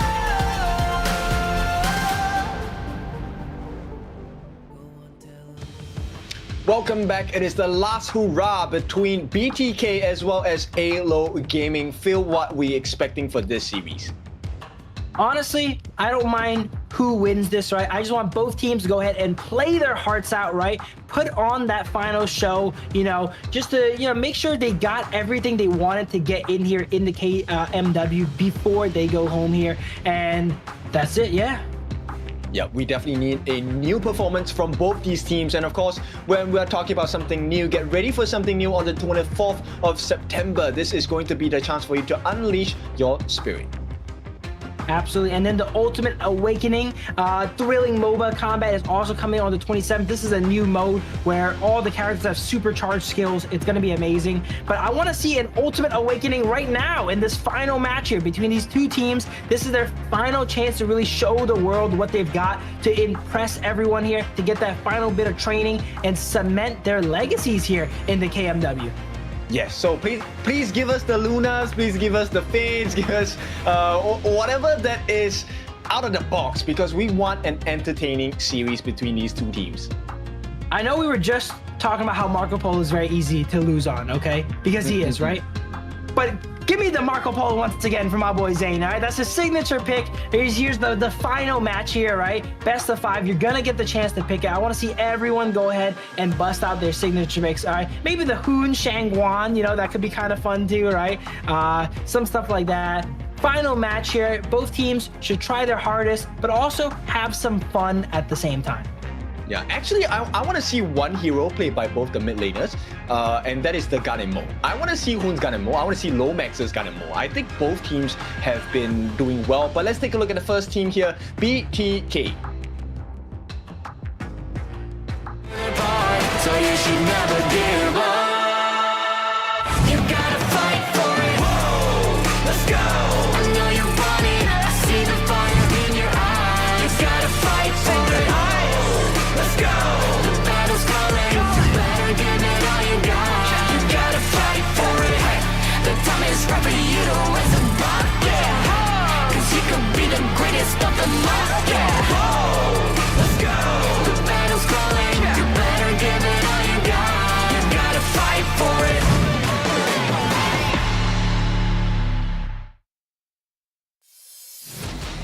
The first of the two teams going for the last hurrah here is going to be BTK, the Bloodthirsty Kings. We have Fried Chicken here in the Clash lane, best player in the jungle, Moba Zane on Marksman, Shark on the roam position here, and Hoon in the mid lane. Very important time for them, because we have seen their improvements. We want them to get the series win. Everyone wants them to get the series win, or at least start off with a win. Absolutely. And speaking of picks here, right? Look at that pick that was behind Shark there. The Guaigutsu. Have we seen that yet? I don't think so. That could be a fun pick as well too, right? Let's go ahead and check out their opponents here. Also for their last hurrah here, AYLO Gaming. So you should never give up. You gotta fight for it. Whoa, let's go. I know you want it. I see the fire in your eyes. You gotta fight for it. Let's go. The battle's calling. You better give it all you got. You gotta fight for it. The time is right for you to raise a bar. Yeah. Cause you could be the greatest of them all. Yeah. Let's go. The battle's calling. You better give it all you got. You gotta fight for it.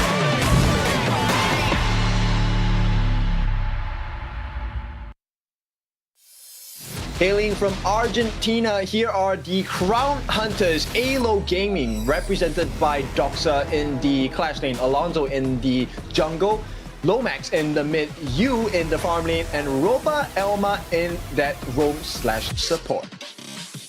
So we've seen these teams play each other before, right? AYLO Gaming came out on top the times they played, but also BTK, they're able to take games off them, right? They put them to the test here. And that was back when I would say BTK was a little bit less experienced too. Now, on the final day of week 2, here we go. This is the ultimate test. Are they going to be able to improve their record against AYLO Gaming here?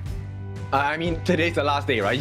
You have to do it here, because if not, you have to wait till next season of KMW, and that's going to be a little while, right? Because there's a couple more events to run through before that happens. With that being said, I think one of the biggest explorations here has to be in the farm lane. I want to see, does Mobile Zayn have any other heroes to offer?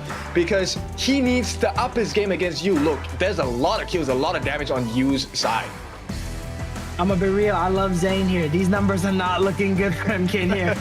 Almost every single stat has Yu advantage, but this is the time to go ahead and change that here. None of these stats matter if you can go ahead and take the win. That's true. And we'll see. BTK gets side selection, so they will choose the prio pick side, the blue side. We'll see what they want to start off with. You know what? I want to see best player play Fade. I really like the Fade gameplay that they have. I think it could work against AYLO Gaming. Absolutely, yeah. I see him play it a lot on ladder as well. He's a really good Fade. I'm surprised he has not busted it out yet, right? Fade is one of those heroes where it's not really like a perfect time to pick him. You just gotta know when you're feeling it. When you're feeling it, you lock him in. He's not one of those heroes where you're like, oh, this is a perfect Fade game here, right? Or maybe if he gets a double smite, you can think about pulling out the Fade here. But let's go ahead and see if they cook it up here for game 1. This game is going to set the pace for the match here for either BTK or AYLO Gaming. Okay, no Liang pick. BTK has banned that out. The dream is true. There is a potential of a Luna. There is a potential of a Fade. So let's see. Assassin junglers are available. Absolutely here. AYLO can only ban one of those, right? It's probably likely. I don't even think they're going to ban the Luna, actually, because BTK is not really known for their Luna gameplay. They might go ahead and opt to ban something else here. Let's see what they end up deciding on here. But yeah, junglers aside, can we see a Guigatsu from my boy Shark? That would be amazing. There's Luna. Luna's up in the air now. Here we go. They actually open it. Yeah, so all right, great. So that's a great start. BTK, they're gonna try and get the Luna. Let's hope they lock it in. Best player 1 should have it. But then another thing that you were talking about, this Guigatsu pick, it makes perfect sense, especially when it's paired with Marco. Absolutely, yeah. You're able to just, like, suck all the enemies into that Marco Polo ult, right? You're able to make him go invisible, and this is like the cheesy kind of like gimmicky stuff that will definitely work in global pick ban. You can only pick every hero once anyway, right? So if you can just cheese a win off of some of these heroes, I'd say it's pretty good. Yeah, but AYLO is also one of the few teams that have used a Fade against BTK very dominatingly, so we'll see if AYLO is going to pull that on out. BTK to go for a little bit more tankiness here. Zhang Fei as well as the D-Range here to be able to sustain against the long damage.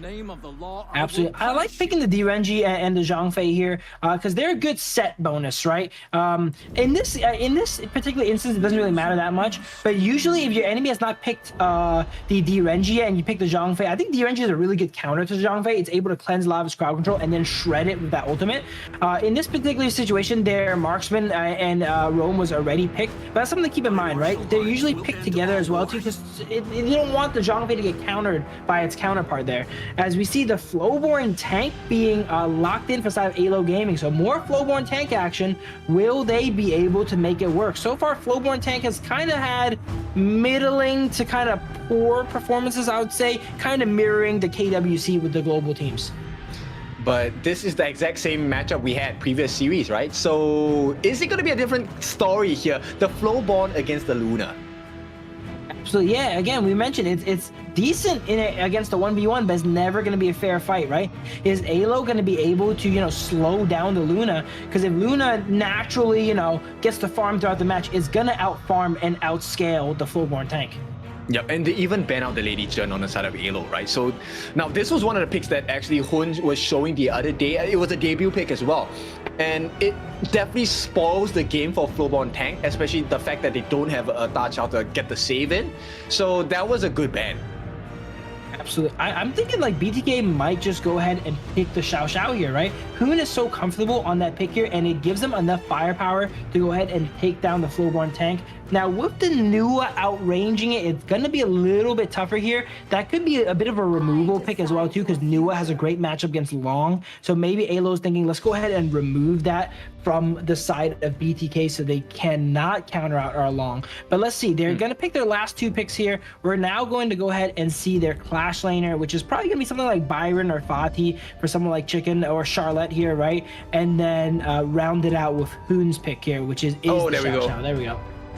I was actually thinking more of Gun and Mold, right? I think in lane it works against the Nua, and you can definitely like burst down the Long, but I think Xiao Xiao works as well. We'll see how it's going to be paired, because you need to have a preparation against the Flowborn Tank.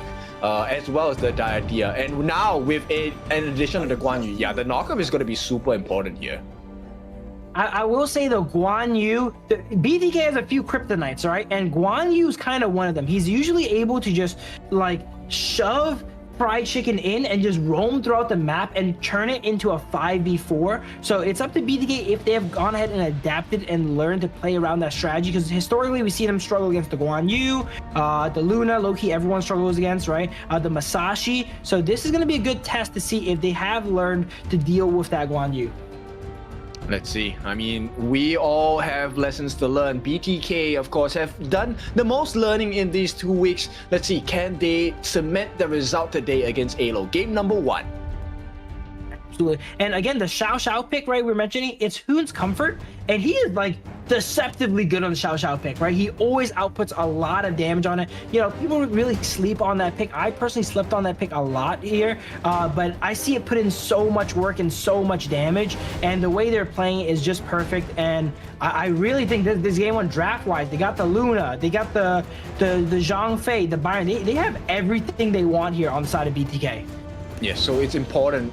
It's actually paramount that they get the win with this one, because you have to put AYLO in a very uncomfortable position. So far, AYLO Gaming, I think their performance has been shaky in between the weeks of ranking week into survival week, but they're kind of hitting a good stride at this point. Absolutely. They are one of our veteran teams that we've seen in the past, right? But yeah, as King was mentioning, they are, you know, a bit shaky right now. So if there was a chance for the new kids on the block to take down one of the old heads, this could be a great opportunity. That's right. And they'll be using one of the best phones possible, and that's the phone we're talking about. This is the Realme official gaming phone, Realme 15 Pro, built for performance, made for gaming, smooth, cool, and reliable. Just the way esports demands. If you're ready to level up, get yours now and feel the difference. Absolutely. Here, let's take a look at this difference in the mid lane here. We have Diadea. The early game power of Diadea here allows them to go and shove that wave in, get priority, and then just like that, Lomax is on the move with an emergence into the bot lane here, applying a lot of pressure onto Zayn, forced that flash already, not even 1 minute into the game. I mean, this is the difficulty for the side of Mobile Zayn at the first few levels, right? Because definitely the burst potential is going to be a little bit scary. Shark does come in time to give him the shield. And for now, Mobile Zayn, as long as they secure what is their rightly theirs in their side of the camp, it should be a-okay. Yeah, they're just trying to play their side of the map here. They know they're not going to have that pushing priority, right? Whenever you have a Zhang Fei or a Liang or something like that, you're going to often get outpushed by the Diadea here in the early game here. And that's what we've seen happen. That's the benefit of pushing your opponent in first. You're able to get that first mover advantage, move down bottom, burn that flash here from Mobile Zayn. But I doubt he's going to be in a lot of action and need that flash anytime soon, though. The first Tyrant's coming up at 4 minutes, and he's going to get his flash by Den. And as Renji, you really want to kind of coast into your level 4 and that mid game anyway, so he should not be getting himself into too much trouble and need that flash. true. Lomax is also looking to be able to hopefully set up something for the side of you, but at this point, the positioning from BTK has been cleaner, so they won't be able to find an opening. Oh, best player one, maybe a potential target. Oh, the TP does come down. Emergence going to be cancelled by Lomax, which means there's a knockup available. A lot of damage on that ultimate, but unable to find the kill. Hoon with a deterrence with the Blossoming Fan as well. So everything evens out for both BTK and AYLO, and there isn't much to separate the two teams in terms of gold now.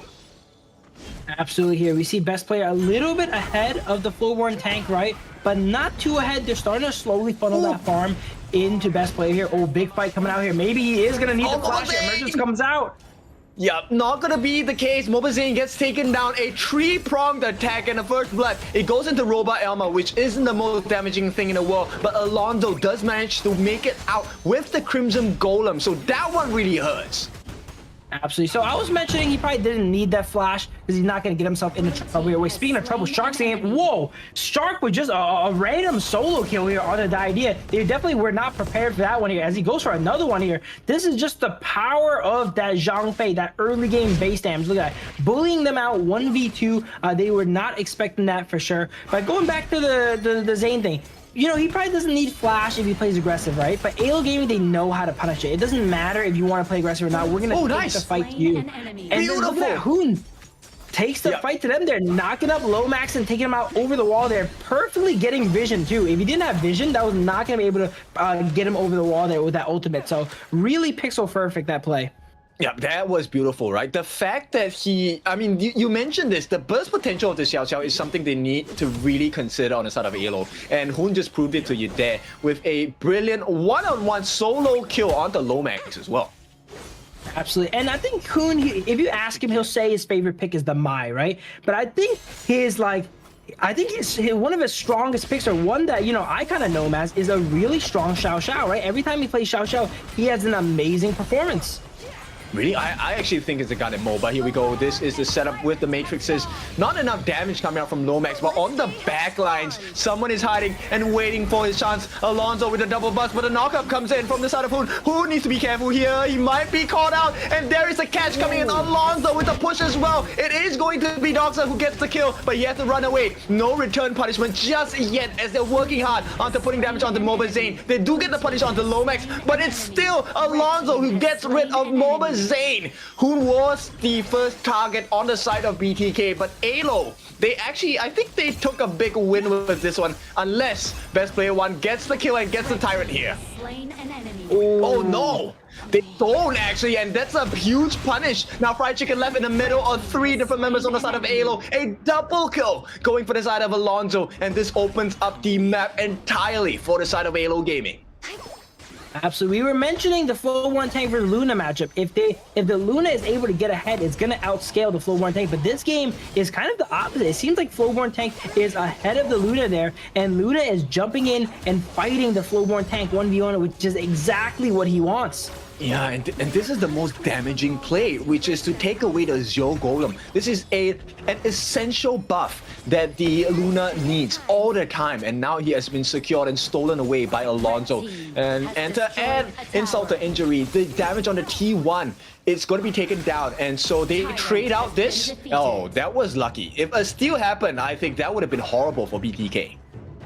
Absolutely, yeah, because they, instead of going for that Tyrant after that win, they opted to take all of BTK's jungle there, right? So if they were able to get it too, that means they surely lose nothing on their side here. Looks like Doxa's trying to hold offside BTK in a bit of a 1v3, and it actually works out here. Zane drops that ultimate on him, but there's not enough follow-up there to take him out, so he is able to defend that tower. So far, AYLO Gaming is playing the map super well there, and got themselves a pretty good gold lead here at the 6-minute mark.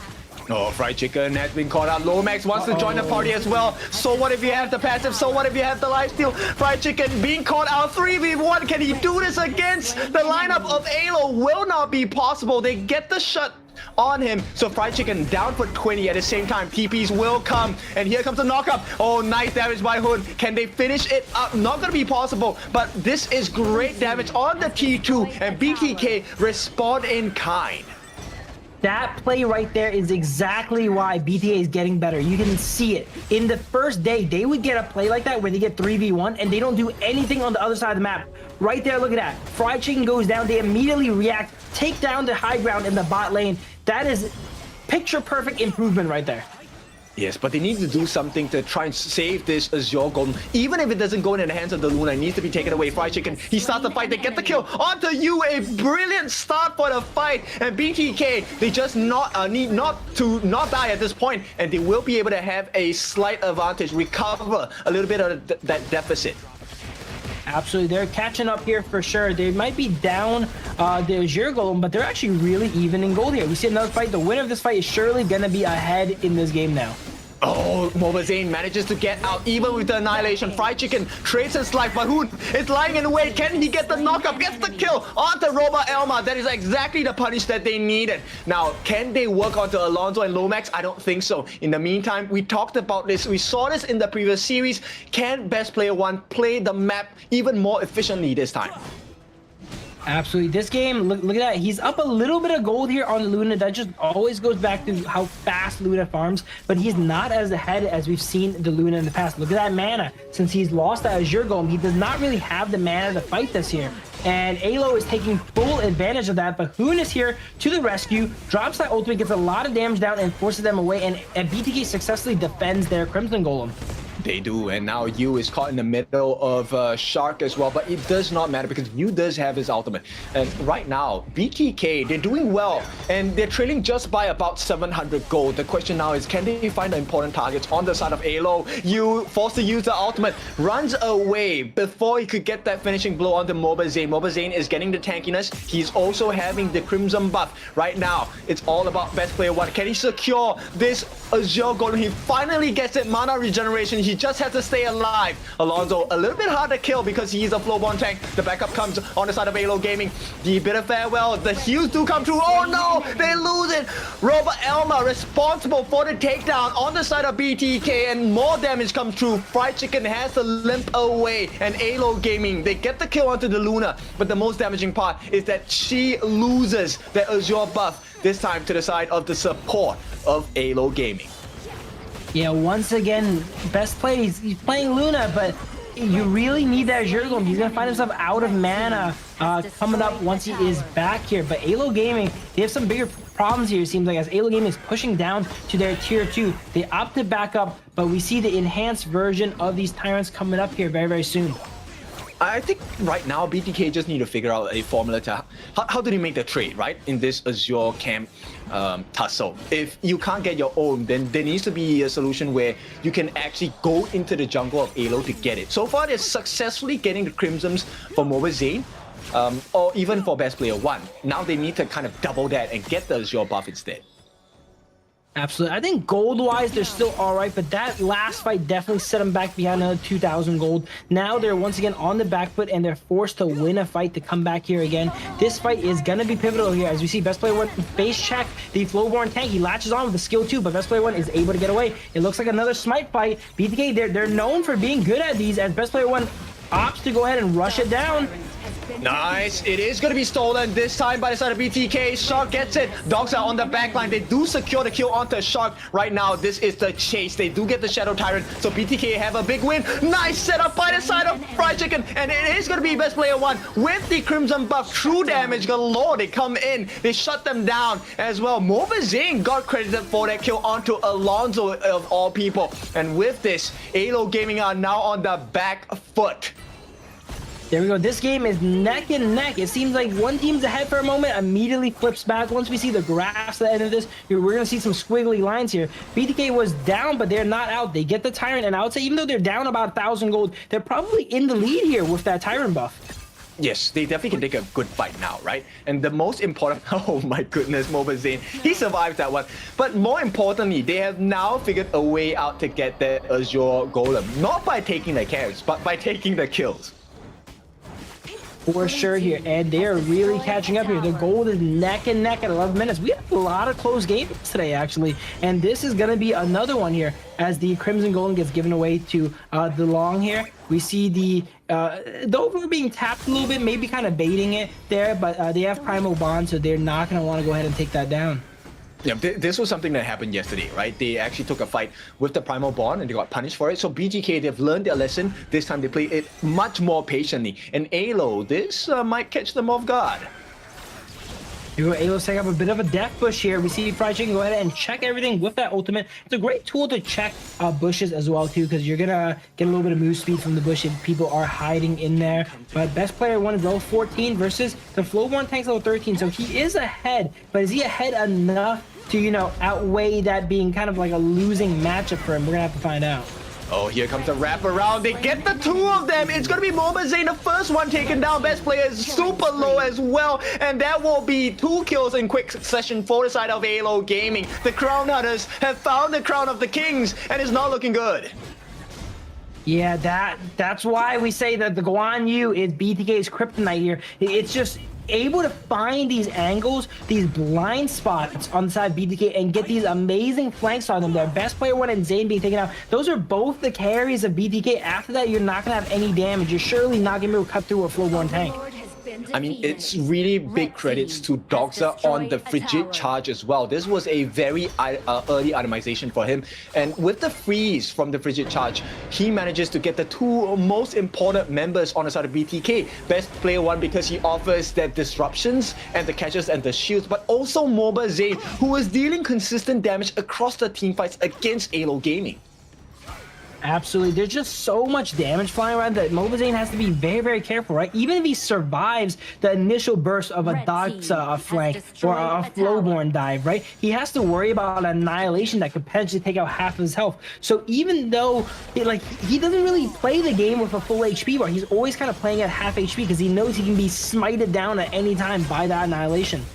True. And AYLO Gaming, they're starting to get a little bit more patient here, just escorting the Shadow Overlord down. Annihilation already used for the side of Lomax. The cooldown is relatively short in comparison to the other skills. So let's see what does AYLO do here. They get the catch on the side of the middle where Fried Chicken actually gets a knockup. Nice knockup by Hoon as well. And they want to go in, but hang on. It is all damage for the side. They have gotten the catch from the side of Doxa as well. This is Hoon taken down. Nobody has fallen on the side of AYLO Gaming, but there is backdoor protection for now, so AYLO Gaming, they have to stop that aggression on the T3 on the bottom, but there is still Vanguards in the middle, and right now T2 across the boards have been taken. AYLO's going for towers here now. They have this Vanguard, and they're gonna, even if they probably will lose this fight. Wow, look at that. Huge flash combo from Byron, takes out Long immediately, and he's gonna go ahead and fight. He's in a 1v4 now. He's surviving pretty well. Shark trying to help him out here, gives him the shield, and is he able to get out? Maybe not. Oh, it was really, really close there. He's able to jump in there, take out the Long, and really single-handedly stop that push from AYLO Gaming. Yeah, Fried Chicken gives his life for the cause here. And I think AYLO Gaming, now they have to be respectful about the distance. Yes, you have an advantage. Is it a super huge one? It's about 4,000, so it's kind of significant. But if AYLO Gaming make another mistake, BTK can come back because we're reaching the later stages of itemizations already. Absolutely. Look at Zane's health bar there. He almost got taken out by that annihilation we're talking about. He really has to, you know, walk on eggshells this game and watch his positioning because it's gotten him into a lot of trouble so far this game walking up there. He gets poked out by the Nuwa or flanked by the Guan Yu. But there's still a chance here as we look to this Tyrant here. It looks like AYLO will get it. So they should not go ahead and fight this here now after they lose that Tyrant. It's not going to be good. They try to get the save, but Mobazane has been caught on the backline. They get a trade in the form of Roba Elma, but then they lose 4 instantly. And right now, the chase is on AYLO Gaming. They see the opening on the bottom side of the base of BTK. The crystal is open. There is a ballista, and only Fried Chicken to hold his own for 30 seconds. I don't think it's going to be possible at this point. He just needs to clear that minion. Can he do it? No! Everyone pushes him away, and AYLO Gaming will edge it out over BTK in game number 1. He really tried that then. He was so tanky, but he was literally getting pushed by 3 different skills away from that ballista there. They tried their best to protect it. It makes sense because it leaves the enemy crystal vulnerable. AYLO Gaming go ahead and take game 1. I would say after, you know, the mid to early game in a commanding fashion, I'd say. Yes, I think this really was the difference maker in terms of like the I would call it the Guan Yu deficit, right? It really seems like that's their kryptonite. Like everybody has found success simply because, like for Doxa today, he managed to catch the important members on the side of BTK, right? Catching out Best Player 1 and Mobile Zane really changed the plane of the fight for AYLO Gaming. For sure, and I'll also say one of the weaknesses from the side of BTK is probably Boba Zane's positioning, right? His positioning on these marksmen, he gets himself caught out a good amount despite the pick he's on here, and a pick like the Guan Yu is going to go ahead and expose that weakness even harder because he's able to get you out from these angles that you really do not expect, and it's going to make sure it's really test your positioning and make sure you have to be perfect on that there, and if you're not, we just saw what happens. He gets caught out multiple times there, and with multiple other members of the team too. Like the D-Renji and Luna theoretically should never get hit by the same push. Think about that. Luna and D-Renji, they're not going to ever play in the same field, right? But because of that positioning deficit on side BTK, they're able to both get caught by that same push. Yeah, I think it's also based on the vision game, right? One of the important things is that Lomax has always offered the emergence as a information circle for the side of AYLO Gaming, and really then allowed them to transition into the next phase of fights where number one, Doxa was able to get into the heart of BTK. But getting into the heart is the first part. He actually manages to separate, I don't know whether it's by chance, but separate both Mobile Zane and Best Player 1 away from the rest of the team. And that's where the catch from the Guan Yu really was the difference maker.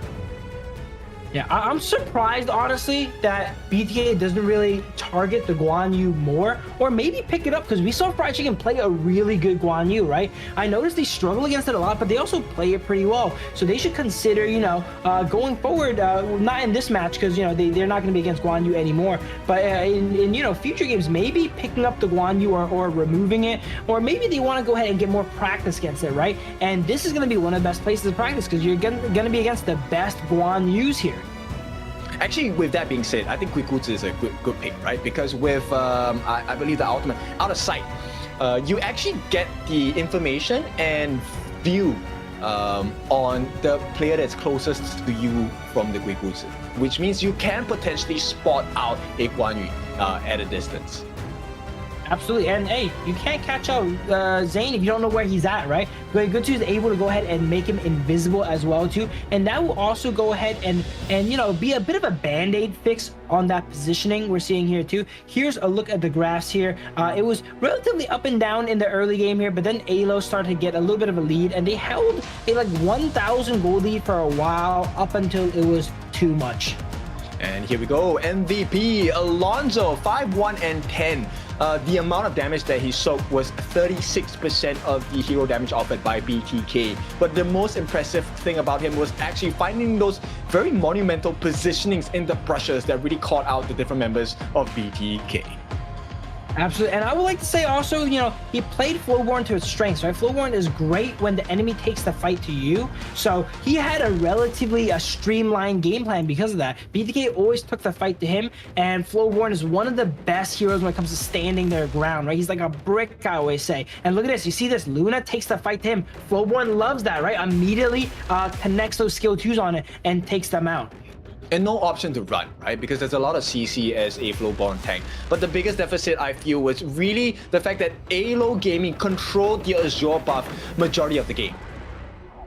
And that made it so that best player with one of these strongest picks here, wow, look at that annihilation too, man, I didn't see that one, but that was definitely a highlight for sure. But yeah, being able to control the Azure Golem definitely put best player in check there, and didn't give him, you know, the room to be the Luna we know, right? Skipping around the map and darting around the map there. So being able to remove that and then catch out Zane made it so that both the primary carries inside BTK were usually hindered.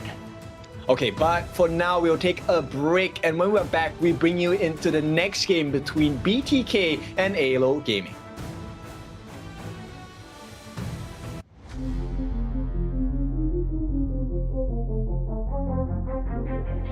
I said I'm born of this, I'm born this way, ayy. This is my chest and my bonus play. Can't be late, won't hesitate. What do you say? Raised to find my face, scars to find my skin. I can't convince them, can't please them unless that I'm the one that you hate. H to the E-R-O, doing it for real, locked on my goal. From the ashes, I roll the game. Flow with a rumble, make them crumble, make them run. Cause baby, it's go time. Knocking you down's how I rise. An inspiration, I know I'm the one who will fill them up, no lie, we gon' do it. Facing up fears, we don't think we just move it. No, we the best and we don't gotta prove it. Somebody test me, I swear I'm gon' lose it. I got a sure fuse on this boom and illuminate the truth within. Another day, another win. You got the power to turn around. Inside a champion's yet to be found. It's my war cry, oh, calling out for the game. There's no time to hide, oh, won't you yell out my name when I sing on top of our lungs? We're avalanche. It's my ride or die, oh, won't you yell out my let us begin. Crush the foe, look at me now, ready to go. Power within, we're standing tall. Fight for your name, ready to give it all. It's prime time, gather round for everyone to see. On my grind, in disguise we bring you to your knees. We kick it, smashing down the walls of enemies. Hit it with the boom, then we get him with the beat. Punch it with the power, then we serve him with defeat. I ain't never missing a day, missing a night. I'm on my way, I'm holding my pride. Fill up the game, top of the show, we're not the same. Flaming the blame, same on the aim. When you reminisce on this battlefield, it's on my silhouette that you see. We gon' do it, facing up fears, we don't think we just move it. No, we the best and we don't gotta prove it. Somebody test me, I swear I'm gon' lose it. I got a sure fuse on this boom and illuminate the truth within. Another day, another win. You got the power to turn around. Inside a champion's yet to be found. Welcome back. It is time for game number 2 between BTK as well as AYLO Gaming. We got our request. We got the Luna. We got the Flowborn Tank.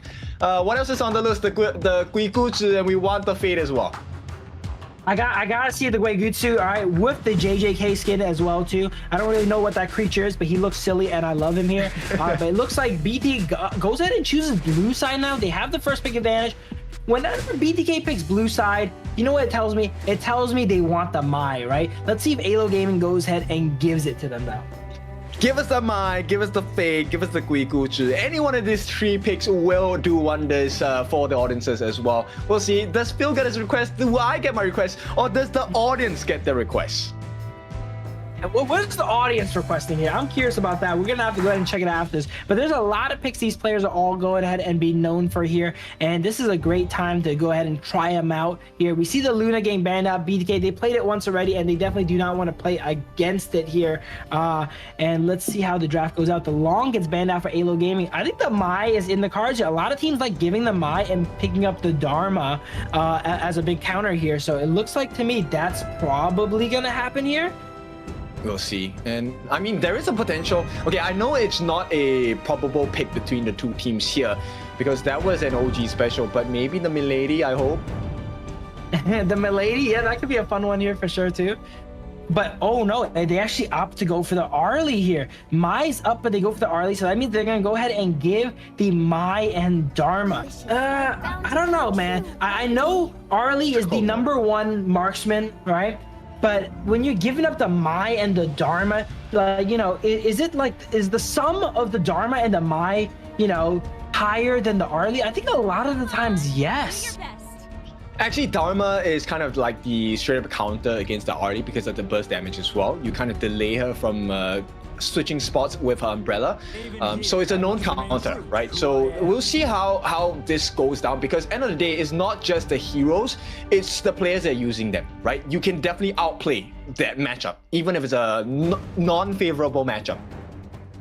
Absolutely. Arlie is one of those heroes that no matter what situation you're in, how bad the draft is, you could probably overpower it with just raw player skill. And that is why pros love that Arlie so much, right? It has infinite possibilities of how they go ahead and play here. But so far, BTK has a pretty, you know, solid lineup here that you would expect from them here. The Charlotte, Arlie, and the Diadea, top tier picks all around. Whereas AYLO Gaming here, they're picking up the Motsu to round out their composition. They feel like they have enough firepower already, right? Getting that Motsu is going to be great once they're playing from ahead, able to land the cannon blast and get vision of the side of BTK and try and, you know, get some catches on them too here by setting up in the jungle with the Dharma potentially.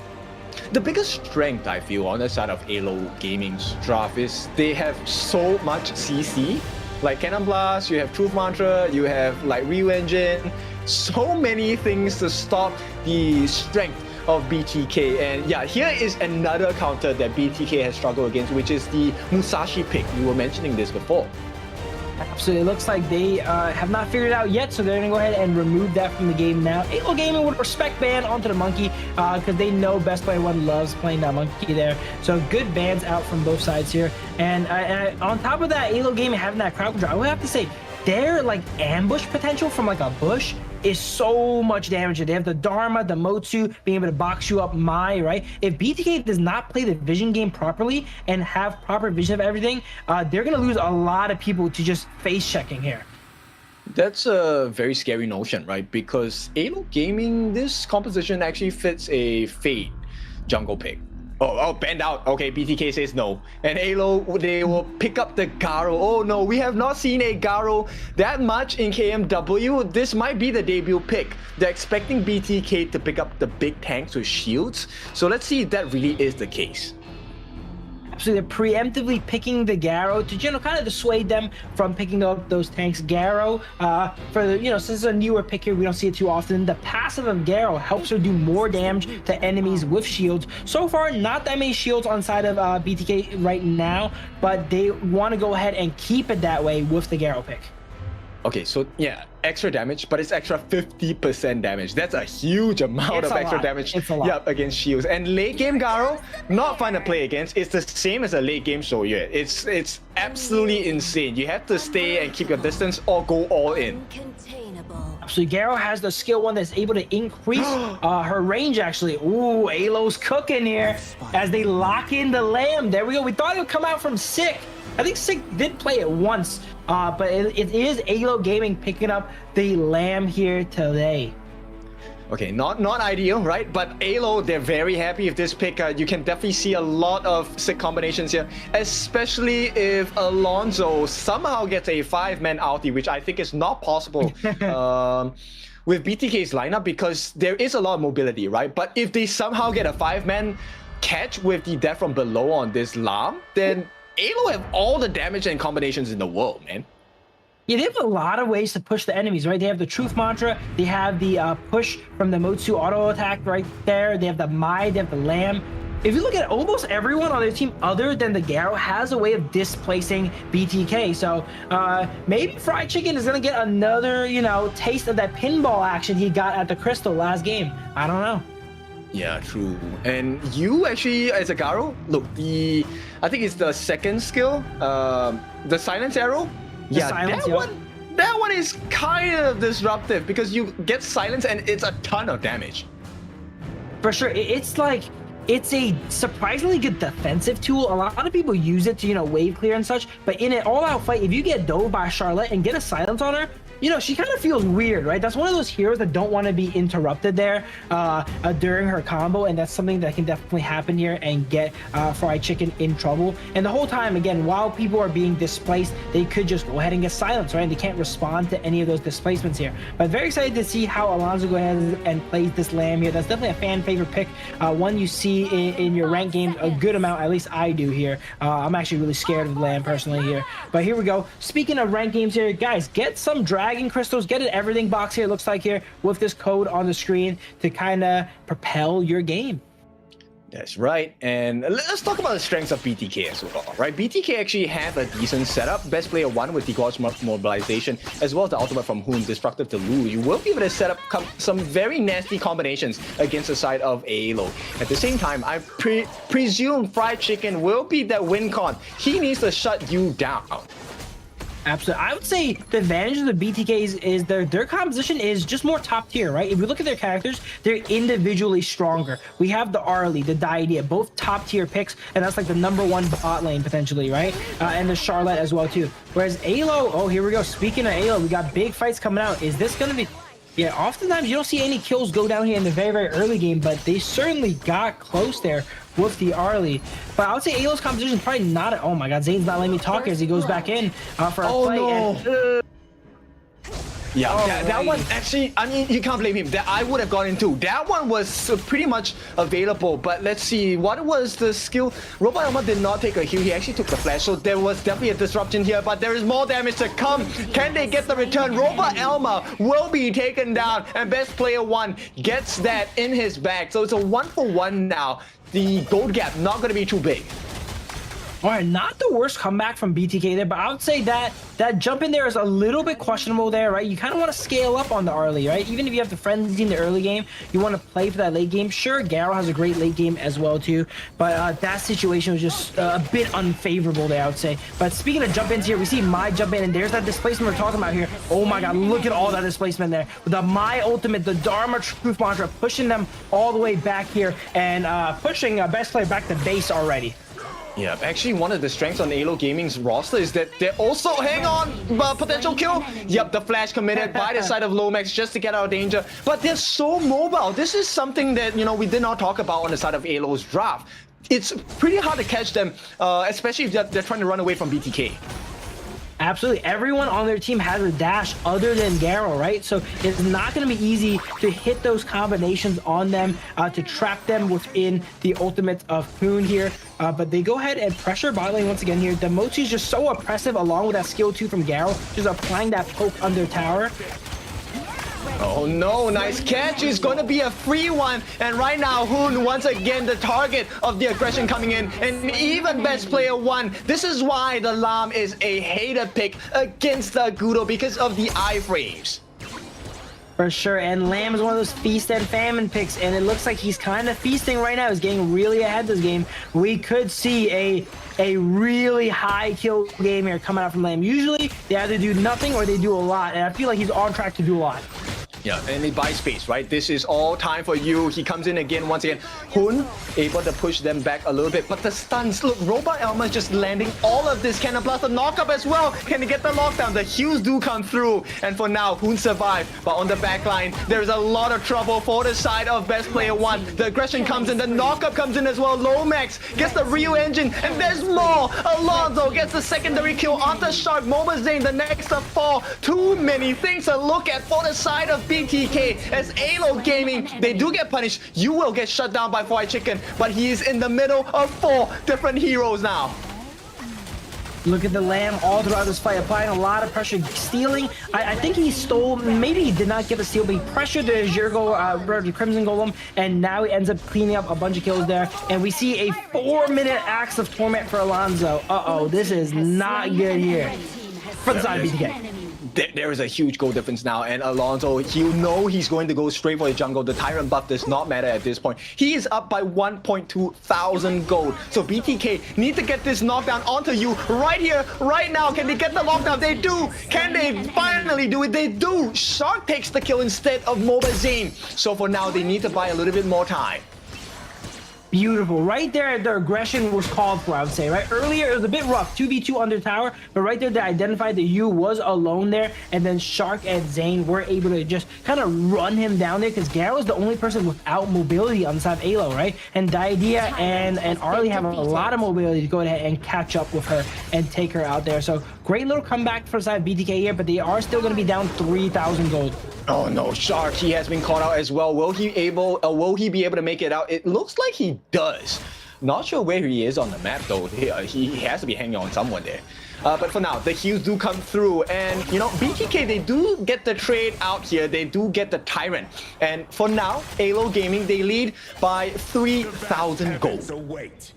Absolutely. Every single fight, BTK needs to keep an eye out on Lamb and shut him down early. Not only is he worth a lot of gold, he's one of the few members on AYLO Gaming capable of taking out your entire team. He has the sustained damage. Oh my god, speaking of damage, a lot of damage goes out onto Zane here and Hoon, and they're having a rough game here. This game, Hoon has been caught out a few times here. That's going to be his 4th death here, and he's really, really behind Lomax on the Mai. It's very hard because they have so much mobility on the side of AYLO Gaming, right? That is one of the core strengths on their composition side. Like you mentioned before, everyone has a dash on the side of AYLO Gaming, with the exception of you. I mean, if you want to count the flash as a dash, then I guess you could say so.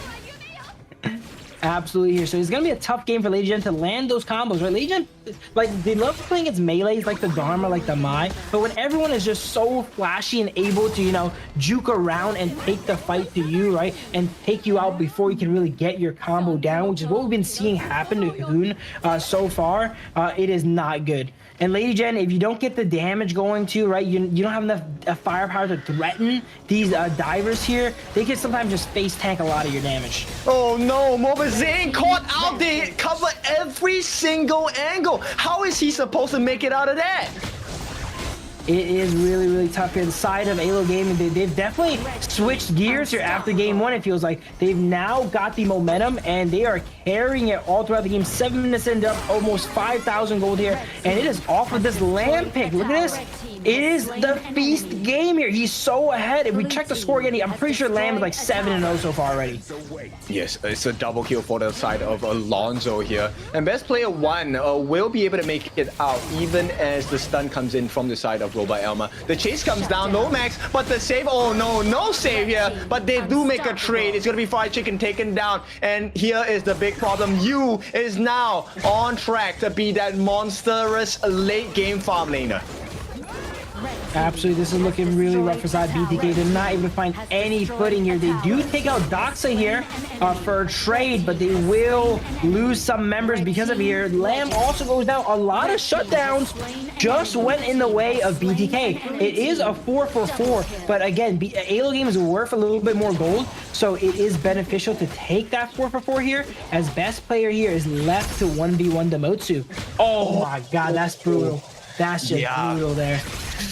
Oh my goodness, come on, man. Best player 1, I mean, he needed that. And right now, the gank comes in as well. The burst potential, Lomax is going to put him down. And right now, AYLO Gaming definitely in control. They need to be careful the way they traverse the map on the side of BTK.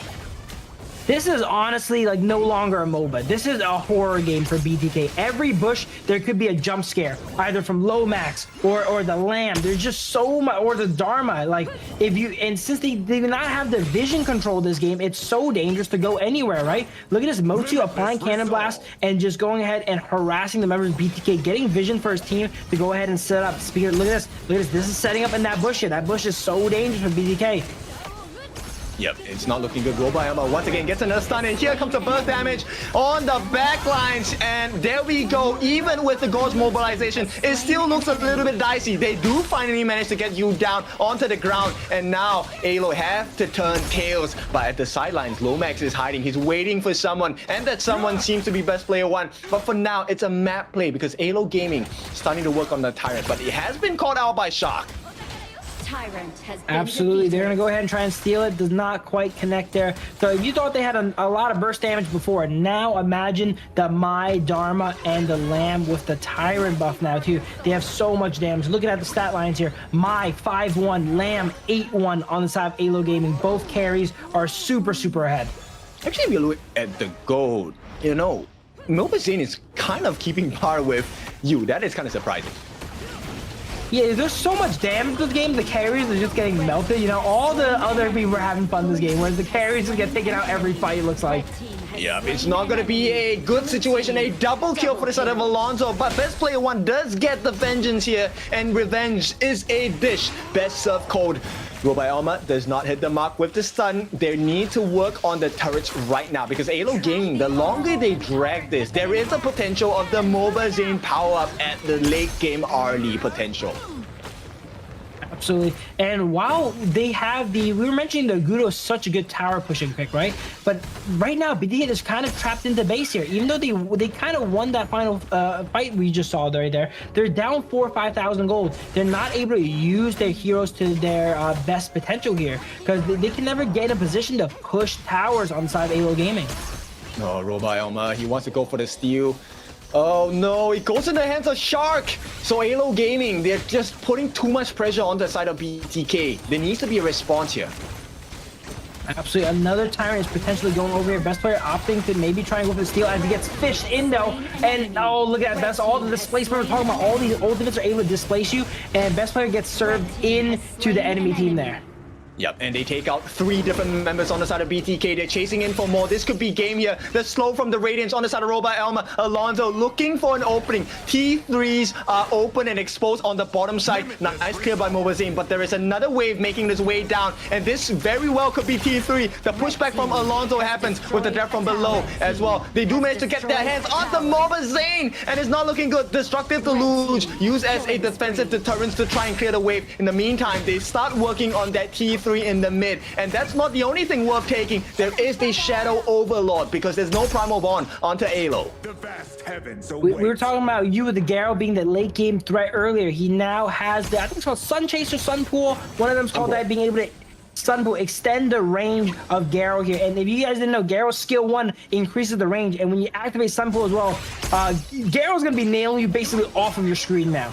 Yes, and there's additional magic damage if you activate your first skill as well. So that's a scary concern because you need both defenses, physical and magical, to deal with you. But you is now at late game stage. Once again, they get the knock up on the best player 1. A lot of poke coming in. The Kachosins have been landing on the backlines. Fried Chicken, he's trying his best to make life a little bit more difficult on the side of AYLO Gaming. But the one thing they have not been able to find is the position of Doxa. Doxa does have flash. He does have the truth mantra, and he starts searching now. He has been found here, but he's zoning Hoon completely from the fight, allowing Lomax to kind of sneak into that bush here potentially, as everyone is surrounding the members of BTK while they're taking that Tyrant down. Yep, Doxa manages to find the backline as well, but Lomax, he will be shut down. Mobazane has found something for the side of BTK. Can they find more though? Shadow Tyrant was the trade on the side of AYLO Gaming, and I think for now it's worthwhile as long as they manage to put more pressure across BTK. They need to go ahead and hold here. They've kind of stopped the bleeding at around the 5,000 gold lead mark, but it looks like Alonso, wow, playing with fire here, staying in the base of BTK, does opt to get out. Now they're going ahead and defending the Overlord. They do have the numbers advantage for the side of BTK though, so they're going to try and force this. 10 seconds on Lomax here. Are they able to get something done and get this objective before it becomes a 5v5 once again? Yeah, they go for the chase. Fried Chicken chasing in, but the stuns come in. It's not enough. Too much. They did manage to force out the flash and the ultimate coming in from Robot Elma, so that's great. But here comes the catch. Alonso catches 2 together, and it's Mobazane that's the victim on the side of AYLO Gaming's push. They do get that knockdown, but it's still not enough because Shark has been taken down. The backup, the cavalry arrives on the side of AYLO Gaming. The stuns come in. It's a triple kill for the side of AYLO Gaming. Mr. Alonso finally shut down. But now there is still more damage to be had. Hoon is trying his best to hold the wave. In the meantime, this time bot has to be made full use of the stun. The knockup does come in. AYLO Gaming essentially have done an ace, and they break the T3 in the middle. Fried Chicken left to try and recover the pieces in the mid lane. Right there, we're seeing the Lamb in action. They're jumping in 1v2, taking out Zane there, and then Shark, and then Hoon and best player afterwards. They're kind of just dispatching. I don't think he took out Hoon, but Hoon did end up dying for that altercation there. But we're seeing the power of Lamb here. When it works out really, really well here. Yep, they have managed to catch another target. Fried Chicken now in the middle of 4. He will not survive, and Yu catches his hands on him. The stun comes in. A double kill for Yu, and once again, there's a numbers disadvantage. 30 painful seconds for BTK, but 30 seconds of happiness for AYLO as they put more pressure. Mobazane gonna try and mount the comeback against you one-on-one. Can they do it? But the catch comes in as well. Best player 1 unable to find the mark just yet. The hues come through onto Doxa, and the crystal is exposed. There is a wave coming in. What more can they do? Excellent knockup by the side, and Hoon gets taken out. AYLO Gaming looking for the end here of game number 2. They take the T3 on the top first to escort the wave. Do they really want to finish this now? It looks like there is a possibility. They're playing safe here, opting to back up and take the overload. You could have made an argument for pushing for the win there as well too, but they're a little bit low and they don't have much resources here. Opting to play it safe. You know, they know the game is in their hands here. They don't want to go ahead and rush things.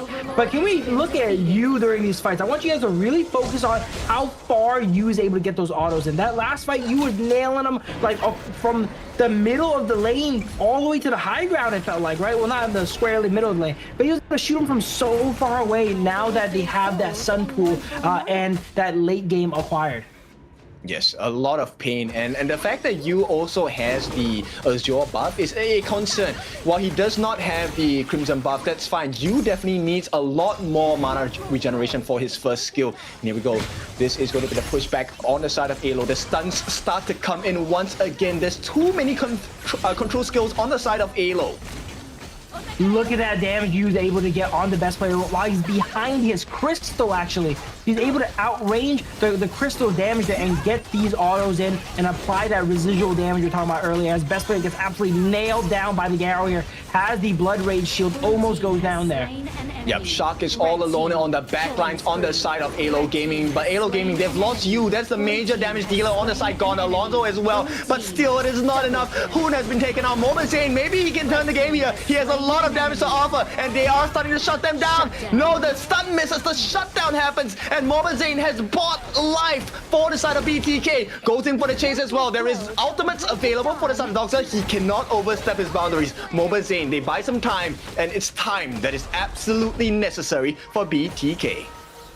Absolutely there. Fried Chicken really clutched that fight, actually. While we were talking about you, I was looking at, while you busy shooting best player, Fried Chicken found an angle to go ahead and come in and assassinate you and Lomax for taking a double kill. And even though they're losing this game and down by 5,000 gold, Fried Chicken is still ahead of his Clash laner in gold, which is extremely impressive.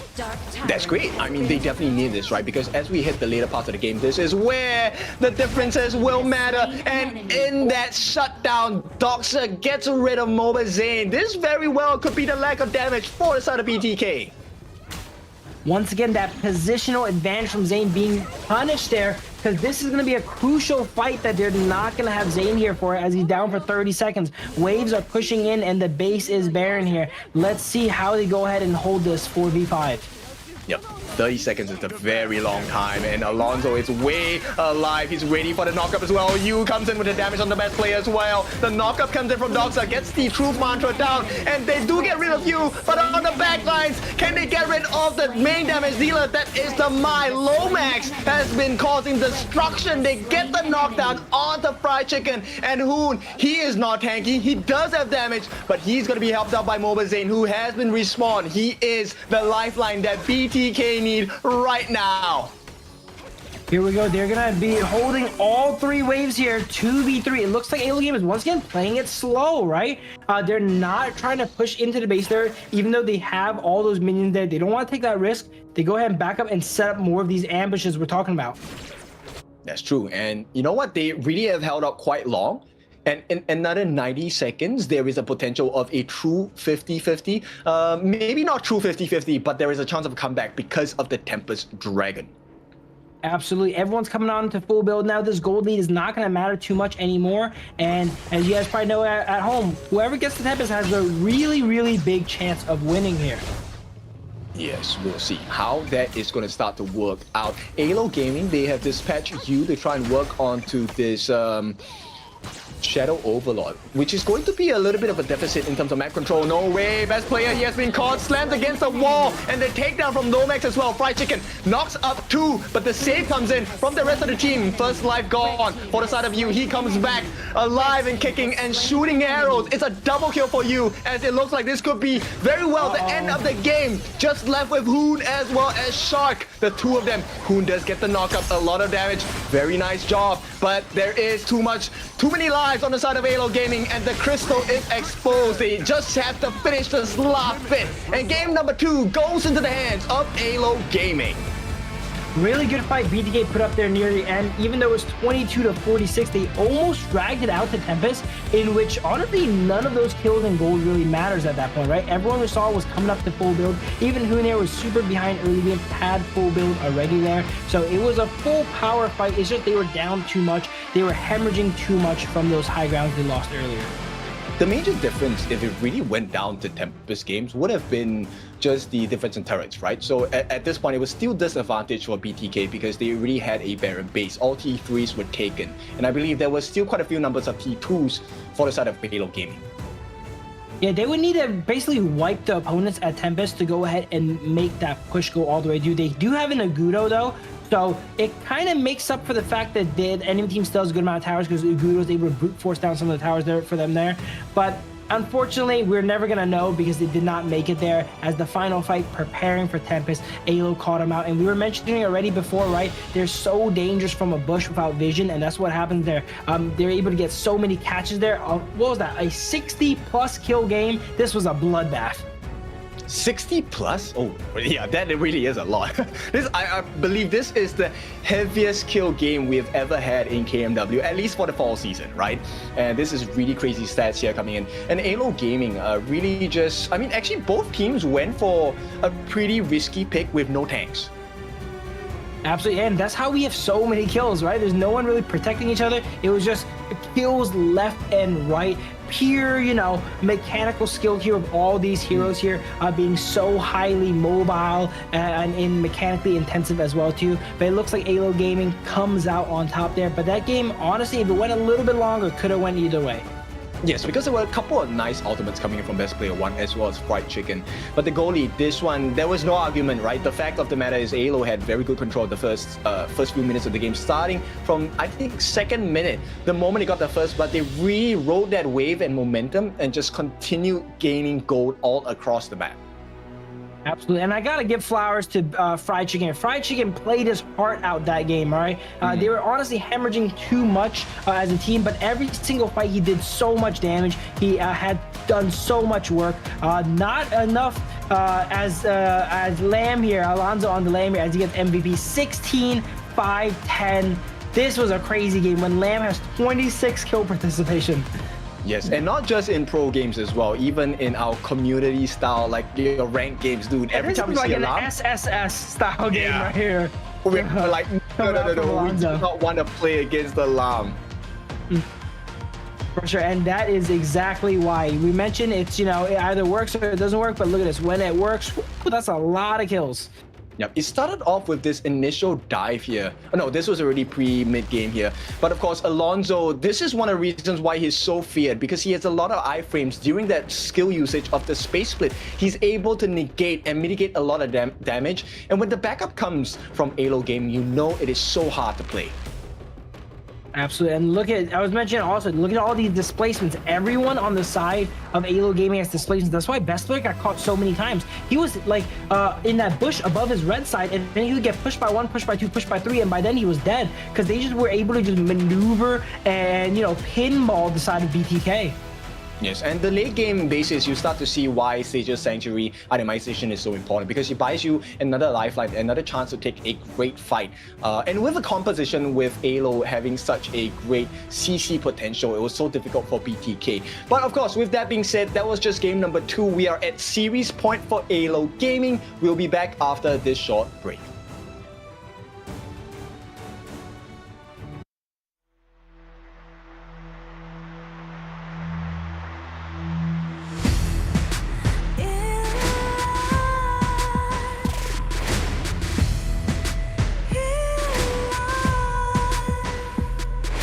What's a life without its worth? Compromising with what hurts inside. When you let fear decide your fate, you don't choose which path to take in life.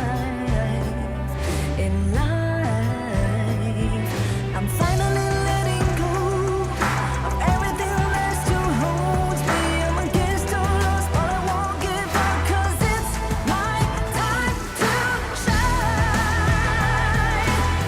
Standing in the spotlight, can't no one back me down. Destiny is calling high. I'm not afraid to fight for everything I love. Victory's on my side.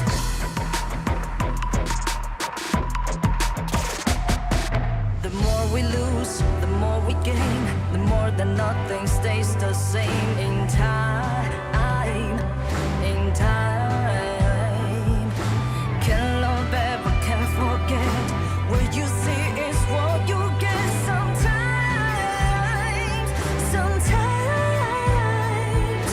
gonna show the world tonight the light that shines inside us. We're against the odds, but we won't give up, 'cause it's our time to shine. Standing in the spotlight, can't no one back us down. Destiny is calling high. We're not afraid to fight. Welcome back into the third game of the series between BTK as well as AYLO Gaming. We're looking at a potential series point for the side of AYLO Gaming. Phil, what is going to happen here? here is where BTA is back against the wall, right? Just like in the Boars series, when they were facing match point, they kind of churned things, switched gears right there, right? And were able to go ahead and get a win. Maybe, you know, they go ahead in this game 3, you know, dig deep and, you know, pick out those unconventional picks like we were seeing, right, against Boars here, and kind of reverse the momentum here. Definitely. I think BTK now, they get the side selection, they go to the red side, so they're expecting AYLO to show them what kind of options they have on that first pick. Absolutely here. Yep, they opt to go for the red side. Getting 2 picks here, you know, now that's a little bit later in the draft. There's not those super picks running around as much. So getting 2 picks to, you know, solidify a synergy or a combo might be a little bit better because they do opt to go for that side 2 here. But let's see how the pick ban goes out. AYLO, I think we will see, oh, they don't give Hun the Mai. But Liang is open though. Yeah, Liang is likely to still be open this game here. Let's see which team goes ahead and picks it. Or maybe they don't pick it, right? Liang is one of those picks that either the teams pick it immediately or they just forget about it and they don't ban it or pick it at all. So let's see if this is going to be one of those games where it's going to be ignored here. Luna does get removed up as well here too, as we see the Pei get locked in. This would be a pretty solid time to go ahead and play the Liang to go ahead and control the Pei here. But let's see what BTK decides to do. Actually, it could also be the same for the side of AYLO, right? Because they have a very strong early game presence in the form of the Pei. You can double down, go for the Princess Frost and Liang combination. The moment you hit 4, you kind of like run rampant around the map. Absolutely, right? And then that combo is known for being able to give those resources over to Pei, which loves them too. So BTK opt to go for Yuan and Mei, so that combo is open and available for the taking here for the side of AYLO Gaming. But do we want to play a Princess Frost Liang against Yuan and Mei Yin? Both of them are actually very adept at stopping these combinations.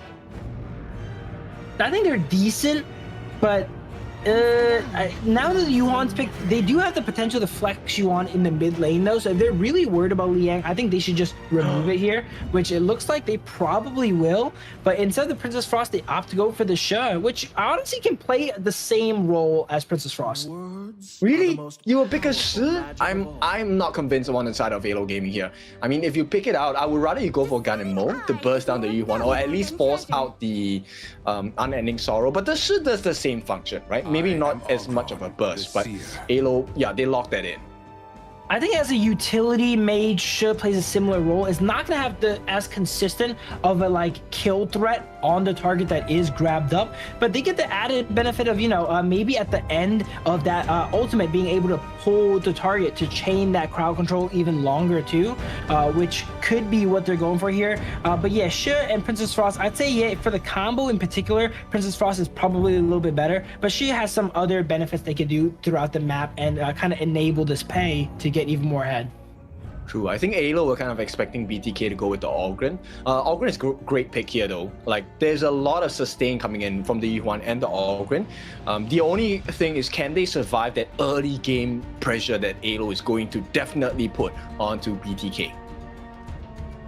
Absolutely. They do get best player on his Ogren. If I'm correct, the one game they won versus Boars was when he was on Ogren. So here we go. It's time to churn the tides here in the game 3. Speaking of signature picks, we got another signature pick coming out, the Marco Polo for Zane here. We're talking about this a lot. The Mei Yin for fried chicken. What can we get for Hoon or potentially Shark here, depending on where that Yuan goes? Put the Yuan in mid, man. Give us the Gui Guzi. It's perfect synergy with Marco, with Mei Yin, with Yuan, even with everything. It's like the perfect recipe, man.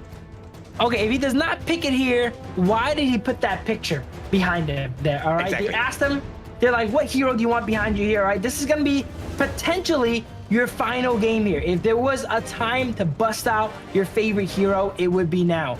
As we see some interesting picks coming out from side of AYLO Gaming, Byron and Futsu being hovered. Is that going to be a Futsu marksman, or not marksman, but like in the bottom lane here, looks like? Yes, it is going to be locked in.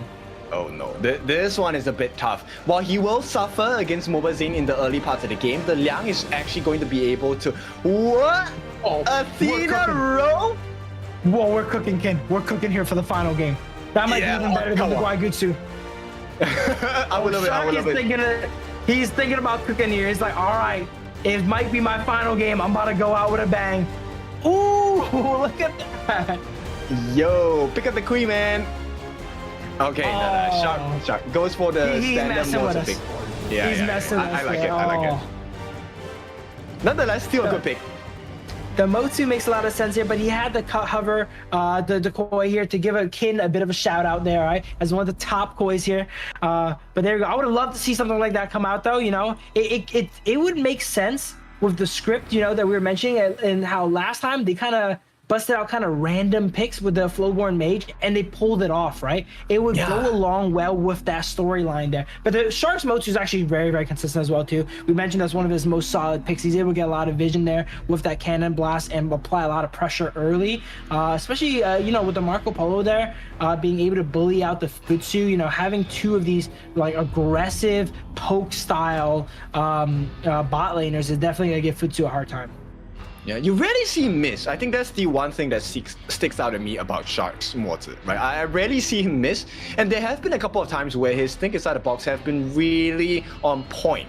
But they need to be able to capitalize off of it on the side of BTK, and it's not going to be easy because AYLO's draft, let's be honest, this is a snowball composition, and if they get any inkling, even a finger, a pinky on you, you are dead.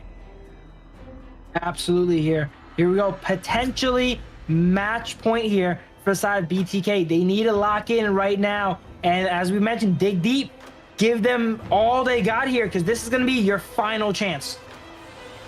Yes, for the season as well of KMW before we head into the next round of battles. AYLO now leading 2-0 against BTK. Let's see how this composition is going to work for both sides. Absolutely. I think BTK has a very, very solid chance to go ahead and win here, right? They have the Marco Polo, they have the Motsu to bully the Futsu early game and not let him get to that late game, right? Zane even has the stun here, which is pretty good tech if you think about it, against the Futsu. He's already going to get stunned up a lot now and bullied by the Motsu, and now he has to deal with Zane stunning him as well. So in this game for MOBA, Zane, it's not an option to be able to land all of your first skills, right, on your Resplendent Revolver. It's a requirement. He needs to make sure the true damage comes through on this side. And Fried Chicken already being pressured on the top side. This is so scary. The Alonso and Doxa combination, Pei and Byron, stock standard, and instantly the response comes from BTK. Here we go. They're bringing everyone there, but it looks like AYLO Gaming brought more people here as it's a 4v2. And look at that. That's the early game power of the show, right? Being able to get that grab and pull them away. Best player being level 2 is actually, wow, able to survive the Pei's damage there. He does eventually go down, but Crazy Fight breaks out. Mayin gets the little Fried Chicken. Looks like he started the game a little bit rough, but ends up, you know, getting a huge lead. Yeah, first blood, double kill for him in fact, but they need to get Lomax here. That's the real damage dealer, and for that they only get their hands onto Robot Elma, but still the Crimson buff in the hands of Lomax. Look at this. This is what we're talking about, you know, when, here we go, another Crazy Fight. Shark goes in to try and pressure the Azure Golem and gets himself in a little bit of trouble, forced to flash away, and he's still there though. His job is to delay this Pei, and he's doing a great job of it so far. I mean, it will work if there is no smite, but for now, because there is smite on Alonso, it actually hastens his jungle take here, which means there is a contest that's available onto this Tusked Boars here. Will go into the hands of Robot Elma, I believe, but now, best player 1, he needs to retreat back into his own jungle. This is what we were talking about earlier though, right? BTK with their backs against the wall, they kind of spring to life. Look at this early game. They're up 1,000 gold already, 2 minutes into the game here. This is the start of the comeback. Yes, definitely. And Mobile Zane has been very peaceful on the bottom side. That's good news for BTK fans here. Doctor, right now, he needs a little bit more help if they really want to shut Fried Chicken down, because they won't have the option to stop Mobile Zane from farming at this point. Look how safe Fried Chicken is playing. He does not want to get caught out at all yet. There's no vision of the enemies here. He's making sure he does not go ahead and get ganked by multiple people. Gives up one of the minions there actually, and just gets the passive gold there just to ensure that he does not get caught out by a gank there. Okay, here comes the approach. Best player one, he's looking for more EXP. He does have the EXP lead against Alonso here, actually. No, does not have the EXP lead. So he needs to work on that rotation speed, make it faster, make sure he's able to match Alonso, and maybe grab that backline on the side of AYLO Gaming as well. Absolutely, Main in a really good spot this game on Fried Chicken here, up about 500 gold 3 minutes into the game here. Amazing styling. He just needs to go ahead and maintain it, right? We were mentioning earlier, he knows he has a bounty on his head. He does not want to go ahead and get shut down. This Pei and Byron here are looking to pressure Fried Chicken again, but he is playing super safe, ensuring that he maintains his lead this game. Yep, the biggest success is actually just providing space for Mobile Zane, because he does have a lead against you, which is very important now as a Marco Polo, and especially this is a lineup that in the late game, AYLO definitely has a better standing against BTK. Absolutely, we see Shark fishing for some cannon blasts all around. You know, again, Mochu's one of those picks that are great when you're ahead, right? You're able to shoot into the enemy jungle, get lots of vision, makes it tough for them to set up ambushes on your team, and makes it easier for your team to set up ambushes on them here. So, and this is one of Shark's best picks here too. Everyone, you know, on BTA kind of has their signature picks here. So this is going to be quite the game. Outside of Chicken, which is not really known for his main, but he's doing a great job of main nonetheless this game. Oh, you can see what AYLO are going for. They want to make sure Fried Chicken does not get it. Oh, nice bait by Fried Chicken. But the response on the side of BTK is to go. The full team is here. They get the catch onto Alonso as well. Can they get the kill? He will be taken down. A nice setup by Shark as well. They get the full team wipe maybe. And Dogza, the last victim in this third kill that is available, and nice flash onto Lomax. They force out the flash from Lomax as well, but that is not going to be the end. They get the pullback, but for now, the T1 is the reward. BTK game 3 again. I cannot stress it enough. When their backs against the wall, they switch gears. Look at this momentum here. They're playing against a Pei early game with Ogren and destroying them early. They're up 2,000 gold. Yep, you stop the win condition, right? This is exactly what you want. And they have a 2,000 goal lead, by the way, on the side of BTK. Now, there is a response coming in from AYLO, and that's going to come in the form of you, who has taken T1 at the bottom side of the map. But losing the Tyrant buff, not ideal for the side of AYLO Gaming. So I feel like the only way for AYLO Gaming to get back into the game is through that Futsu, right? And his late game potential, because everyone else on the team doesn't really scale that well. But is Futsu going to be able to carry, you know, his team on his back, metaphorically here? Because as 5 minutes in, every member of BTK is ahead. I mean, it's looking a little bit dicey, but he does have the Protector Cuirass, right? The half-build item. This is going to provide him with quite a lot of armor available for the team fight against Best Player 1. Will they actually go for it here? And it's one of the best picks versus Marco Polo, actually, right? His ultimate scales off attack speed, and the fact that if he attacks you, his attack speed gets lowered, means just by Marco Polo hitting the Futsu, he's going to lose damage. Yep. Oh, they get the catch though. Best Player 1 is falling low. Finally, they turn around, and with the save by Mobile Zane as well, AYLO get punished, and they get punished hard. One more kill for the next one, and it's 4 members down for the price of nothing. And BTK, what a day to come back. BTK, oh man, this is the game here. Here we go. Every single person said they just need to maintain this lead, right? We're seeing them struggle a little bit earlier, but they're putting all their lessons to the test here now, and they are passing so far. Yeah, BTK, they're punishing this early game draft, which is really cool, really interesting. For sure, and then they're doing it in style too, right? All of them on their favorite picks too. You love to see it. So this puts us in a position where there is a potential of a turnaround. And here we go. Hoon finds a stun. This is exactly what they need. They don't really have the minions, so they need to pull back for the time being. But 10-1 in terms of kill score with a 5,000 or 4,000 goal lead at this point. BTK, this is one of their best positionings yet. Absolutely. I think this is probably the most ahead we've seen BTK early. And of course, they're going to make us wait until the final day to see it here, right? Can AYLO Gaming go ahead and respond and, you know, hold their own and churn this game, though? We did mention they have that Futsu late game. Can they wait until then? You know, they're down 5,000 gold at 7 minutes here. This is not a position they're used to being in often, especially not against BTK.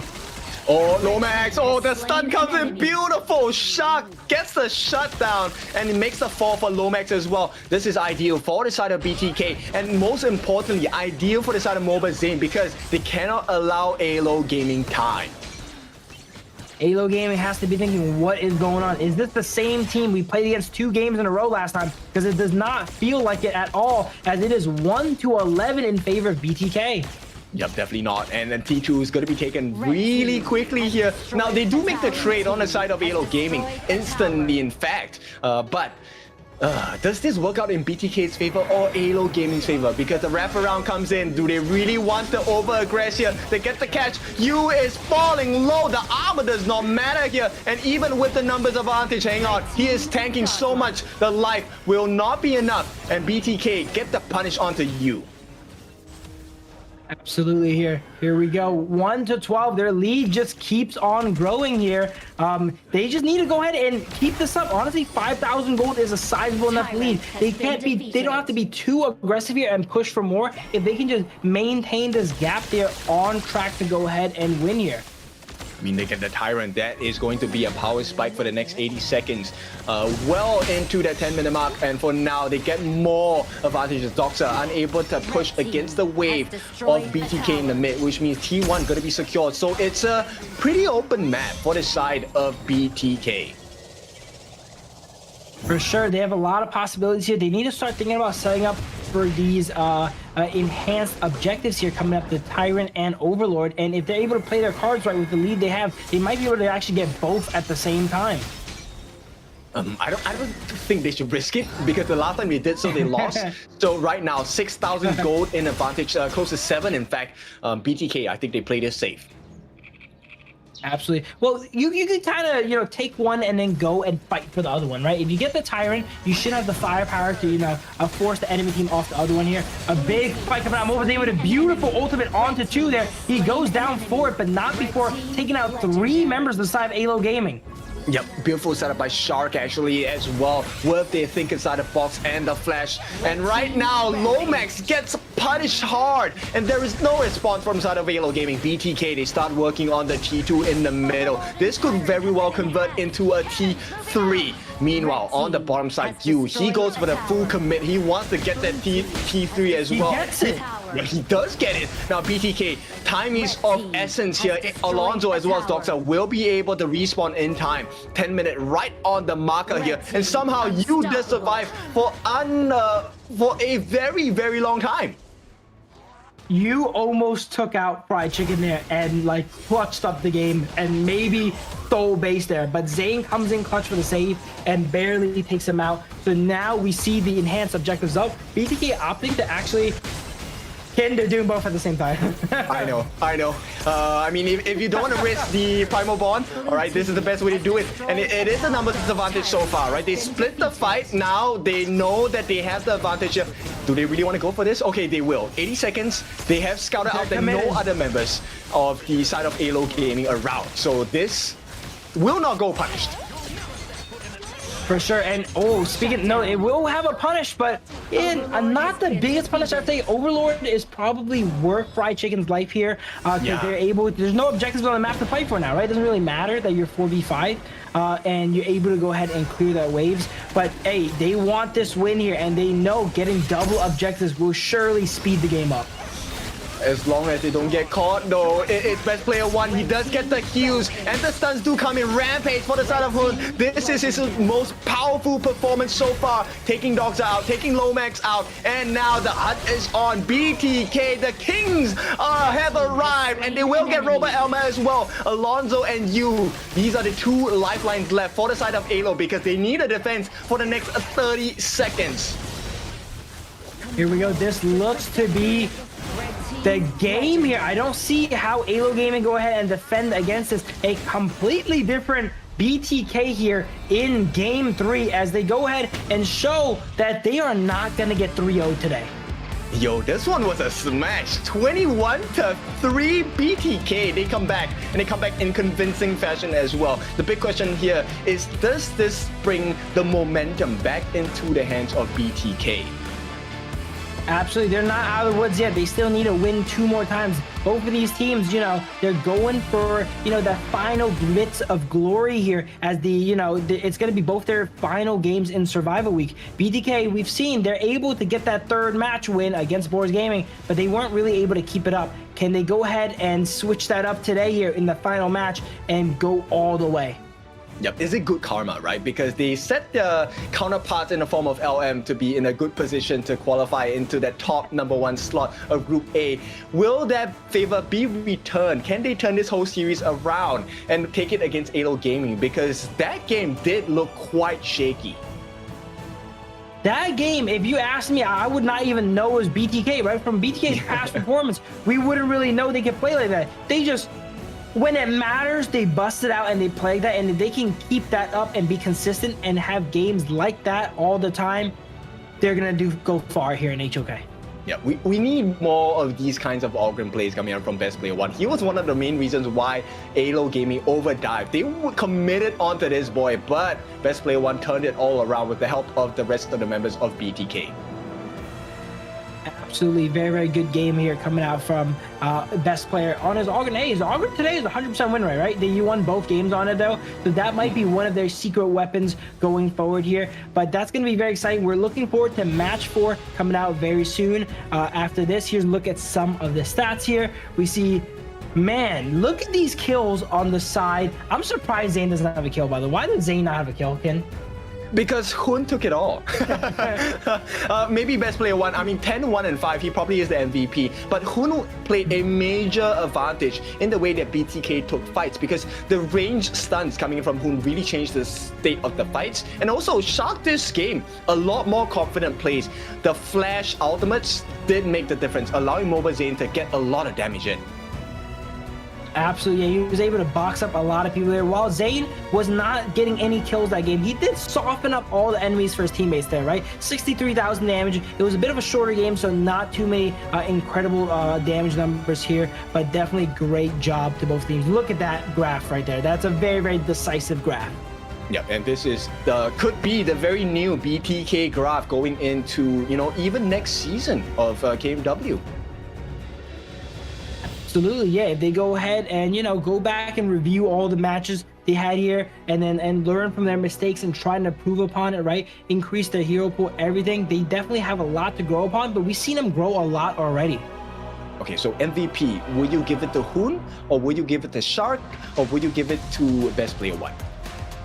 I'm gonna have to give it to Best Player 1. Look at that stat line, 10-1-5, right? I'd be upset if I played a game and I went 10-1-5 and I didn't get MVP, right? So I gotta give it to my friend here, Best Player 1. He also did a great job of playing the early game, right? They were getting invaded by the pay, and he was able to survive a very long time there and go ahead. And, he did still go down, but he kind of thwarted their invade and didn't let them, do the clean get in and get out that they wanted to. And that kind of set the pace for the game. Yes, it was the even trade actually that made the world's difference for the side of BTK, right? And that initial start led them to have that snowball. Look, this one, it was so close. You would have, most people would have thought that Best Player would have been gone, but the turnaround and, that recognition to understand that, okay, this is the extent that my hero goes. I have tanked the damage, I have gotten all of the setups for the team, and here we go. The heals coming in from Hun really made the difference. The think inside box there from Shark into Hoon with the flash stun onto enemies to ensure they stay trapped into Zane's ultimate there. Beautiful. Yep, exactly. And Shark, this one was a big moment of success because although he did not hit the mark there, it was enough deterrence to stop Alonso from trying to gain access into the last hit of that Vanguard as well. Absolutely. Wow, that's such an action-packed game, but we're going to have to take a little bit of a break here as we get ready for Game 4 of this match.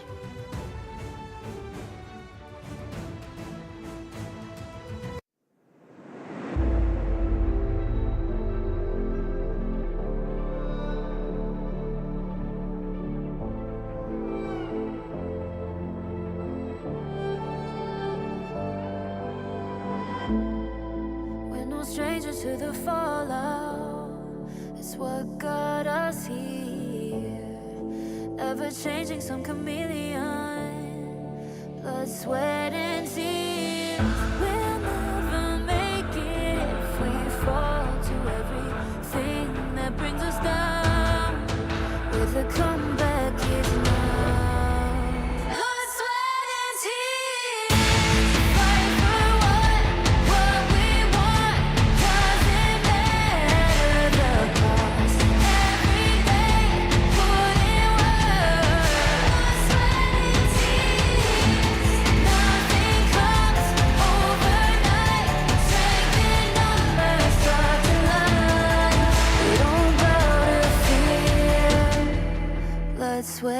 and tears. Blood, sweat, and tears. Blood, sweat, and tears.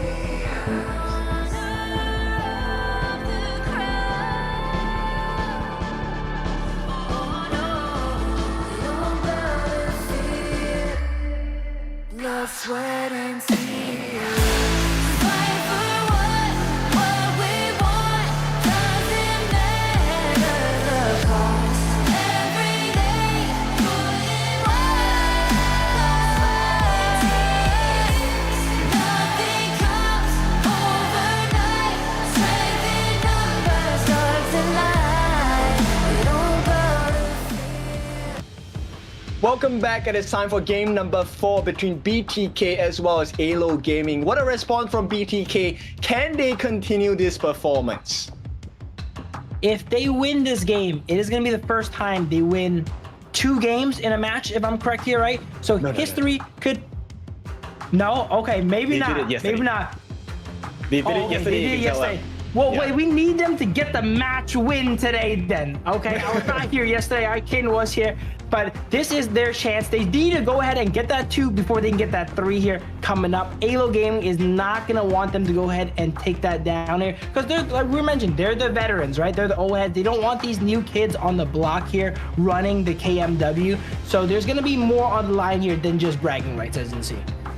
They were close. I mean, the LM series, they definitely did come back from behind, but they were just a little bit shy on that last game, right? LM really just took the whole plan, ripped it into shreds, and took the win against the side of BTK. So today, it's going to be important. If they really can get this second win against AYLO Gaming, then they best not miss. This is the last series of the tournament.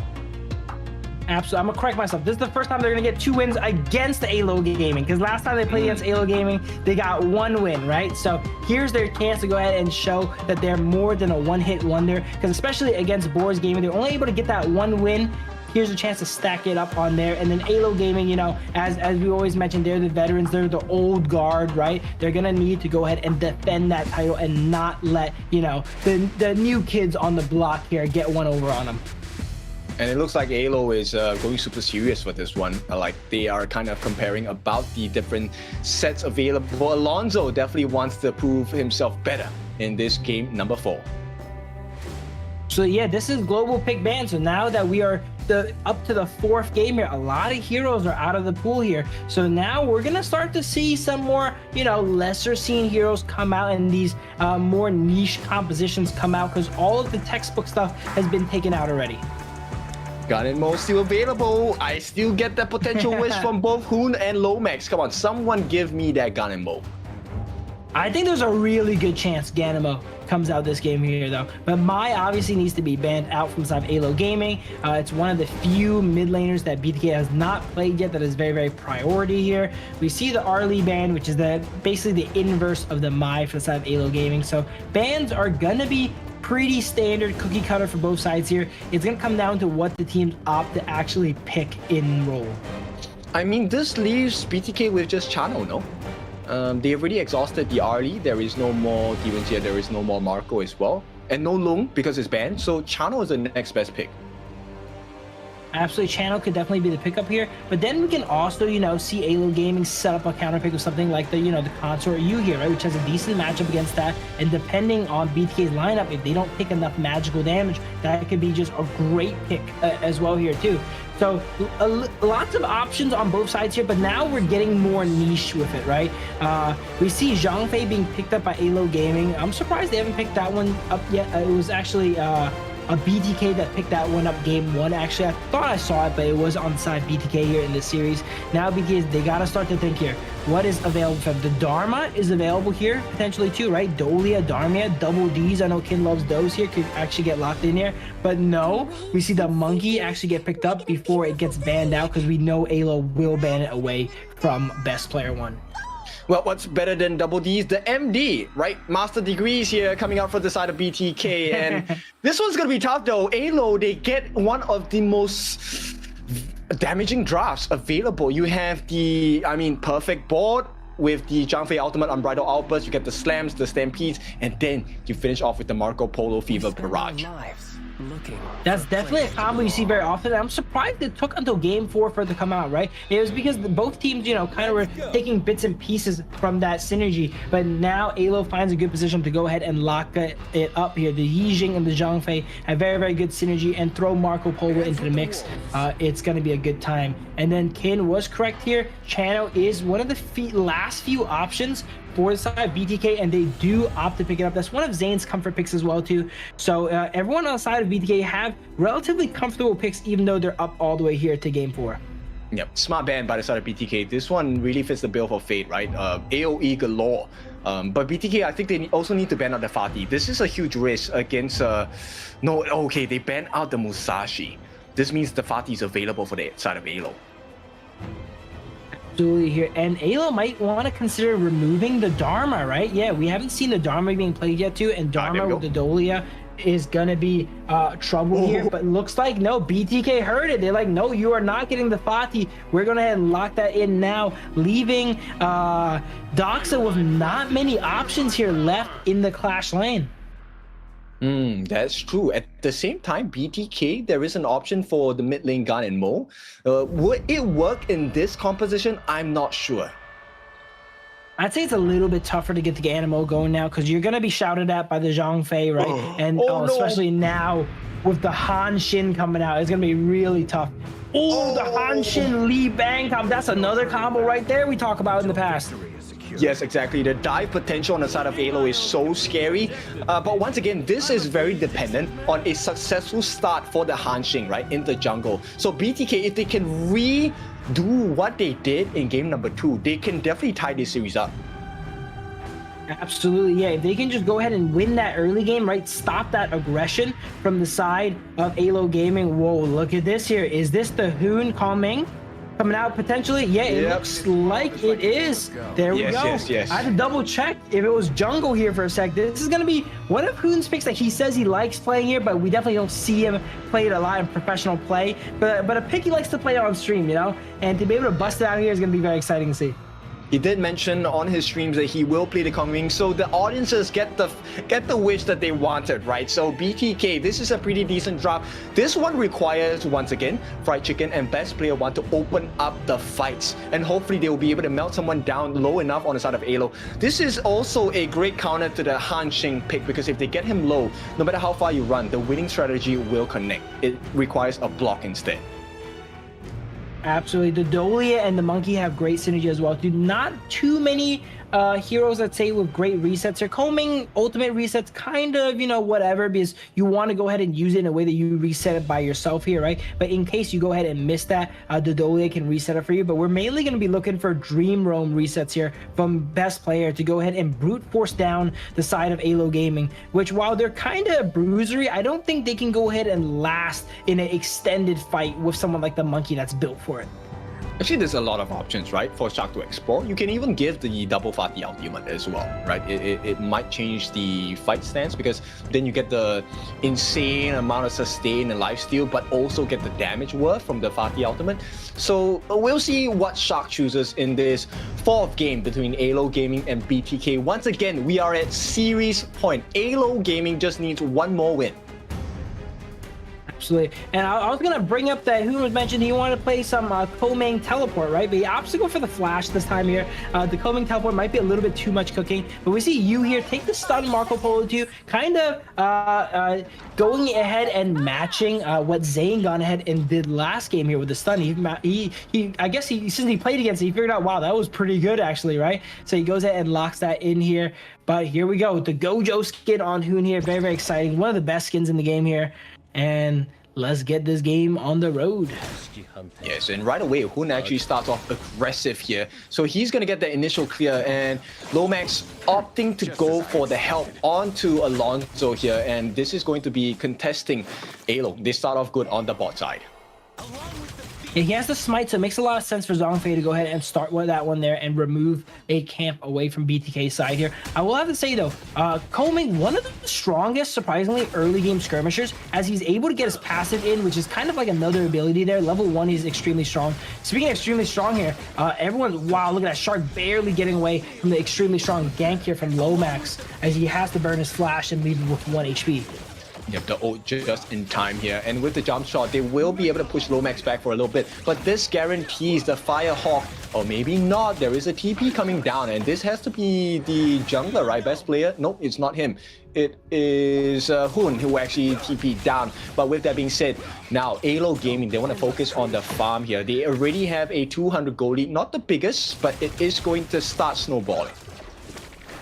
So I'm very curious how Alonso goes ahead and plays this early game on the Hanshin. We know Hanshin as one of the most mobile heroes in the game, with up to, I think, 4 dashes if you use your abilities right here. And let's see how he goes ahead and uses this, as he looks like Lomax is dropped low, forced to go ahead and have the Battlefield Command used on him instead. Usually you want to use it on the Hanshin, but that ends up saving Lomax's passive, though, as we mentioned in the past, has a really, really long cooldown. Yes, but he did have to burn the flash. So BTK recognized that there is a deficit in terms of the common spells on the side of AYLO Gaming. They're looking for an opening here. And Mobazane as well as Shark, they're going to try and run down you there. A lot of damage coming down. He's not level 4 yet, so there is no Fever Barrage to save his life. Fano in the early game definitely has the advantage in lane here against the Marco Polo. He's able to jump away and dodge that skill 1, as well as land his damage, which is targeted, right? Marco Polo is not going to be able to go ahead and dodge that one. Yes, and right now, everything being wrestled back into control by the side of BTK, taking the touch Boars, taking the space sprites, and also maybe taking away the spike tail beast at the bottom side. Looks like Mobazane is working on that. Super even game so far. Looks like Hoon's just kind of, you know, doing housekeeping mid, just clears the wave and then roams up. As we see another fight come out here. Another Battlefield Command comes out here onto Yule. Gets him a little bit of shield here. Shark looks like he's in trouble here. We know he does not have flash here. He's going to maybe barely get it back in time. No, does not get it in time there because he burnt that flash earlier in the initial dive.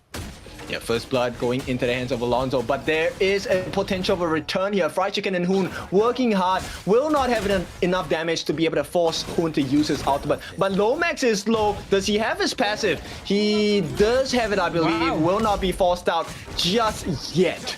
And now the counter-attack. Mobazane in danger! And that's going to be 2 kills for the price of nothing on the side of AYLO Gaming.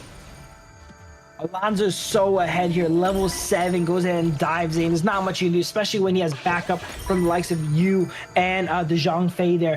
He gets caught out here and goes down. We're starting to see Alonso go ahead and propel himself early game here. This game he's opting to play a little bit safer, not going for the invades, going ahead and farm up and playing for those ganks, and that's working out a lot better than last game already.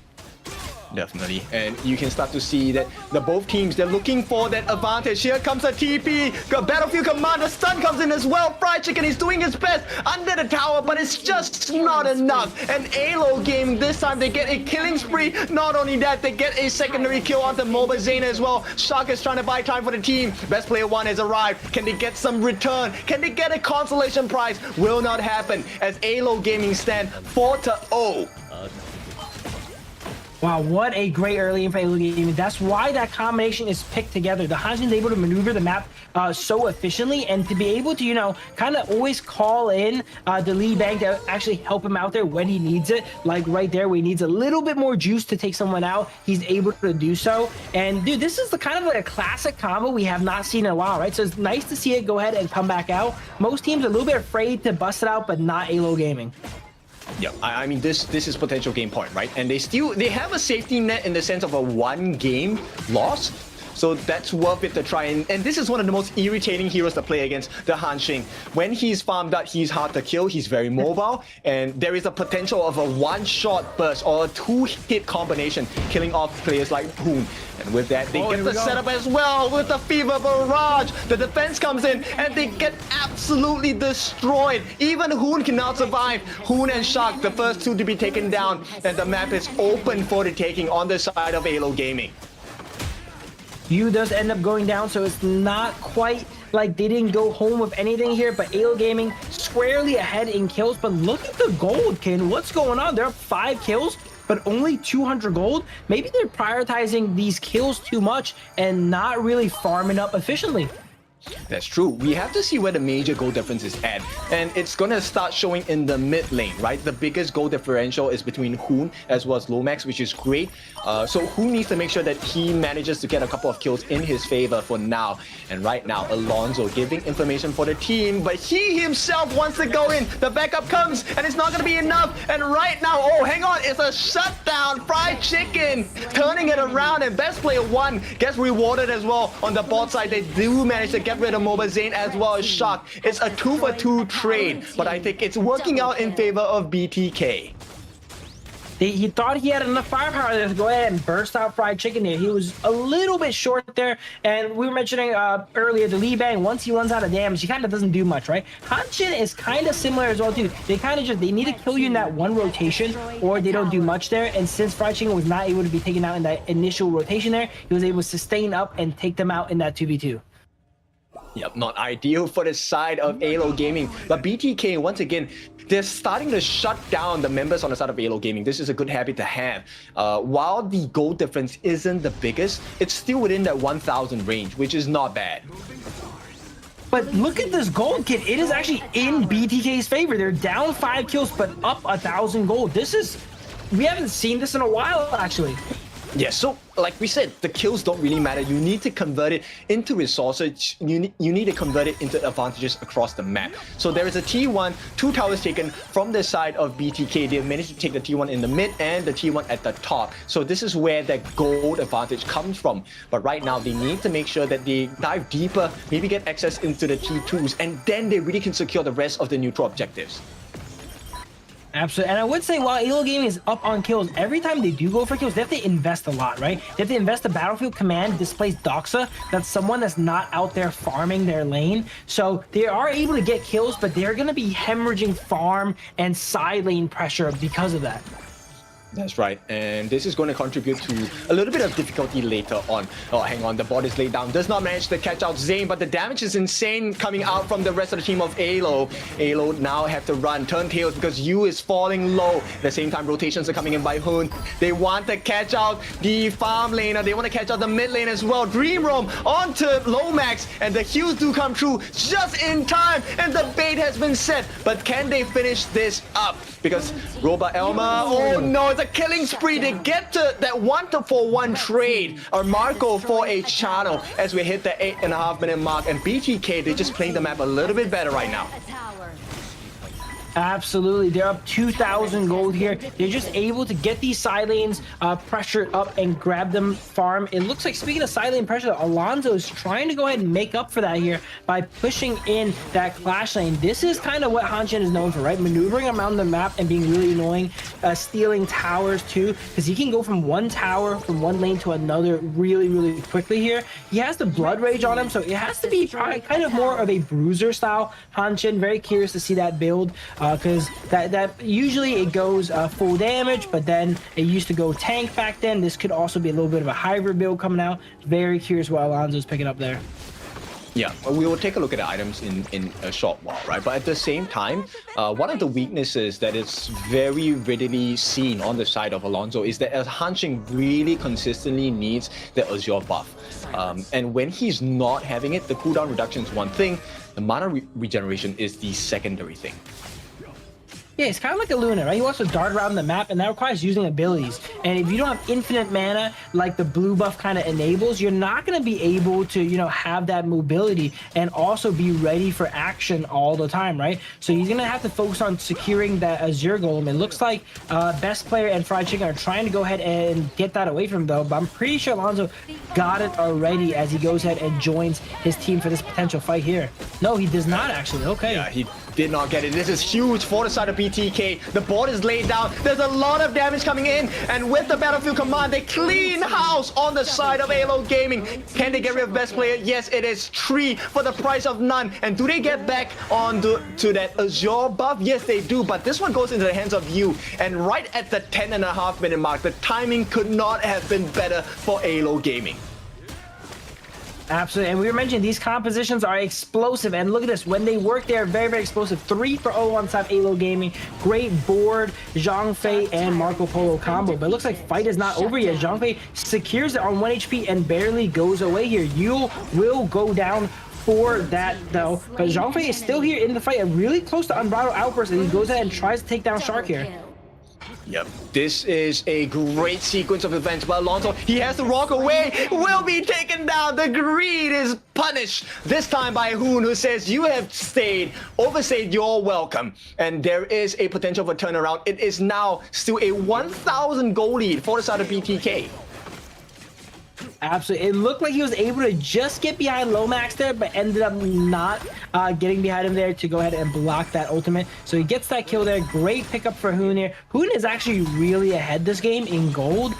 So we're going to definitely see him have a really nice late game here on the Calming. And hopefully, you know, if he's able to use all that gold, output a lot of damage and take out the side of AYLO Gaming. For sure. Who now did secure that Shadow Overlord for the team. Curious why Robot Elma did not use his ultimate to try and secure it. And, you know, make use of the smite as well. But, you know, we will see how this turns, because the 1,000 gold lead is still available for BTK. They start working on this T2 on the top as well. Here's another board comes out, almost gets Zane as he flashed out, but Shark gets caught here. He's in the corner of the board. Zhangfei jumps in, takes him out here, and it looks like Alonso has the flank here. They know Zane does not flash here. He goes ahead and gets the knockup on him, takes him out. Zane's down. Alonso will potentially go down here. No, he's on 1 HP. Hoon is in a tough spot here on the Calming. Not many people are low HP for him to go ahead and get an execute on. Oh, as he does get it on the Yi Jing though. Yeah, but it's at the price of the whole team here, an ace for the side of AYLO Gaming. And have they extended their advantage a little bit too far? It is now cut down to 500 golden advantage for BTK. And at this particular timing, they're going to start losing everything in the jungle. Azure buff going into the hands of Yu here. And they get rid of the Shadow Overlord as well from the side of AYLO Gaming. Surprisingly, even though AYLO Gaming is up 12 kills here, they are just now catching up in that gold here. You in the early game was getting a little bit of trouble here against Zane, right? Getting bullied out a bit, but now he's hit his mid-game stride here, getting a triple kill, and then, you know, cleaning up that fight really well too here. Level 15 here on the Marco Polo, and he's only going to get strong from here as he itemizes more and more defensively, and he's not going to be able to get one shot by the likes of Hoon or Zane. Okay, we look at this singular kill. This was a double composition coming in on the backlines, which is why that aggression did not work out for the side of BTK, because the fried chicken was not in the fight. Now, it is still a map advantage for the side of BTK, and in fact, this 1v1 is not looking good for Doxa. He is going to be caught in no man's land. Hoon is coming in with the winning strategy as well. He will be able to dash out, but this should be his life. No, he gets a save. And with that being said, this provides room for the rest of AYLO Gaming, especially you, to get the T2 at the bottom. You're not getting that kill there is pretty bad because they invested 2 heroes there, right? Now they... Oh, it's going on. I don't know if it goes down to the minions there. Fatih is speeding down there, and it does clean up the wave, but that's a little bit of damage on the tier 3 for side BTK. But as we're mentioning, you know, since he's not able to secure that kill there, they kind of wasted time of 2 people for nothing. And AYLO Gaming was not wasting time for sure, as Marco Polo goes ahead and actually pushes down that tier 2. And look at that. That's another great use of Battlefield Command to tank up and deny the kill from Hoon there with that ultimate. Yeah, AYLO Gaming, they cannot contest for this, right? I don't think it's a great idea. BTK will secure this for free. That's great for them. The next 90 seconds, they will have the fighting prowess. And once again, the gold is restored back neck and neck between the two teams, AYLO Gaming as well as BTK. This game more than ever shows that kills do not matter that much, guys. All right, look at this. Down 12 kills, but still neck and neck in gold. You got to get these minions. Ensure that you're getting kills, but farming your jungle and your lanes as well. Doxa, while he's helping out all the members of his team, jumping all throughout the map, he can't have possibly gotten that much farm compared to Fried Chicken staying in lane. For sure. And right now, BTK is just trying to find out where is Alonso hiding. They know he does not have the Azure buff. They know that he's going to struggle with mana regeneration. If they get him down now, he'll be great. They have on him. Yep, nice ultimate with that. With the Dream Roam will be used defensively, but it could be a turn and a catch. Dream Roam onto 2 right now. The damage comes through. Hood with the winning strategy. They have gotten rid of Robert Elmer. That's a big kill. Doxa as well. There is no more save value for the side of AYLO Gaming. And now BTK can start to work onto the Shadow Overlord, even if there is a Primal Bond. Absolutely. AYLO Gaming committed too many ultimates there for relatively little return, right? We saw Lomax with a very narrow board that didn't really connect on much here. The Zhangfei also, the ultimate did not really connect on much. So BTK knew they were up some crucial ultimates there and immediately turned that fight. Best player coming in with 2 Dream Roams to force a fight onto the side of AYLO Gaming and taking a nice little 2-for-0. Yep, beautiful work here. Once again, the goal difference really null at this point. The 1000 really doesn't matter. It's about the T3s. This defense needs to stay, and it will now work. T3 has been taken. A nice jump on you as well. They get the cleanup. Can they get the rest of the team though? Fried Chicken working hard on the back. He holds them off while the rest of the team is trying to clean it up. But for now, Fried Chicken now is caught in no man's land. He's the last member standing, and with a double kill by you, this could very well be time for AYLO Gaming to get the recovery going. Are they able to make anything happen big off this? Can they push a high ground off this? We don't know. They minimum will get the jungle of the side BTK because all 5 members of BTK are off the map here for a sizable amount of time, right?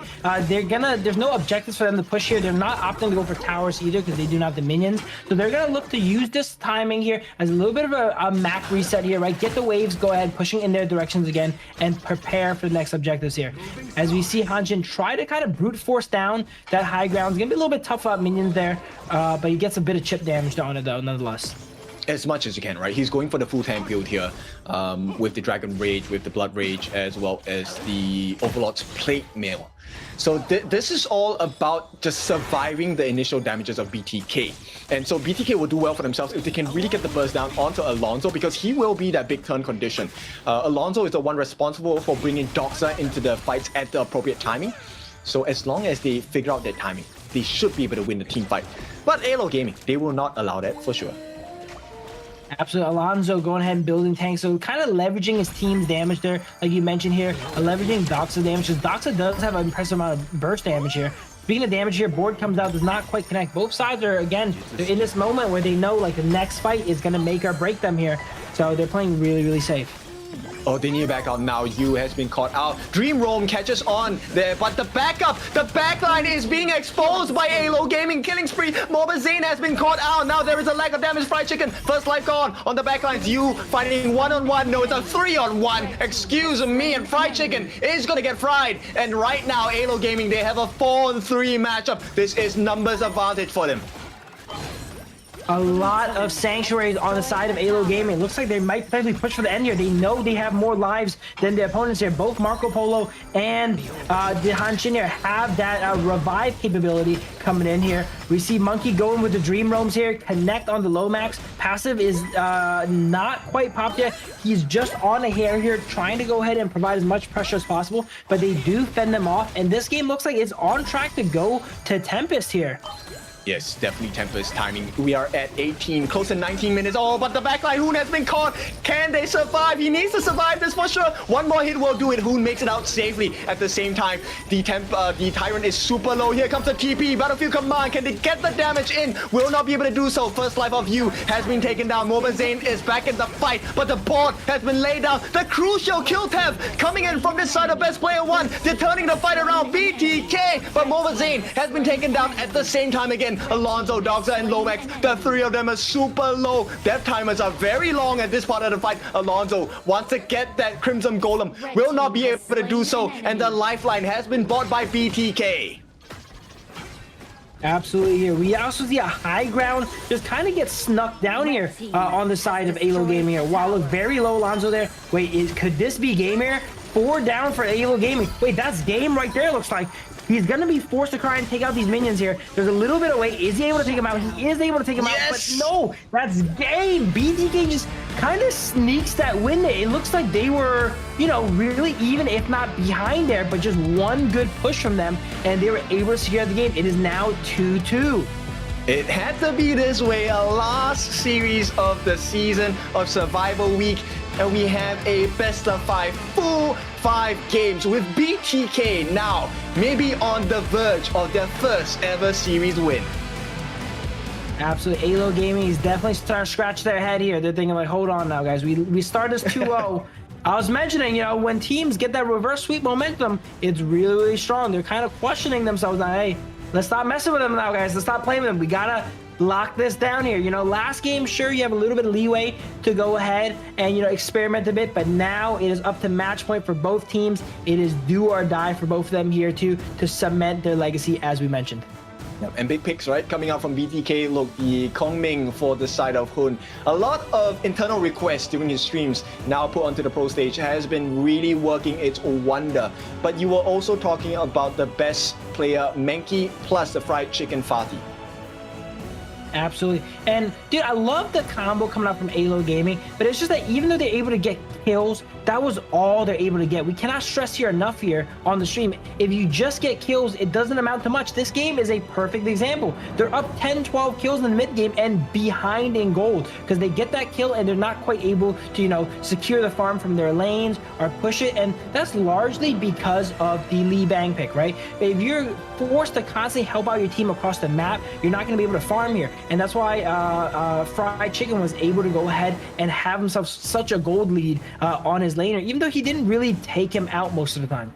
Yeah, the split push definitely works wonders, right? Especially wave management. And as the later the game goes, you definitely reap the benefits of having a tier 3 taken down. So the initial breakthrough into the base of the side of AYLO Gaming was really what turned and gave the advantage for the side of BTK. Now, the biggest question for BTK fans is, okay, let's take a look at the draft here. Let's take a look at the composition available for BTK. What else is after this? Yeah, both sides are definitely running out of picks here. And this is going to be one of the situations where, we're going to have to give AYLO the edge, right? We were mentioning they're one of the more veteran teams. They've been playing the game for a little bit longer. They have more of these heroes in their pool. I feel like BTK, they're kind of starting to, get at the bottom of the jar here for these picks here, right? They've used up basically every single pick they're known for. And going to game 5 here is going to really test what they have left in the tank here when it comes to picks.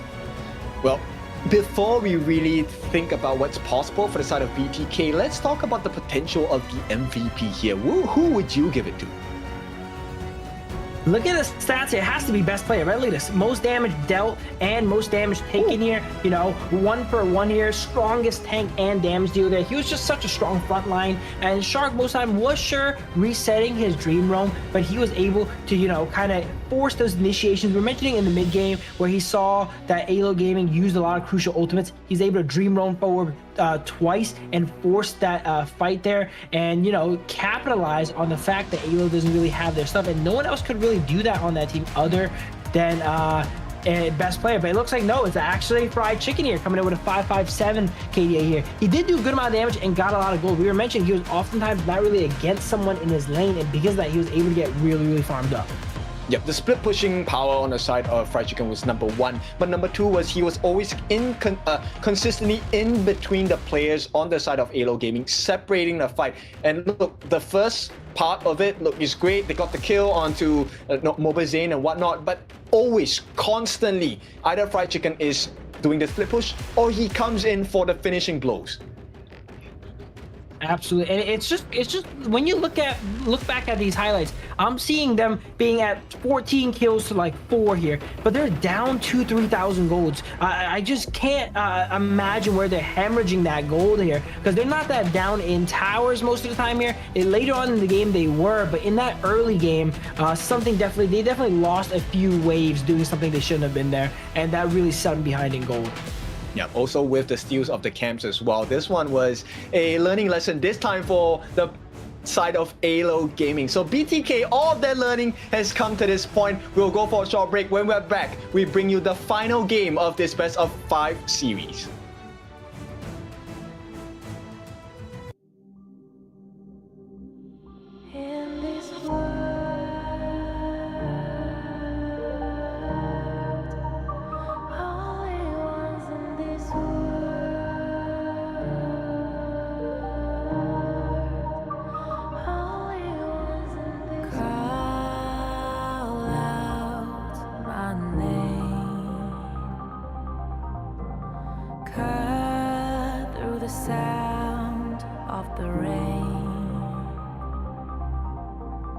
No matter how I feed the flame,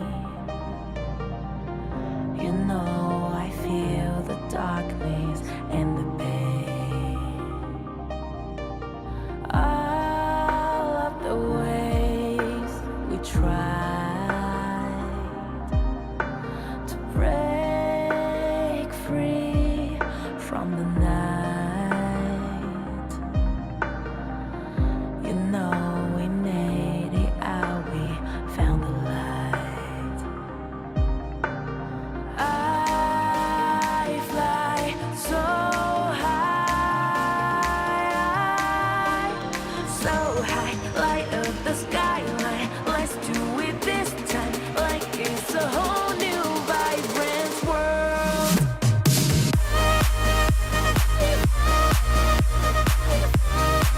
Like we're the only ones in this world. Like we're the only ones in this world. Now I see that I got everything I need. It's alright, I'm on fire, I'm alive 'cause now You have arrived at the last possible game of the last series of the day of Survival Week. We're talking about game number 5 between BTK as well as AYLO Gaming. It has been your favorite kind of tofu as well as Phil. So what's going to happen in this final one? Who are you going for? Honestly, I gotta go with the momentum, you know. At first, probably, you know, when BTK gets that one win on AYLO game, I'm saying, okay, they're gonna go ahead and lock in and clean them up the next game here, right? But the fact that they just lost that last game means BTK is up 2-0 on them. They're in their heads, right? They have the momentum. Sure, AYLO Gaming does have that potential, you know, they have the hero pool, right? But BTK, there's one of those teams that are very momentum driven. They're feeling themselves right now. They can go ahead and they're so close to getting that match win. And we have a victor here going to be crowned today here. And I think that's what's going to be happening.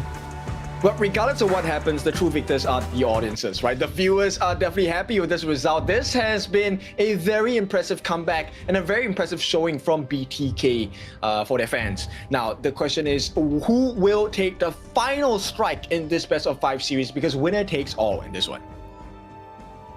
Absolutely here, and I'm very excited to see what the draft is going on here. This is going to be the ultimate test on their hero pool, right? 20 heroes on each side are removed from the pool and not allowed to be played here. So we're going to really have to be digging deep on what is going to be possible here when it comes to drafts, and it's going to test their coaches and players in particular, you know, if they can go ahead and formulate a draft with the pieces that are left.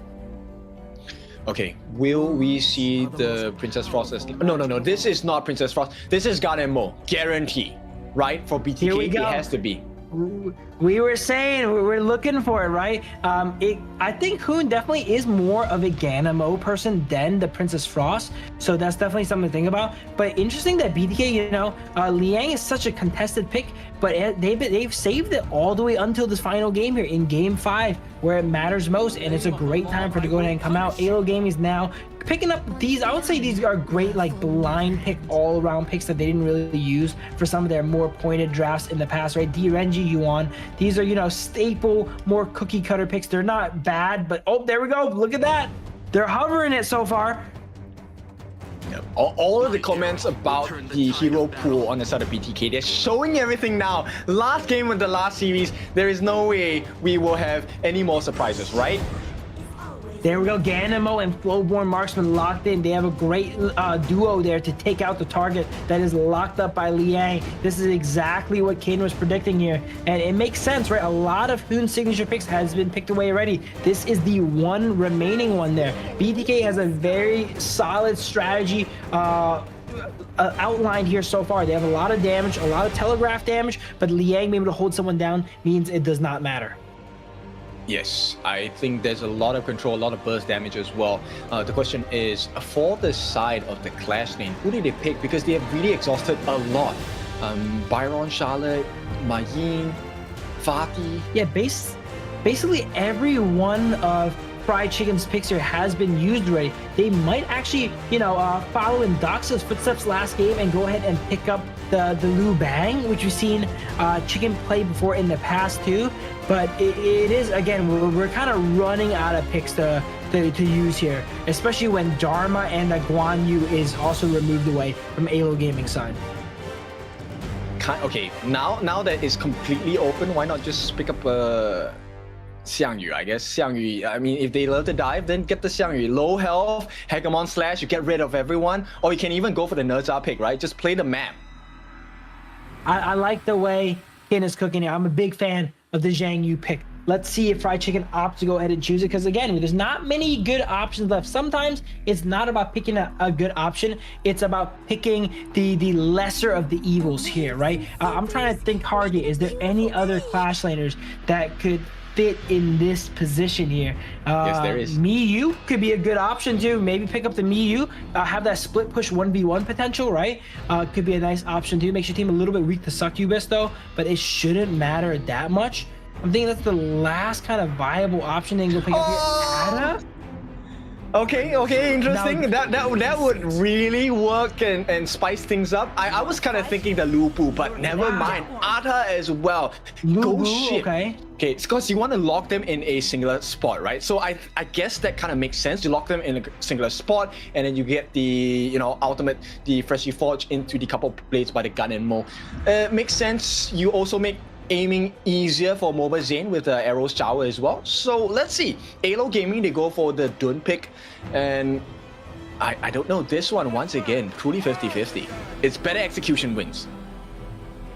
Absolutely. I like the composition side BK. I was thinking about the Miyu, right? But looking at their composition, if they do lock the Miyu, they're so squishy. So the Ada makes a lot of sense here to go ahead and work as a pseudo enabler, maybe using the Ghost Ship to lock someone in place for the Flowborn Marksman and the Ganemo, but also they just needed that front line, right? Their team is so squishy once they gone ahead and locked in the Fade. Their support is Liang, is not really known for his durability, so they needed someone that's really, really durable, and Ada is going to be one of the most durable picks in the game, being one of the few pure tank-style Clash laners.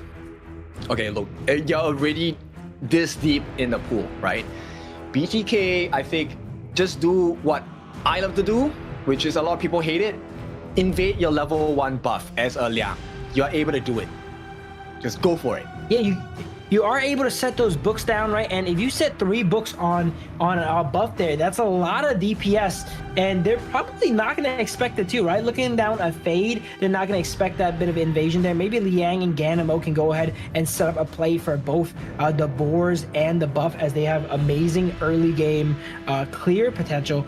But here we go. We're getting ready to go into the game here. Match point 2-2. AYLO Gaming definitely were not prepared for that. I was not prepared for that. I thought AYLO Gaming was going to take this, but BTK definitely showed us that they have some life in them here, and they are potentially able to go ahead and best AYLO Gaming. Let's see. I mean, the reverse is true as well. AYLO Gaming fans looking for the performance of their lifetime against BTK. And we'll see who is going to finish the day and finish the season with a major explosion.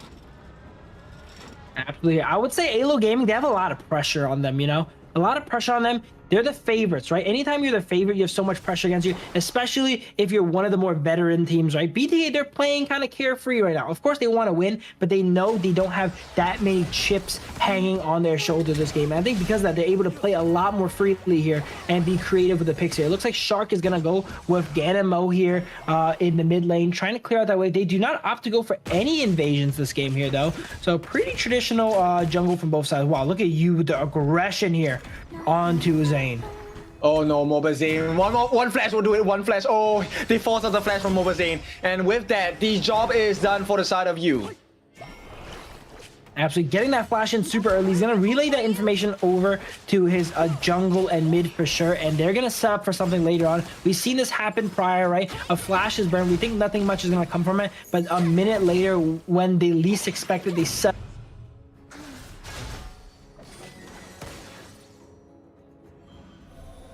advantage for now. Slight goal lead. Here comes the TP into the middle for the side of AYLO. They want to put a little bit more pressure. Mobile Zane does not have flash. This is a very scary potential.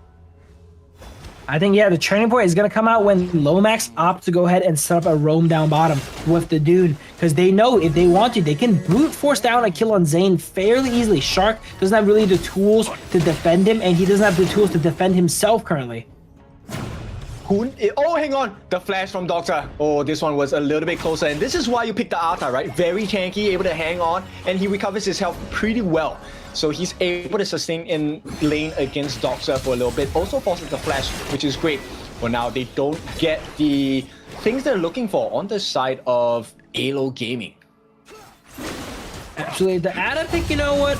It's not the most top tier pick, but I will say against someone like the Mayin that requires penetration. Oh, look at this. Shark gets dropped really low here. Lomax going super aggressive. Wow. Getting that skill 1 last second into the fadeaway there. Absolutely knowing the limits of their hero. We're saying they're running out of heroes. They do not seem to be running out of heroes at all inside AYLO Gaming. They all understand their heroes pretty well from what I see so far. Yes, and the biggest deficit for the side of BTK now is the fact that Alonso has made his way out with the Crimson buff as well. Oh, hang on, the stun comes in. Mobile Zane locked for days. He will be taken down. This one credited to you, and there is amounts of damage coming in from the side of AYLO. They should be able to crack this T1 down to at least half its health. So there you go. That's the signature, you know, AYLO play we were talking about prior, right? They've done this before. They burn that flash early, and they come in right before it comes back, you know, where Zane thinks he's getting ready to be safe, and they set up a dive on them, and that was executed perfectly. We called it a few minutes ago. They go ahead and call it out to their team and do it, and they've now just gone ahead and executed on it there. BTK looking to make a play on the Crimson Golem here as they get Dune kind of crowd controlled up, but he's really tanky, though. Yeah, right now the support is coming in for the side of AYLO Gaming. They will be able to melt fried chicken down. If they get a little bit more, they do. And that is BTK now having a third member fall in this first 3.5 minutes. AYLO Gaming are rampant so far. Absolutely, this is not looking good, but it's okay. We've seen BTK come back from stuff like this before, right? Last game they were down a bunch of kills and that was okay, but this time AYLO Gaming is looking a little bit different. They're able to actually maintain the gold lead. They're not just getting kills, they are getting farm and objectives as well though, so it's not going to be as easy for sure. They need more setup on the side of BTK. Someone needs to be able to set the tone for the side of Best Player 1. They go in, but it's actually Alonso that benefits off of that aggression. And for now, Mobazane, he's trying to land the arrows. Not going to be enough damage at this point. It's still too early for the farm laners to really step up and take the fight. AYLO Gaming, they see an opening. The Arthur jump is going to come in. That's quite a bit of damage. Where is the rest of the damage? The Unending Sorrow going to help out the side of AYLO. But during that chaos, BTK secured that first time of the game. And Best Player 1, that has been the best decision they've made so far. They recover a little bit of the gold deficit. Absolutely. It looks like the main there from Doxa was trying to go ahead and contest Best Player 1 for the objective. But again, we always mention this. You can't contest Fade when it comes to securing, right? They're able to unseal the objective in Jade and secure it there, so he does take that down. AYLO trying to make a play on Fried Chicken here in the clash lane. He is really tanky though. He burns the ultimate away from Yuan, but they are not letting up here. Now Hoon is here with the Ganamo to help him out and clear some of these waves. Yeah, I don't think they defend this. Lomax as well as Alonso, they're looking for an opening onto Chicken as well. Here comes the dive with the Unruly Blade. One more strike is going to do it. This time, Lomax secures it for the side of AYLO Gaming. They did manage to clear the wave during that skirmish itself. So BTK, they saved the T1 at the top. And in fact, they also benefit off of it. Moba Zane takes the T1 at the bottom, buys the Doomsday because of that gold.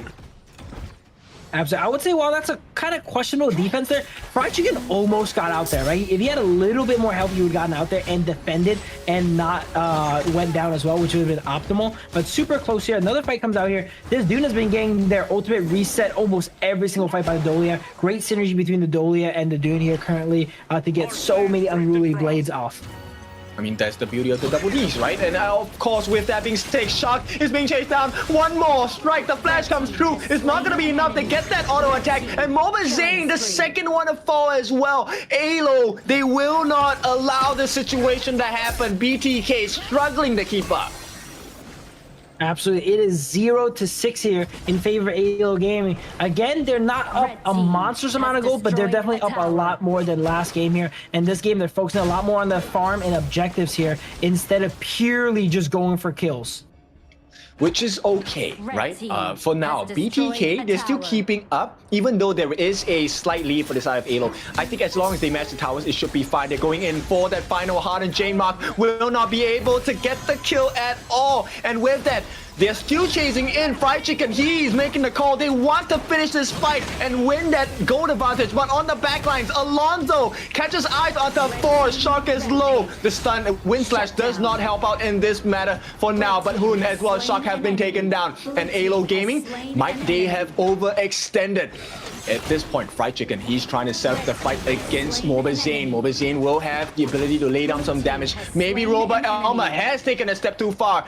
3 deaths for the price of 3. It's an even trade. But BTK, this is good recovery gold.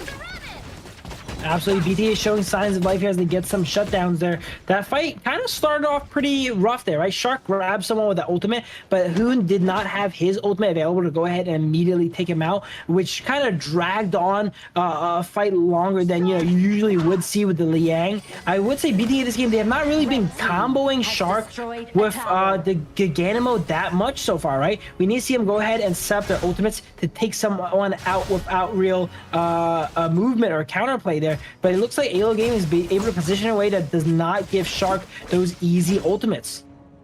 I mean, that's the whole point, right? When you know that there's a Liang in play, you have to be really careful about your positioning, as well as the information that you give. And this is one of the things that you has been doing pretty well. And one concern here I have is Lomax is actually going for the magic build. You can see Stave of Sorceries. He's going full ham with the extra magic output. Yeah, usually you don't see this full damage build from Yuan from mid lane, right? They usually like to go a little bit more tanky there with something like the Frost Guard maybe, but nope, Lomax is here to deal the damage and carry the game here. We see Ada go ahead and jump in and engage on Lomax though, but he's not threatened though because that is a full tank. Ada's not going to do enough to go ahead and cut through Lomax here as they go ahead and take positions for this Tyrant.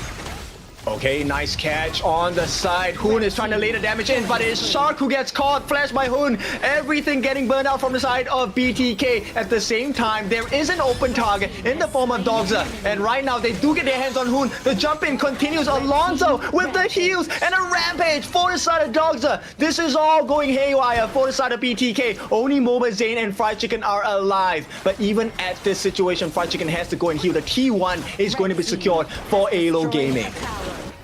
This is not good for side BTK. We notice they're a momentum-driven team, right? It looks like they do not have the momentum on their side right now. Yeah, but Alonso, he's falling low. This could be a nice surprise kill, and they do get that finisher. Shark gets the revenge here. Fried Chicken opens up the map for the side of BTK. They need to work a little bit more, but Fried Chicken a little bit too far. The flash comes in. A finishing blow from the side of Lomax. Gets out of jail for free as well. They're gonna try and get the catch. Dogza will get the kill before he is taken out. No, he doesn't even take a fall. And the T3s are open for the taking. AYLO Gaming, they're so far ahead. They have the damage. A rampage for Lomax as the T3s are on the menu for AYLO Gaming. As you mentioned, Lomax, that full damage build just does so much damage, and he does not have to worry about durability. Dolia goes in and resets that ultimate here. And then, no!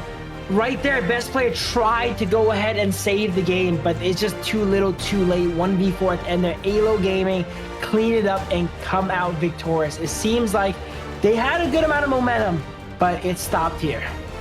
Yep, AYLO Gaming, congratulations on winning this final series of the Survival Week. They take this series all the way. BTK, impressive result, 3-2. Did not manage to get the win of the series, but they have definitely entertained the hearts of the fans today.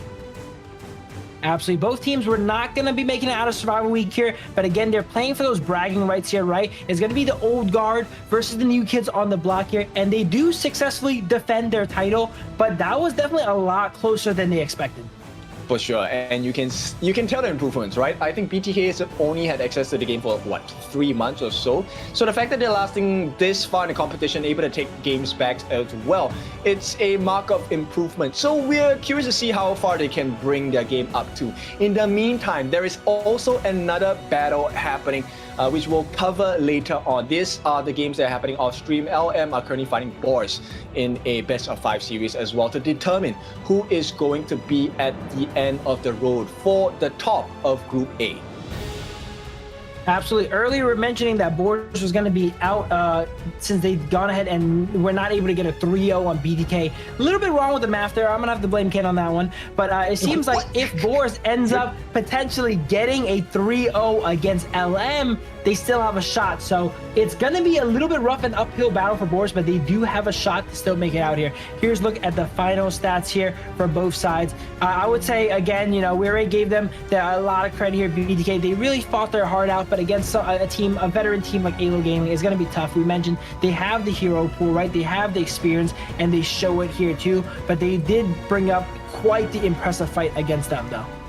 Yeah, to me, the biggest difference maker actually was Lomax. The fact that he went full greed, went on that full magic burst damage build with the Stave of Sorceries as well. Look at the damage, 69.2k. Yeah, in the bag in terms of damage dealt, hero damage dealt to the side of BTK. He was responsible for some of the most clinical stuns and damage across the board for BTK. Absolutely, and that build makes a lot of sense here, right? He doesn't have to worry about durability because he has 2 ultimates. Usually, enemies are not going to survive through 2 Yuan ultimates there. So he's able to itemize super aggressively here and just leverage his ultimate as his survival tool instead of building stuff like that Frost Scar as Embrace. So that was a great itemization there, and he used it really, really well, right? It's not greedy if it works out there, and it really worked out for him that game. Yep, and it fulfills 2 different win conditions. Number 1, you are self-sustaining, but you also save your team with the heals. And then, there's one more, the third one, damage. He was dealing the damage over the BTK. There was always a numbers advantage on the side of AYLO Gaming. Yeah, and it was on a hero like Yuan, which something like the Fade is going to struggle to go ahead and deal with, right? Being able to go untangible there is Fade's worst nightmare, because stop all of his damage. And then on top of that, Fade, when he jumps on top of you, and you go untangible there and you come back down, you deal a lot of damage back to the Fade. And Fade is not someone that can take the damage from someone like a Yuan, especially not a full damage build. Yeah, 32%, that is a lot. 8 kills in the bag for the side of AYLO Gaming's Lomax. And what a way to end the series, end the day, and end their tournament run as well. They will be rewarded with a small fraction of the prize pool available in this total 50,000 USD. Absolutely. After today, 3 teams are going to be going home here, right? So again, as Ken said, they had a great performance here, entertained all the fans here. I really appreciate all their hard work and performances here, and I'm looking forward to seeing how the remaining teams go ahead and fight it out here for that prize and the chance of being champion of the KMW. That's right. The prize is quite a big one because not only do you get a little bit more gold in your bank account, as we call it, it's going to be 10,000 USD for the winning team, but also the coveted ticket into KIC, where you get to meet the best of the best across the world and you play your hearts out in Philippines. Absolutely, and you get your chance to go ahead and, win even more, as you mentioned here, right? So that's going to be very exciting here. So we're going to have to be saying goodbye to a few teams here, which are BTK and AYLO Gaming are confirmed. Boars Gaming and LM are still in the cards here off stream, depending on which one they go ahead. Okay, we just gone ahead and got news that LM 3-1 win. Boars Gaming needed to go ahead and beat them 3-0. They got 3-1 there. So LM is going to be our team coming out here from Group A, and they will be facing off against Twisted Minds next week. And what a turn of events, right? Because it's actually BTK responsible for LM going through because they took 1 game off of Boars Gaming. If they did not do that, Boars would still be in a position to be able to qualify as the final team in Group A. Absolutely, and this is kind of shake-up not many people expected, right? LM, they're the underdogs. If you asked everyone here, at the start of the KMW, to rank the teams, LM would not really be near the top, right? They're near the bottom, but they're showing here that it doesn't matter what we rank them, right? They have the skills and they're able to pull through, and they are so far, they could go up, but so far they are the 4th team in the KMW. Yes, it's, there's always opinions and then there's facts, and the fact of the matter is LM are now standing atop of Group A. But here's the challenge. They have to go up against Twisted Minds. That's not going to be a fun experience, but that's definitely going to be one of growth. So we'll see how they perform against the former champions of KMW Spring Season, 4th place at KWC. And let's see if they have learned enough to put their fight against Twisted Minds. Absolutely. Hey, we didn't expect them to get out of Group A or be at the top of Group A, right? We're not expecting them to beat Twisted Minds either, right? Because Twisted Minds is the favorite. But they have been kind of subverting expectations, right? The whole time, you know, everyone's been doubting them. People have said LM is potentially, you know, one of the bottom tier teams. They've proven otherwise. I would say against Twisted Minds here, you know, people are going to say they're probably not the favorites here. Can they go ahead and prove otherwise next week and cause quite the upset? Because again, this is one of the lowest rated teams here versus the former champions, and they're battling out, and they have a shot to go ahead and create a massive upset. This has to be the best Cinderella story, as well as the best David versus Goliath story, right? Because they are a team, this is their first season into KMW. And imagine if they're able to take down the previous champions of KMW Spring, that will be a huge marker of success for them and the growth. But then there's also other portions of the competition where we're looking at 9Z Globant, who has had a wonderful uprising in the fall season of KMW. They are now second place, the OG, and we will get to see in the winners semi-final whether they can really make the current champions of a fall season KMW thus far bleed. Absolutely. I think we're seeing a lot of, you know, air quotes, upsets come out, right? We didn't expect 9Z to be so strong. They end up being the number 2 team so far here, right? Same with LM here. So it just goes to show anything can go ahead and happen here. Here's a look at the matches today. 2 BTK matches here. We have BTK going 1 win, 3 losses versus Boars Gaming here. Then we have OG versus 9Z going ahead and taking a nice little 3-0. So OG squarely on top still, you know, proving that they're the top dogs. And then BTK fighting their heart outs in this final match and going 2-3 versus AYLO Gaming here. Again, it was expected that AYLO Gaming was the favorites here, but BTK definitely gave them a fight and a run for their money. For sure. So these are the current standings of what is happening Group S and Group A. So Group S, we have OG all the way at the top 4-0, just taking 1 match loss in terms of the win-loss ratio. 9Z Globant 2-2, 6-9, and of course Twisted Minds unable to find a series win so far in Survival Week, so they will be 3rd place. This means they will go up against LM, who has registered 6 wins and no losses in series, but they did take a couple of losses in their games, 4 games to be exact, as they put their highest hopes up against Twisted Minds. Absolutely. While LM has been playing against, you know, weaker teams here, right, in the Group A, we cannot understate they went 6-0, 18 wins, 4 losses. And you compare that to Twisted Minds here, 4 wins, 12 losses here. Sure, they're against some better teams, but I think this gap here is going to be a little bit closer than people think here. So next week, we're going to see a pretty solid game here, and the loser's going to go home, so both teams are going to have to put everything on the line.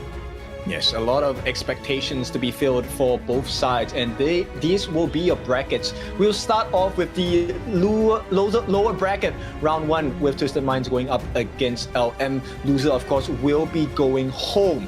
And then we'll bring you to the winners bracket, round 1, where OG take up 9Z Globant.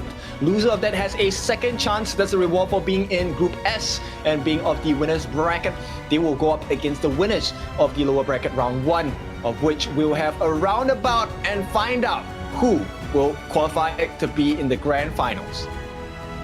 A lot of action coming up. I'm pretty sure they're going to go ahead and pack that into 2 days as well too, right? First day is going to be the lower bracket one, and then the upper bracket one, and then the final day is going to be the finals as well too. So a lot of action coming up. Make sure you guys are subscribed, tuned in, so you guys do not miss out once we go ahead and cover that. Yes, and because this is just the first part of a very exciting series, they also have to play for the last call, the qualifying, the KIC, where the East side is going to join us, as well as WKS. So with that, it has been fun. It has been your favorite kind of tofu kin dofu. With me today has been Phil, otherwise known as Humus. Any last words? No, it's been a long day, but it's full of action here. I'm tired here for now. I'm sure you guys are at home too. As again, check out all the socials, check out Kin, check out my stuff here. Drop a like, subscribe, and we'll see you guys next time.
turn it back.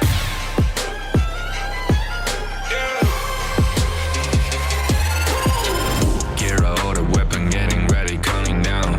Pay attention to the challenge, tell me where you from. Gotta be tough, gotta be strong, gotta be savage animal. Every time you tryna push me down. Look at me, I'll be lying down when I run, and I'll make a sign, I will catch you. Watch out, it's better for you, got no mercy. Look at me, I'll be rising. Carry the season, you gotta down, gonna wibble. You never hesitate for another moment, but my bone is golden. I'm invincible, just let them know. I can show you all the glory I own. To the drunk, go find a way to the palace. I'm waiting. Go, different market we go. It ain't a river, tiny bed. Storm is coming, tide up your cold. It's my kingdom, fire growing up. We the kings, it's an honor showtime.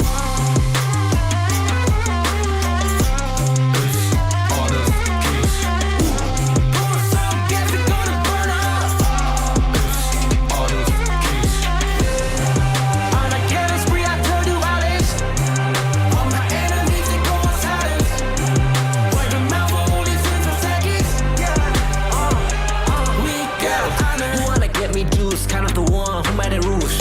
You have night to choose, only one way, got night to lose. I can see it, I'm gonna show them. We got no crime. We bout it 5 as 1, crash in pieces, you can cheat. First blood, double trouble, then I take a pen, I kill. All you do is sweat and look at me still victory. Say. I've triggered my soul down. For my pace. We the champions screaming, I'm invincible. Just let them know I can show you all the glory I own. To the drunk, go find a way to the palace. I'm waiting. Go, different market we go. It ain't a river, tiny bed. Storm is coming, tide up your cold. It's my kingdom, fire growing up. We the kings, it's an honor showtime.